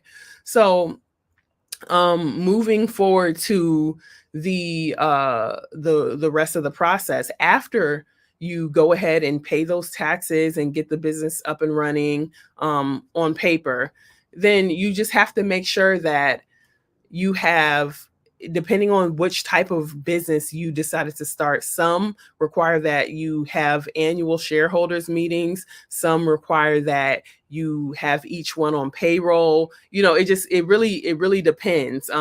And my husband and I have helped multiple people start up businesses in this way. So it does vary. We've seen it vary, the requirements and things like that. But it's a lengthy step, but it's well worth it when you're talking about long-term investment here in Tanzania. So after the business is registered and all of that, then you can go apply for your residence visa. Well, first it has to be a work permit. First, you would have to apply for that work permit. Okay, so after you get your registration for the business back from TRA, from the Tanzania Revenue Authority, after you get your business name registered through BRELA and you're fully operational. When I say fully operational, I don't mean have like a brick and mortar store up or anything like that. But once your papers are good and verified and established, then you can go ahead and apply for that work permit. The work permit is going to only give you permission to work in Tanzania. Okay, to work in Tanzania, whether that's physical work here in Tanzania, like you're working at a store, or whether that has to deal with export and trade. Okay, so first is that, and I always get these two mixed up, but I believe that work permit is $500 US. I have to double check, but I believe it's $500 US. And then after you get that work permit, you have to also apply for a residency. Okay, it doesn't come in conjunction with that work permit. In our logical minds, it seems like it would, but they do things differently here in Tanzania. So after you get that work permit, then you have to apply for residency. The work permit is good for 2 years. The residency is also good for 2 years. So I can work here, says the work permit. I can live here, says the residency. So all of these things in total will cost you around $4,000. You see what I'm saying? Around $4,000 and up, depending on the type of business, depending on the nature of your business, whether you're opening a sole proprietorship, corporation, or anything in between. Okay. Now, for those looking to relocate with a family, your family is going to be covered under your work permit and under your residency. Now, you will have to apply for the rest of your family for a dependent pass. Okay. So what a dependent pass is a residency that's also good for 2 years, but it doesn't allow them to be employed or work or start up a business. Let's say it's a husband and a wife who are coming out with their children. Okay. The husband, because by Tanzanian law, only the husband can grant residency to his wife. If I wanted to come out and grant my husband residency, I can't do that. I cannot do that. Even if it's me opening the business, a woman cannot grant a man dependency, rather. It has to be the other way around. These are just the laws of Tanzania. Okay. So as I said, under the man, the woman and the children will be granted residency, dependency, not able to work. And if the wife wanted to work and start her own business, then she would have to go through the same process that the husband did, or at least get the work permit, and speak to your lawyer more in depth about that. Now, if it's, a single mother coming out, or just a mother coming out who wanted to start up her own business and then grant the children dependency, or grant even an elderly senior citizen the residency under her because she is their caretaker, then you would still have to go through that process of starting up the business and, you know, getting your own residency first and going through that process that I just explained a few minutes ago. So that is, in my opinion, because I've been here 7 years and I've seen a lot of things happen surrounding business, surrounding residency, and that is the hottest topic here amongst the diaspora that are living here in Tanzania is residency, business, and things. And this is where I see the most failure, you know, if I can't think of a better word, but, you know, just being honest, this is where I see a lot of us fail. Because we fail to do the research properly. There is a lot of misinformation floating around out there, and we can't cut corners when it comes to these things. You know, just to be honest, doing things above board is paramount because there is an influx of people coming and going, and, you know, a lot of movement in the expat community out here. You know, the eyes are on us. They're very well aware of our presence. They're very well aware that, you know, we are doing business, that we're establishing our whole lives. You see what I'm saying? And we're under the microscope, for lack of better terms. So it's paramount that we just do everything above board. You know, when I came out 7 years ago, not necessarily the case. You know, you can slide by doing this, slide by doing that, and that's what eventually got a lot of people hemmed up. Okay. So, you know, and it can be a lot. It can be a lot, especially when you are coming out and, you know, you're coming from the rat race of the West, and, you know, time is money, and you know, you know how to navigate in your own system, but when it comes to a new place, you're learning Swahili, you're learning the ways and the culture of the people, you're learning how to navigate and do business, you're learning so many things around you that you weren't even aware of in your previous life, because this is a whole new life. You see what I'm saying? This is a whole new life on the continent. It's so many things that you have never been exposed to. And so a lot of times I see that we get so excited and we just, you know, we want to execute because that's just the nature of life here. When I say here, I mean in the States, because like I said, I'm visiting in the States right now, but that's the nature of life in the West, is to hit the ground running, execute, because time is money, but you will hit a brick wall if you have that mentality sometimes when you relocate to Tanzania, because people, it's a pole lifestyle. Now, pole means slowly, okay? And that's how people tend to not only navigate physically, but they tend to think slower, and not in a negative way, but even in conversation, you'll have conversations with people and they'll take their time to answer you. They'll greet in a greeting is habari mambo, you know, da da da. They will greet you for 5 minutes before getting into the conversation. Right. You understand. They'll do this. And so it's to have that mentality, or to come out with a more rushed, you know, how we navigate. A lot of people find it off-putting. You see what I'm saying? A lot of people find it off-putting. So we have to be mindful of things like this, you know, when coming to set a business up, and when coming to just not only that, but just forge relationships with people. It can be very off-putting. You know, so though that's just one of the things we have to keep in mind. But, you know, also this process in starting a business, when you're doing your startup, it's not like you can register online. There's no legal Zoom in Tanzania. You can't get your LLC registered in 20 minutes or an hour. It's a long process, you know, and especially when it comes to doing exports and things like that. It's not a fast process. Like I said, there is no AliExpress where you can just find a supplier online and bam, start your business.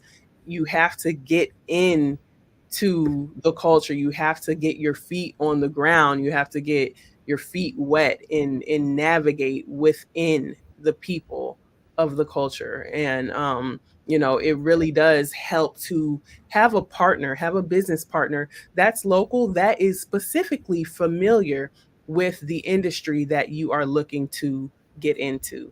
Because without that, you have people making claims of, oh yeah, I know this, I have my cousin, I have my, can I see your credentials, please? You have to make sure when you're doing business with anyone really that are making the claims, you have to make sure that they actually have these connections and things like that. Because let's face it, sometimes we are a target.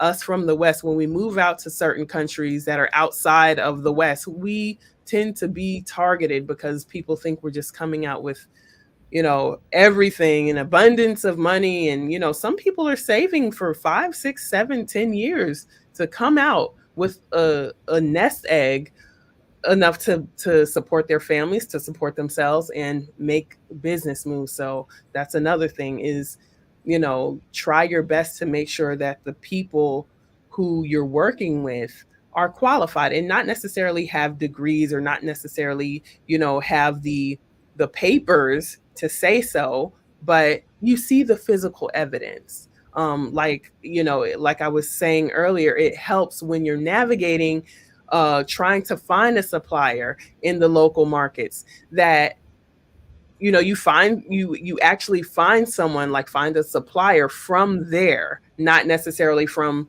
oh, I just, meeting some random person on the street. Because if you find the person in the area where they're doing business, that means A, they are doing business. B, they can supply on maybe a larger scale because they're already supplying to the local market. You see what I'm saying? Things like this, they help. Okay. So let me go on to kind of move away from this a little bit. Oh, go ahead. Sis. No, that was amazing. That was amazing. I'm sure because you gave so much and there's so many questions. So okay, is it fine? Can we jump into some Q&A? Yeah, we can jump into some Q&A because the next point that I had already kind of touched on the next point anyways, which just really quickly is like the future growing trends of, export, and like the biggest things that are exported, like I said, is agriculture, forestry, and fisheries. Okay. Fish export and ocean products in general. And that's really, what I wanted to touch on. But yeah, we can definitely jump into the Q&A. Absolutely. Yeah. Well, because you touched on a lot of really good stuff, because the Ford family, they talked really about some statistics around, I think agriculture will need to improve 70%. Like the world's production quantity will need to increase by 70% in order to support and supply the world's population in 2030. Wow. And so that means the opportunity for agribusiness and, and Africa hasn't even scratched the surface of its export potential. So I just have some questions for you, like around just your success. Can you communicate maybe just some of the success that you've experienced in your exporting business? And what were some of the key resources that led to that success? Okay, so absolutely, I would be more than happy to share that. So one of our most successful avenues that we export in right now is sea moss. We also export timber and lumber products from Tanzania, like hardwood, exotic timber and things like that. But the one that shot off the fastest was the sea moss and other superfoods, hence Sauka superfoods. Okay. So the thing that I believe that made Sauka superfoods so successful is the fact that, you guys, we have to take advantage with the fact that we are here on the ground and we can make those connections with people. Okay, so we went to the ocean. We found, well, actually, it found us. We were taking a little vacation in the southern region of Tanzania, and we were walking on the beach, and I was like, hold on, is this sea moss that just washed up on my foot? And it was. You see what I'm saying? So we actually like started walking out into the water, talking to these mothers who were bringing the sea moss onto the shore. So eventually we established a rapport with these women, these amazing women, and we were able to get bits of their story. You see what I'm saying? We were able to take pictures with them. We were able to understand the impact that, you know, doing business with them actually had. Like when you purchase, like this is a plug, yes it is, but when you purchase sea moss from myself and even other people in Tanzania who provide sea moss, you are literally putting people's families, their children through school.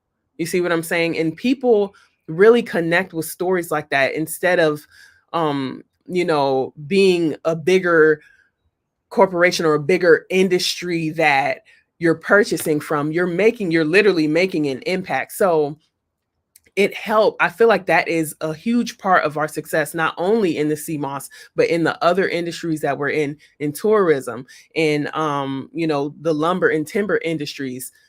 You are able to show people this is what your money is also going to. You see what I'm saying? So having that impact, and also making sure everything that you do is above board, because like, let's just face it, there are people who, you know, kind of mess it up for a lot of people by doing things, you know, like in a sketchy way and, you know, stuff like that. And a lot of people have a lot of African countries, unfortunately, have a reputation of scamming and this and that. And we're here to dispel that. We're here to, like, you know, dispel those rumors and change the trend that can ultimately change the trajectory for us in the business arena. You see what I'm saying? So that in itself has been a big part of my success, as well as just, you know, trying to market myself, you know, trying to market our business and, you know, keep at it consistently. That's it. Yeah. That's so good. So Trey asks, what does the investment, or what does the time frame look like? So the return of investment timeline look like around the exporting business? So I'd say let's focus on the exporting. Okay. part. So around exporting, the time frame for return on investment. So that greatly depends on which industry you are doing. So let me just be transparent with y'all. For the timber industry and for the sea moss industry, the time for return on investment vastly different. Okay. So for the sea moss, very quick turnaround, because it's not so much that goes into it, because it's a raw product that you get from the ocean. You clean it, package it up, send it out.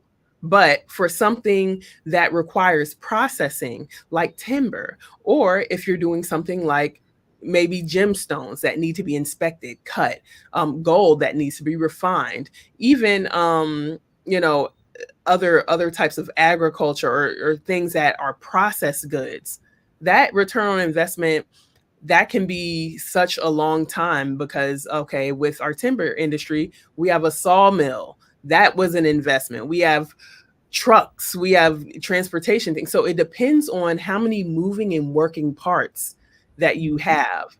Because our sea moss side of the business, that can be run by a few people, 4 people, you know. But the timber industry, my husband has 25 plus employees that he manages for that. So you see what I'm saying? But it can be relatively fast. It just depends on the industry that you're getting into. Right. And the product. So when you were talking about the cost for the entire visa process, Rhonda asks, wow, that gets costly. So how, when you're refiling, when renewing the process? Is it the same amount every 2 years, every 3 years, every 5 years? Can you answer that? Yes. And please verify, because these, these regulations are updated every year or so. And, but as of right now, 2024, the current information that I have, yes, you do. You have to refile every 2 years. Now, there are certain breaks that you get, and I will have to update myself on those. But if you already have a business established here, you're not going to have to go through the establishing the business process, meaning getting your business memorandum. You're not going to have to, because that doesn't expire. You can have that for literally 500 years if you're out here doing business.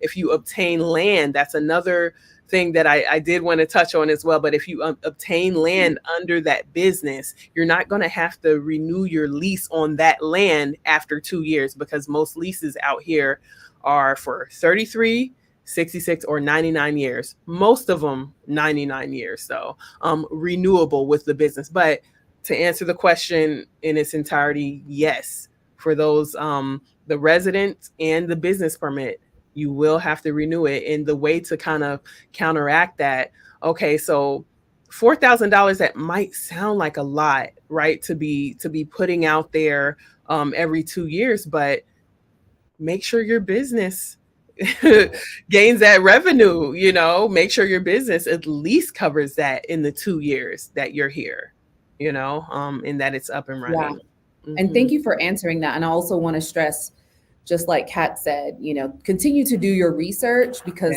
rules are changing, policy is changing. Kat she said she's not an expert, especially around the area of immigration, taxes, business structure. So utilize the resources that we shared earlier with April, as well as, and she's really great. She will actually even refer you off to other attorneys so you can get multiple perspectives and not just simply rely on hers. So Shanna asks, when exporting retail-ready products considered food or cosmetics to the U.S. from Tanzania, has it been necessary to complete any registrations with the U.S. government, like FDA, for example? And if yes, let me read that again. Okay, products considered for food or cosmetics to the U.S. from, okay, yes, absolutely. So especially when it comes to like raw materials, like, okay, baobab oil, or like food products, like my example, avocados, right? You absolutely have to get certification. And what that entails is it depends on which products you are exporting. So let's say you wanted to do certain oils that you're putting in beauty products. You would have to go through TBS, Tanzania Bureau of Standards, to just make sure you're not saying that it's baobab oil, but it's actually like old engine oil or car. You know what I'm saying? They test it to make sure that it is safe for consumption, if that's what it's used for, or safe for, topical application. Basically, you're exporting something that's not going to harm people, and it actually is what you say it is. So yes, there are certain certificates that you need, and it depends on what you're exporting. Some of them can cost $17 to get. Some of them can cost $200 or $300 to get. It just all depends on which you're exporting. Fantastic. Thank you so much. Well, someone heard you mention gemstones. Mm-hmm. Pascal would like to know if you have experience with the gemstone business, like Tanzanite. Yes, we do. We do have experience with trading gemstones, more so locally. My husband and myself personally, but my husband's brother is in gemstones. Like that's his full-time thing, and he's exported before. And from, like I said, I don't have that direct knowledge, but from the information that he gives me, you have to have certain certifications to do that as well.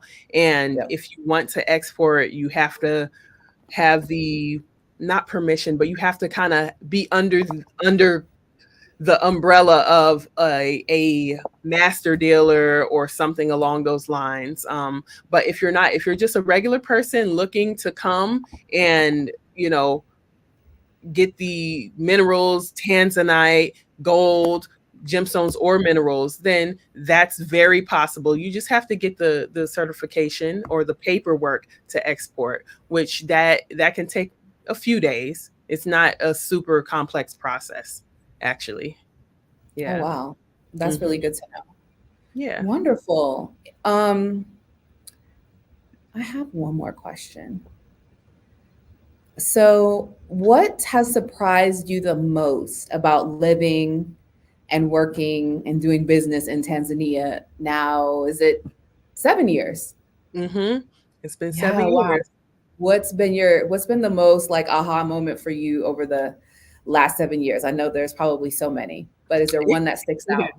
Yeah, it's quite a few, but the biggest aha moment I would have to say would be that, like, when it might sound crazy, but like I do have like control over the process. You know, it's things that's more so internally. You see what I'm saying? Like recognizing that you have control over the process if you take it slowly, because like I said before, you guys, it's really a pole lifestyle, a slow lifestyle. You know, the coming to the realization that I don't have to rush through everything, simply for one, because I can't. Because if they're in the office and they say it's lunchtime, then it's lunchtime. You see what I'm saying? They're not worried about your registration, or they're not worried about, you know, a lot of other things that we are pressed about. So, you know, taking a step back, breathing, knowing that it's going to be okay,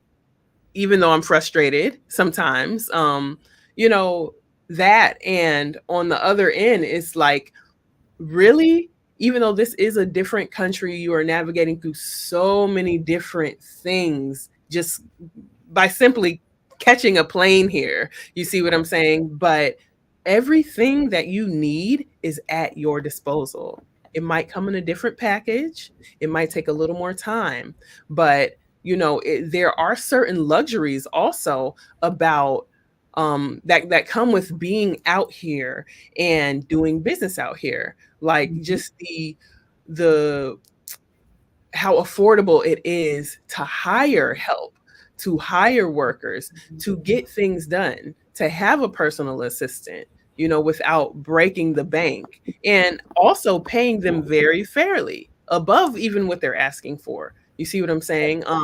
And really, like, in the past, I've been one of the people who, if you want something done right, you got to do it yourself. I'm doing everything, which causes burnout. But living in Tanzania and doing business in Tanzania for all this time has showed me that it really does take a village. And it's a beautiful thing to be able to cultivate relationships with people that you can count on. And it's possible here, you know, and that we have to, as a people, learn to kind of relinquish this thing of control that we have, in micromanaging. I'm not going to say that, you know, some things don't need micromanaging, because some things sometimes do. You know, it's a whole learning process for not only the Western side, but the Tanzanian side as well. So, you know, it comes with that, but really, like, just being able to let go of the reins sometimes and go with the flow, that will save your business, to be honest. And kind of not coming with that mindset that we know everything. You see what I'm saying? Because let's face it, Americans can be like that. We feel like we kind of know, you know, a lot, but this is their environment. They know more, you know, when it comes to certain things. So yeah. So good. I hope a lot of people, we're hearing a lot of the same things. Okay. You know, a lot of patience is required. You know, pole, kidogo, kidogo. Yeah. You know, that patience is necessary. Relationships are so important. Yeah. Understanding cultural practices and the business climate. And, you know, like, for example, in Tanzania right now, it's Ramadan. And so that means that, you know, people are not maybe going to meet you for business lunch and dinner, but having dinner and lunch is a really important part of business in certain, in Tanzania and a lot of parts of Africa, right? So things are moving even slower during Ramadan. There's just certain requirements around this, spiritual time. So I think I'm so grateful, that because I think repetition is so key, especially for our people. Thank you so much for sharing with us, Kat, for taking the time. I know that you're traveling, you're with family, and it's so important that you get to spend that time. So I really, really value your time and commitment to share with the community. I know so many people got really, really strong value. They're already talking about how they're going to watch the replays in the chat. So thank you again. Everyone, you will receive Kat's contact information, including her social media and website, so that you can engage with her, consult with her, potentially source from her. She is a huge asset and is willing to support and willing to engage the diaspora, as well as provide value to you guys. So, honor that value in exchange for value. We really appreciate you. Thank you. I appreciate this whole thing as well. This was just beautifully put together. Big up yourself, like I said, sis. Like, this was amazing, and everyone who had parts to do with this or had anything to do with the orchestration of this. This is just amazing, and I really enjoyed it. This was very fun. If you guys want to schedule a consultation with me, I'll be doing $5 off each consultation for either 30 minutes or 1 hour, up until the 31st of March. And also just go on the website. There's a really good relocation Q&A section that has all the links, that has all the information, and just the whole website in general is going to give you a bunch of information that's up to date about, everything that I went over. And I encourage you guys to do your research on every single thing, independent of what I'm telling you and independent from what anyone is telling you. Really, make sure you do your research, because ultimately it rests on you. But you guys, like I said, I'm happy to have been a part of this. Grateful, gratitude, and thank you. Fantastic, sis. Well, we'll see you soon. Okay, thanks. Bye. All right. Peace. Bye.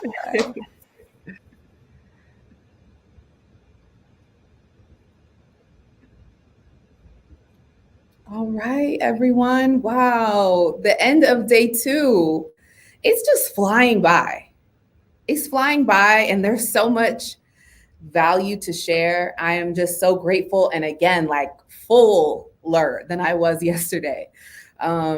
It's been an honor to support this community with information, collaboration. I'm grateful that you're hearing repetition, because I know there's a lot of things that I share in my content, but you're getting to see that other people that are on the ground, Kat has been living in Tanzania for 7 years, and we're echoing the same things, so don't take my word for it. Take Kat's word for it, take Tim and Siobhan's word for it, take Yulenda's word for it, April's word.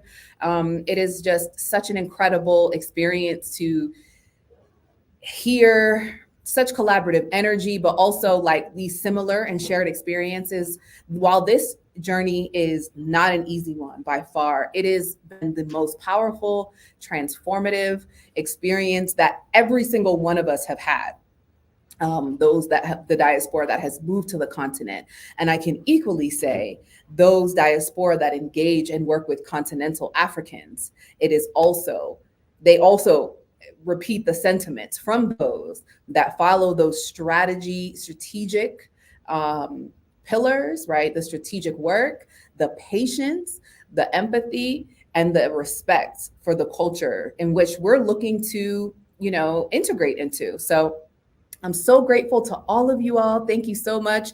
Thank you for your time. Apologies that we ran really over, but a few more housekeeping elements, guys. So there was a really big fiber optic cable that was cut, potentially affecting many parts of the continent, many parts of Asia, as well as Middle East.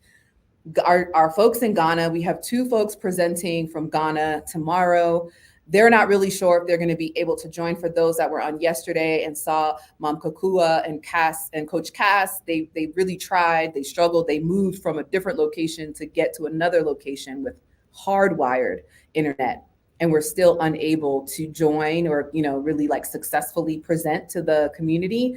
So we may be in a situation where we're 2 speakers short tomorrow, but they are actively trying to figure out a plan. So I really ask for your grace in advance to just know that we may have those 2 slots blocked open tomorrow. So just give us grace as people really are excited to present to you, but with issues that they really can't control, we may be short of 2 speakers tomorrow. But again, I'm grateful for everyone that has joined. The energy has just been so fantastic online and here in studio.